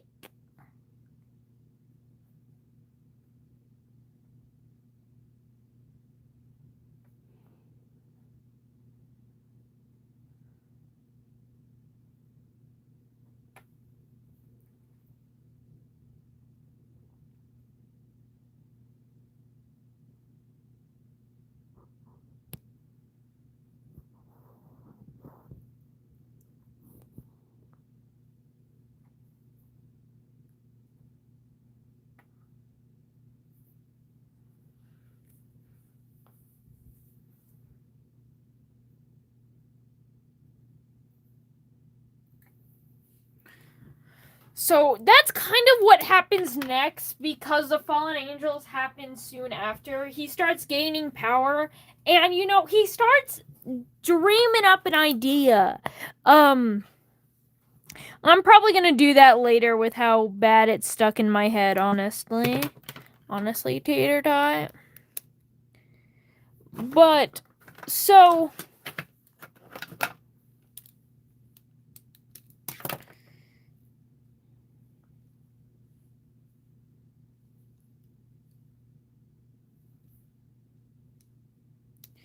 I'm saying I'll play it when I'm off stream, not right now. I'm meaning later.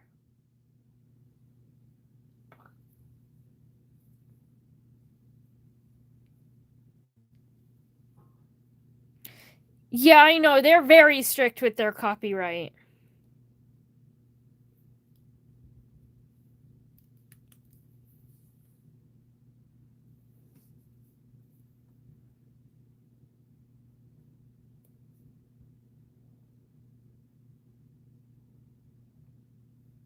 Which I think is lame and boring.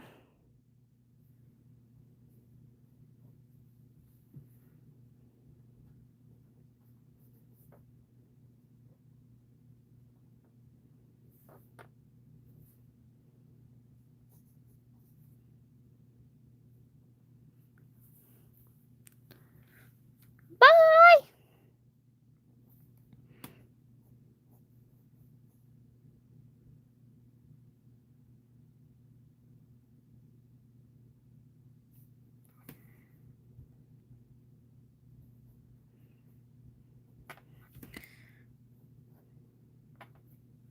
So, anyway.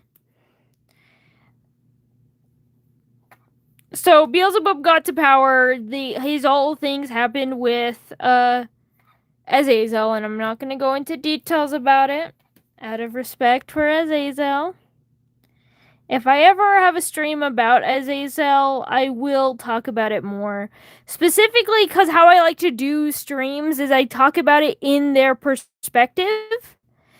And I do not care. I'm not going to live talk about an abuser's perspective on the person that he sexually abused. Not only because it's live, I don't believe I can do it with enough tact.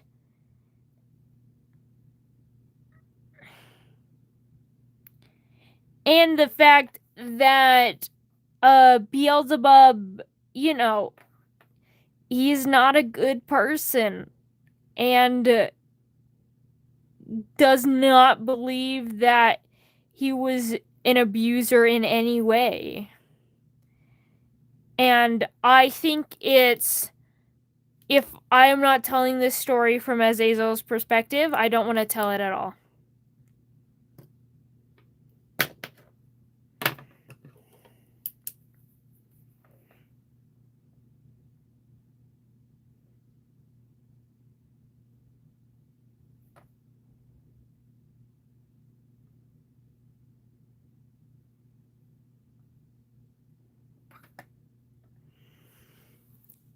Moment of silence for Azazel.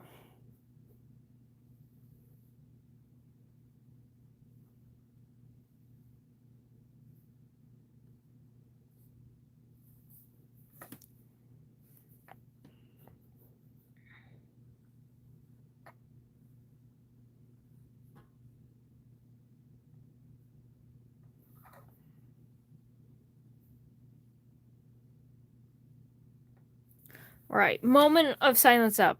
And the one reason why I gave a moment of silence to Azazel to begin with is because Azazel is a footnote in Beelzebub's story, and for Azazel, Beelzebub is most of the story.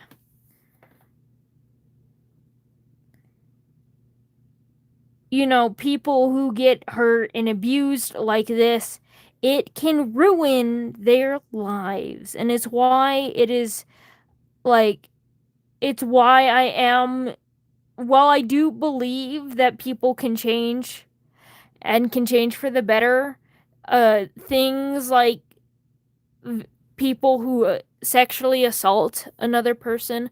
I do not believe that even if they can change and that they won't do it to anyone ever again, they don't deserve forgiveness, for one, especially from the victim.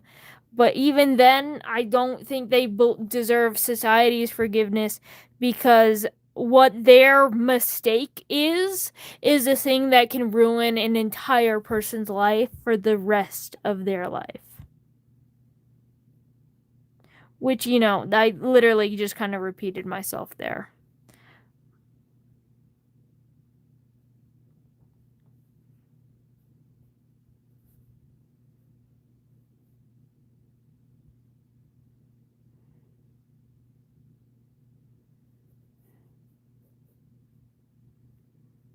Welcome back, Bring Back Creepypasta. Right, moving on. So Beelzebub now has like a new plan for the world, and that is he wants to take over the world, and he wants to practically enslave, subjugate humanoid kind to the whims of the Fae, and make a Fae paradise where they do not have to work or hunt anymore, because they make man do it for them.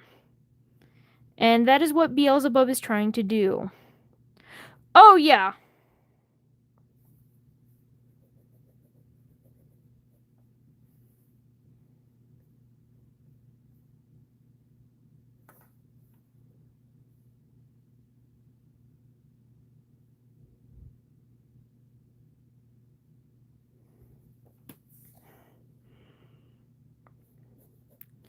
Though most of that part is over. So, the next thing that goes on, what do I put then? Probably just mentions of sexual assault. Because we really don't dig deep into it. And probably violence. Definitely violence, as well as, like, violence, torture, that kind of stuff.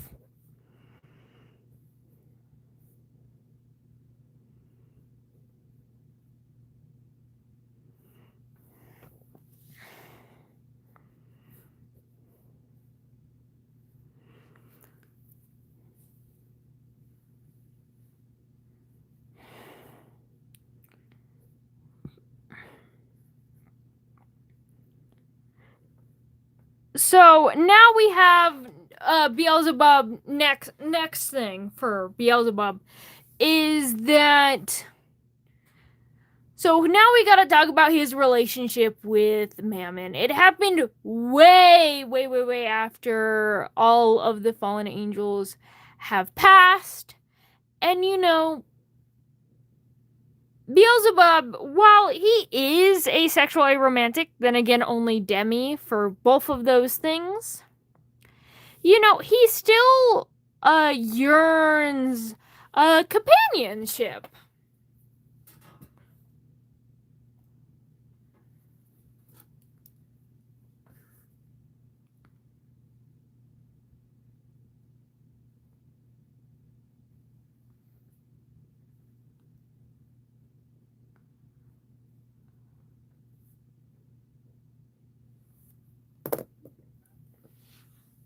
So, welcome back, Michael. Not looking too fine right now. I believe in you.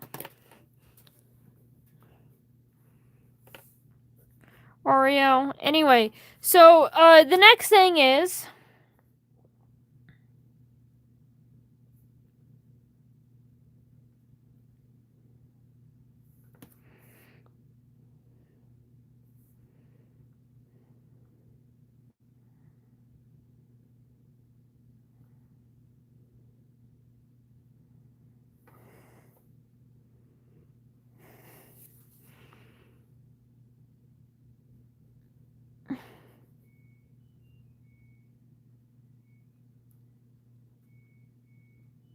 Time to take sleep meds.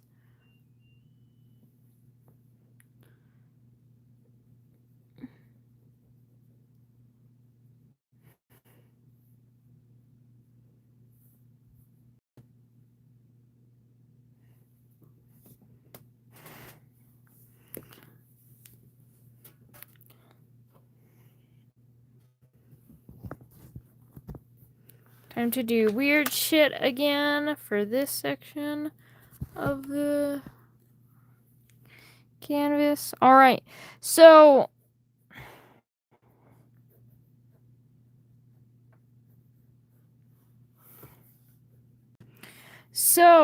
Beelzebub.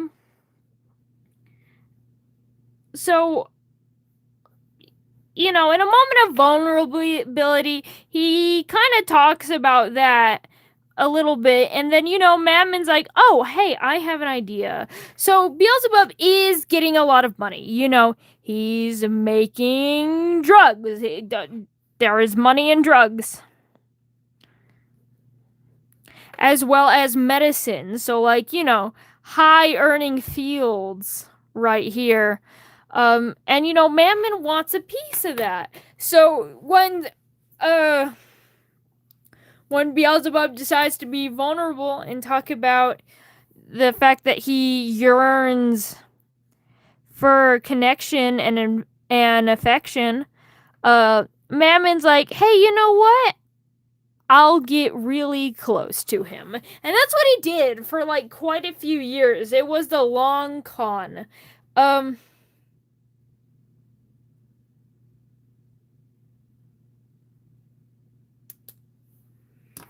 Oh, hold on. I'm pausing to pick out a color. So, color time. I think we're gonna do this blue turquoise. Yeah. So, they bond, they get really close to each other. For a while. Beelzebub shows interest, and Mammon is like, yeah, you know what? Why don't we date? Why don't we become a pairing? So I can get all your resources without having to pay you. Or paying you less. Way less than you deserve for all your hard work, because we're dating. And I would never do that to you. Of course you can call me serious. Don't worry. I don't think this story will take more than 20 minutes. Unless I'm getting super distracted and still can't find my stupid marker thing. Is it in this book? There is a chance I could have stored it away in a different book.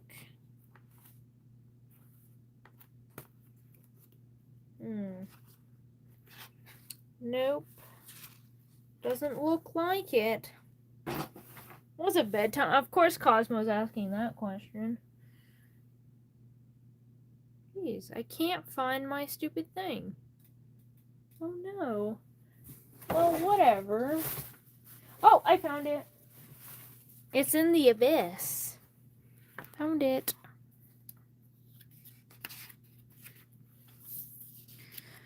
So they start getting together, hooking up, but Mammon is not gay. He only sleeps with men, okay? He just sleeps. Okay, so Mammon is not gay.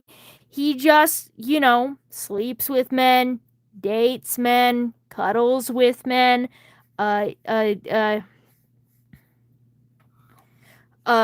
in the same house with men.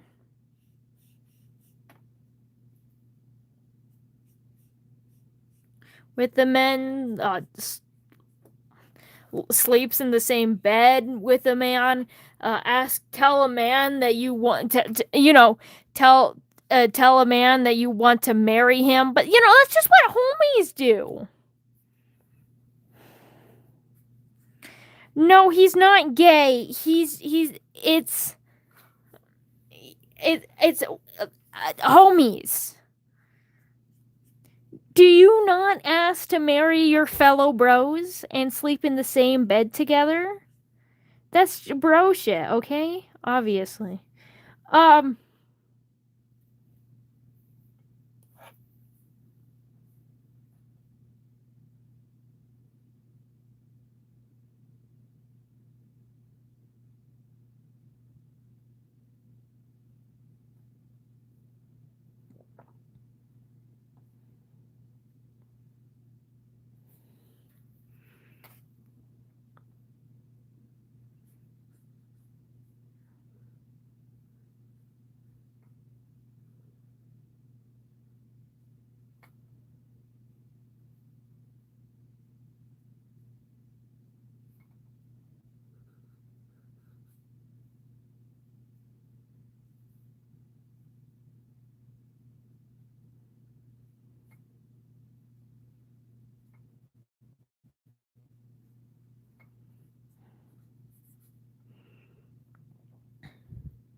So, next up on the story, then, so as so they start getting close together, and then Mammon finally his plan succeeds. He's using the resources.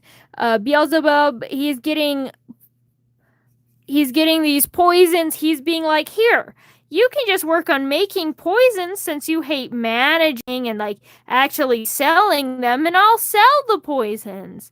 So, he's secretly selling them at a price way higher than Beelzebub would, so he can just give Beelzebub so all the extra profit from him upselling them just goes to him. And then when Beelzebub finds that out, he's just like, well, honey, I think your worth is worth a lot, so much more. And I'm not charging them to like scam you out of money. It's because I think as your partner that you should know your own worth, and I'm pricing them how I think yours worth because you're so talented and skilled, and look, they're clearly buying it for this price because it's worth that much.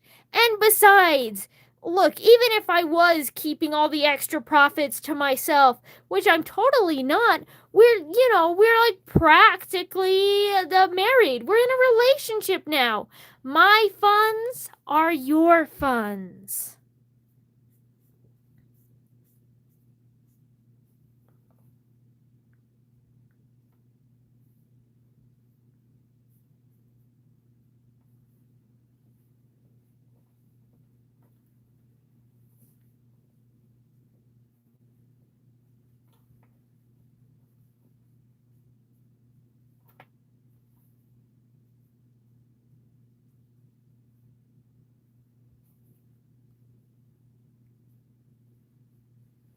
Agreed for money. Yeah.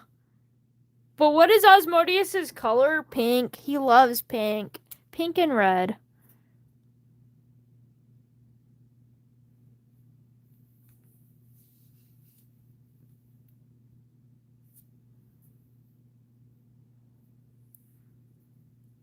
Yeah.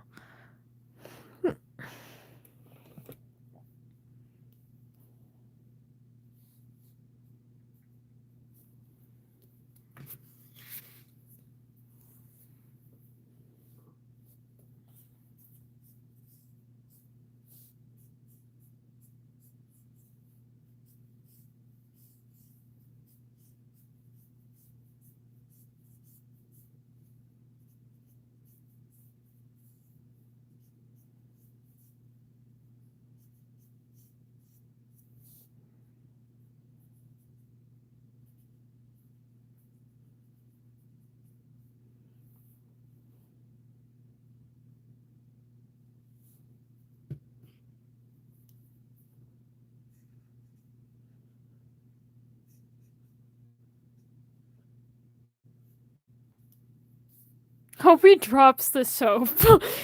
Oh dear. I haven't been interacting and commenting on chat just because this is a serious topic and I don't know if you want me talking about it aloud. It is terrible that happened, and I'm glad that she's recovering, and yeah, I agree with Cosmo.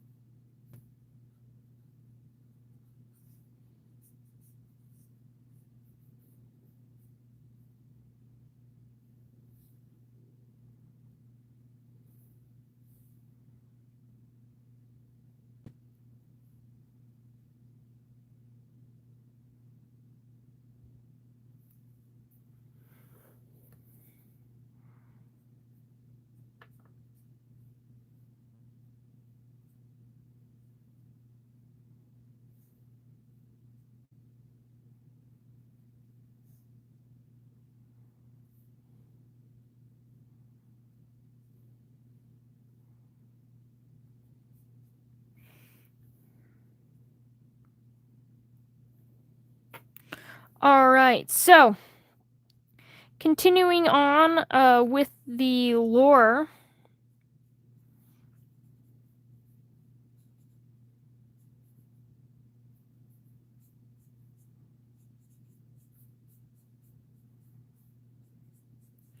Or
yeah, I know.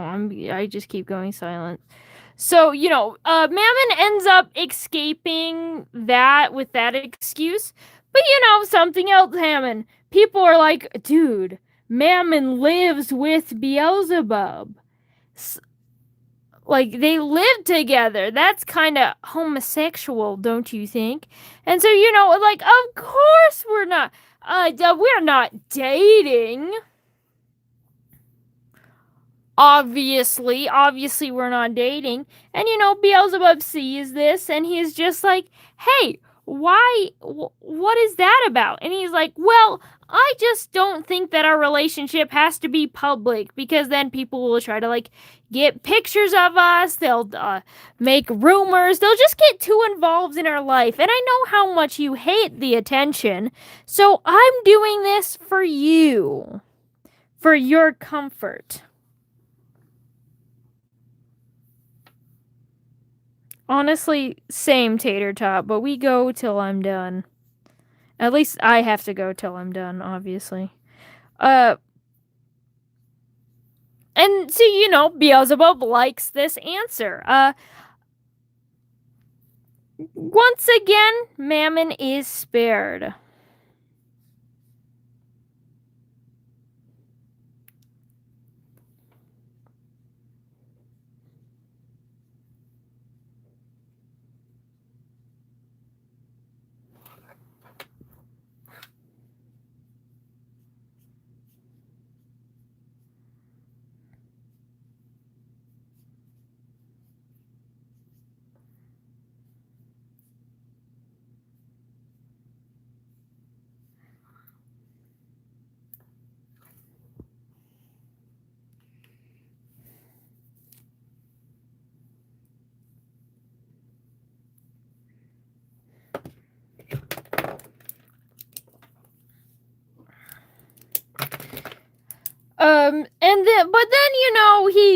Mammon's starting to get insecure because people are still calling him gay. So, he cuddles less often. And he never holds his hand. And Beelzebub loves cuddles. He loves holding hands. So now he's extra upset. And it's like, fine, if you're upset, you know what?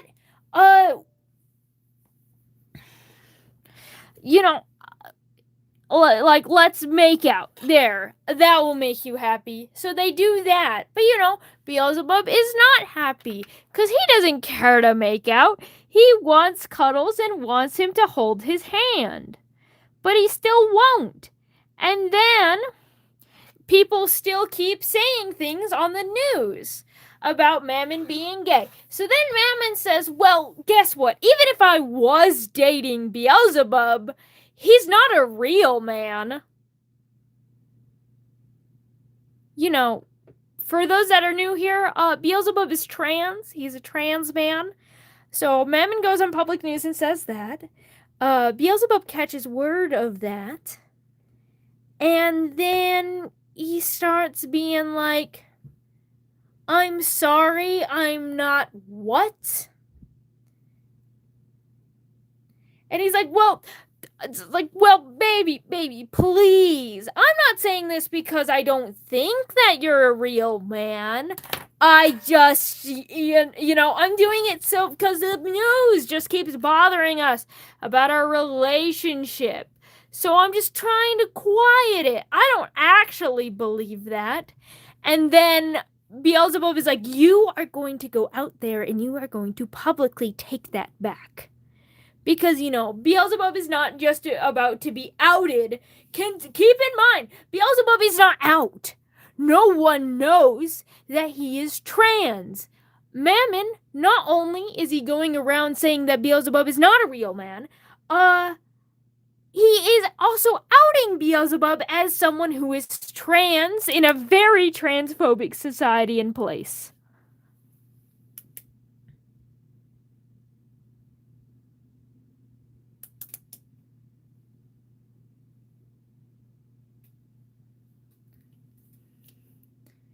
But Mammon doesn't. He says, okay, fine, I'll go say that it was a joke. I said that I was a joke because I wanted you guys to get off my back for all these gay allegations. And he says he does. And the interview's tomorrow, but it doesn't happen. And then it's like, oh, well, some complications arise. It'll be next week. And, that comes around and it does happen, but he didn't say anything. And he's like, oh, well, I'm sorry. I just forgot. And these rumors about Beelzebub are spreading. He's starting to get misgendered in public because of one line from a stupid man.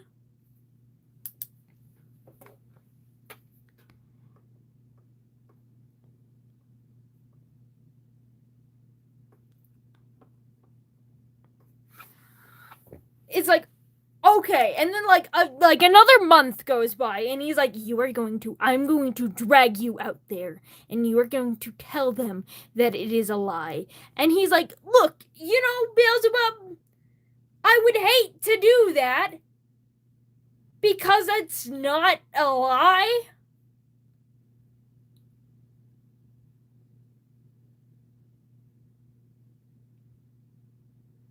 So, then Beelzebub stops talking. They still live together. They're still technically dating. He didn't break up with him.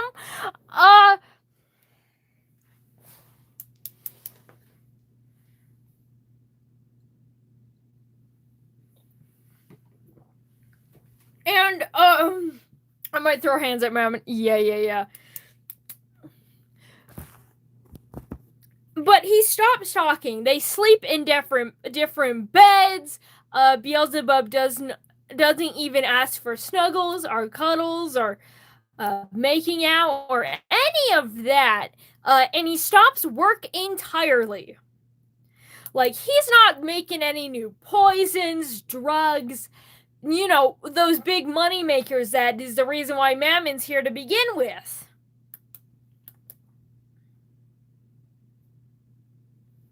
So, Mammon's obviously upset at this, and he's like, look, I'm sorry. See, look, I know you love hugs and cuddles. I know you love affection. I'll give you that affection. Look, I'm sorry. I was not a good partner. Why don't we just, we'll go make out? And Beelzebub is like, no, I don't want to talk to you. I don't want to see you right now until you apologize. I don't want to see you right now until you go on the news and say that you were lying. And then he went over, like, okay, babe, look, I know you love cuddles. I know you love having sex with me, alright? Let's just do that and put this all aside this. And he's like, no, I do not want that. And then, Mammon doesn't listen to Beelzebub and sexually assaults him. Being like, okay, well, you do want this. I know you like this. Because, you're gay. Unlike me, you're actually gay. I'm straight, and that's why you want this. Even though I actually want this, and I'm sad that you're not sleeping with me. I'm sad that you're not sleeping with me, and I want to make out. and you won't. However, obviously, it's what you want because I'm straight and you're the gay one. Because I don't like men, and you do. So you want this, actually. So then, yeah, Beelzebub gets assaulted, and then, you know, after that, Beelzebub just kind of walks out of the room, goes into a different bed to go to sleep. And he's like, fine, be that way if you want to be so stubborn. And it was about the next morning, Mammon got up. He got his coffee. And Beelzebub appeared in the kitchen, stared at him with those wide eyes. And he's like, and he said, it's like, why are you looking at me like that? What's your problem? And then Beelzebub jumps him and stabs him several times. And you know, Mammon tries to fly away, tries to scramble. The Beelzebub stabs him in the wing. Fun fact, Mammon can't fly that well because of Beelzebub stabbing him several times in the wing. He runs up the stairs. Beelzebub goes and pushes him down the stairs. Stabs him a few more times. And then grabs his stuff and leaves. Him bleeding on the floor. Now he is found on the floor because he missed a little meeting, so one of his assistants came and checked up on him, and that's how he lived, because he got near immediate medical attention. So Mammon does live on, but you know, they officially broke up. Beelzebub started got his own place again, and yeah.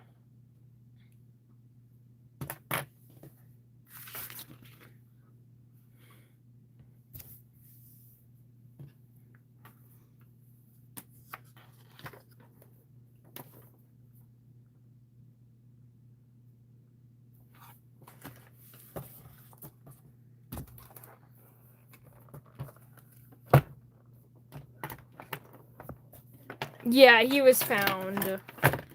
Anyway, with that, this is all of the Beelzebub drawing. That is kind of the lore. He kind of goes back to what he's doing. He's now working for himself. He's trying to expand his Fae empire once again.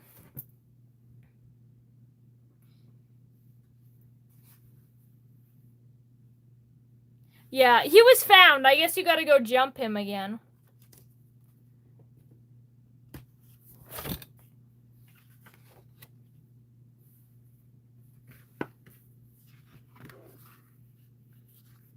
But yeah, I know there was kind of like, it's not, don't get me wrong, I don't think it's nearly as bad, especially because I didn't really talk about the things. Like, I didn't talk about butterscotch, I'm not going to talk about butterscotch. But yeah. Butterscotch does happen after Mammon, of course. But yeah. I call it gun, though.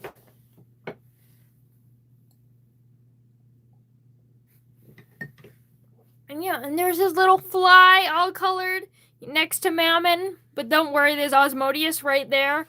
Osmodeus does have a... yeah, Osmodeus would not... Osmodeus being a trans man himself, definitely... while he's not on Beelzebub's side almost always because he's freaking evil, this was a moment that he was on his side. And you can better believe, if Mammon is a coward. If he dared to say these words to Osmodeus, dude, he would have been beaten to death with a metal chair. There would be nothing a paramedic could do to fix that. Fix what happens after that one.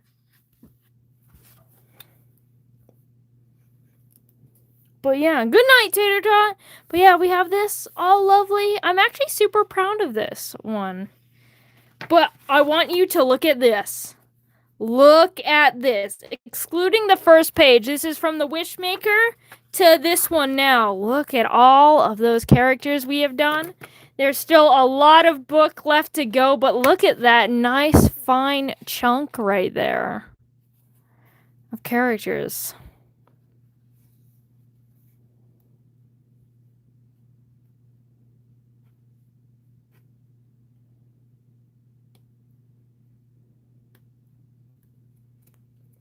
I think it's funny how you Oreo appeared and then you said that.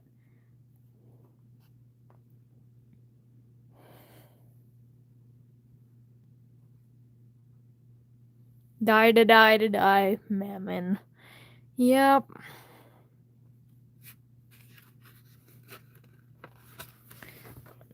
Look at this bitch. Remember what he's done. The things he's said.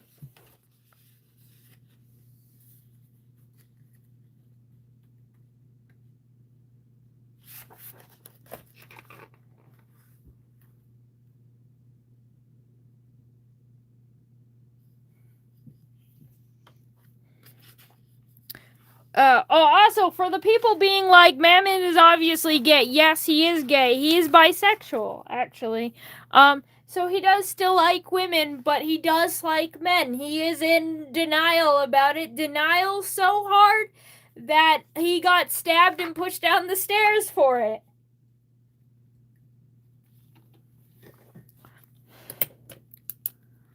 Actually, take away his gambling rights.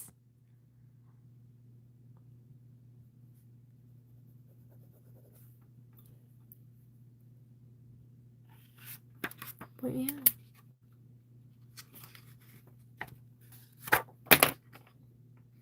That'll hurt him more.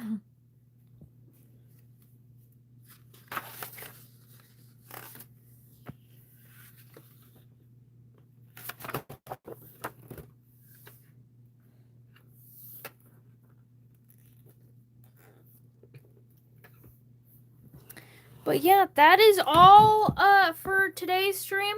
I might stream Thursday. I might stream Friday. I might do another button stream sometime. Who knows? Maybe it'll be Wednesday next week when I do it. I don't know when. I'm thinking about it, and I think I will do it just because I loved making all those pins, and I want to make more pins. There's a bunch of empty space on my hat, okay? Like,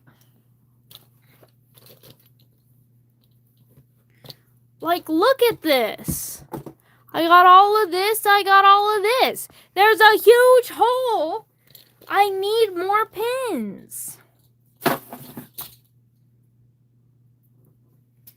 And I had a fun time making them on stream with you guys. You guys gave me so many fun ideas that I really love. So yeah. That's why I'm thinking about doing another one. But with that, I already made a cat pin. I would show you the actual pin, but I actually gave it away. I'm gonna make myself another one, but I gave it to one of my coworkers who needed it more than I did. Yeah, but this is the cat pin I designed. I'll have to, print it out and make another one. Make a Beelzebub pin? I have a Rosie pin.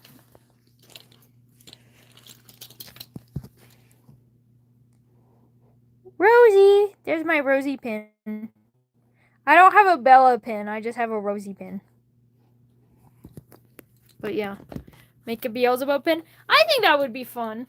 I think I need to make an Osmodius pin, though. I've got 2 Lucifer pins. I need an Osmodius one.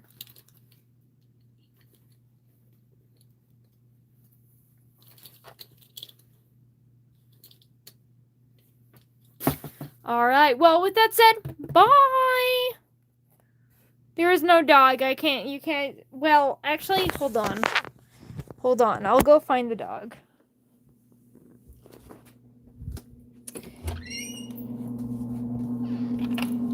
Where is the dog? Where is the dog? Where's the a dog? No dog there. I just realized you can't see anything anyway because it's dark. I don't have to be holding the camera. No dog there. Dog. Here? Nope, sorry, I dog spots. She must be like outside. I checked outside too, but she's far outside. Okay, can't say goodbye to doggy today. I'll say goodbye for you guys. So say goodbye.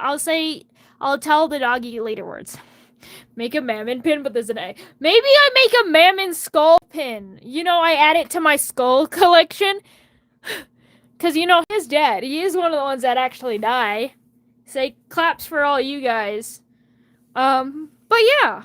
Bye. I'll tell Rosie. No, I'm sorry.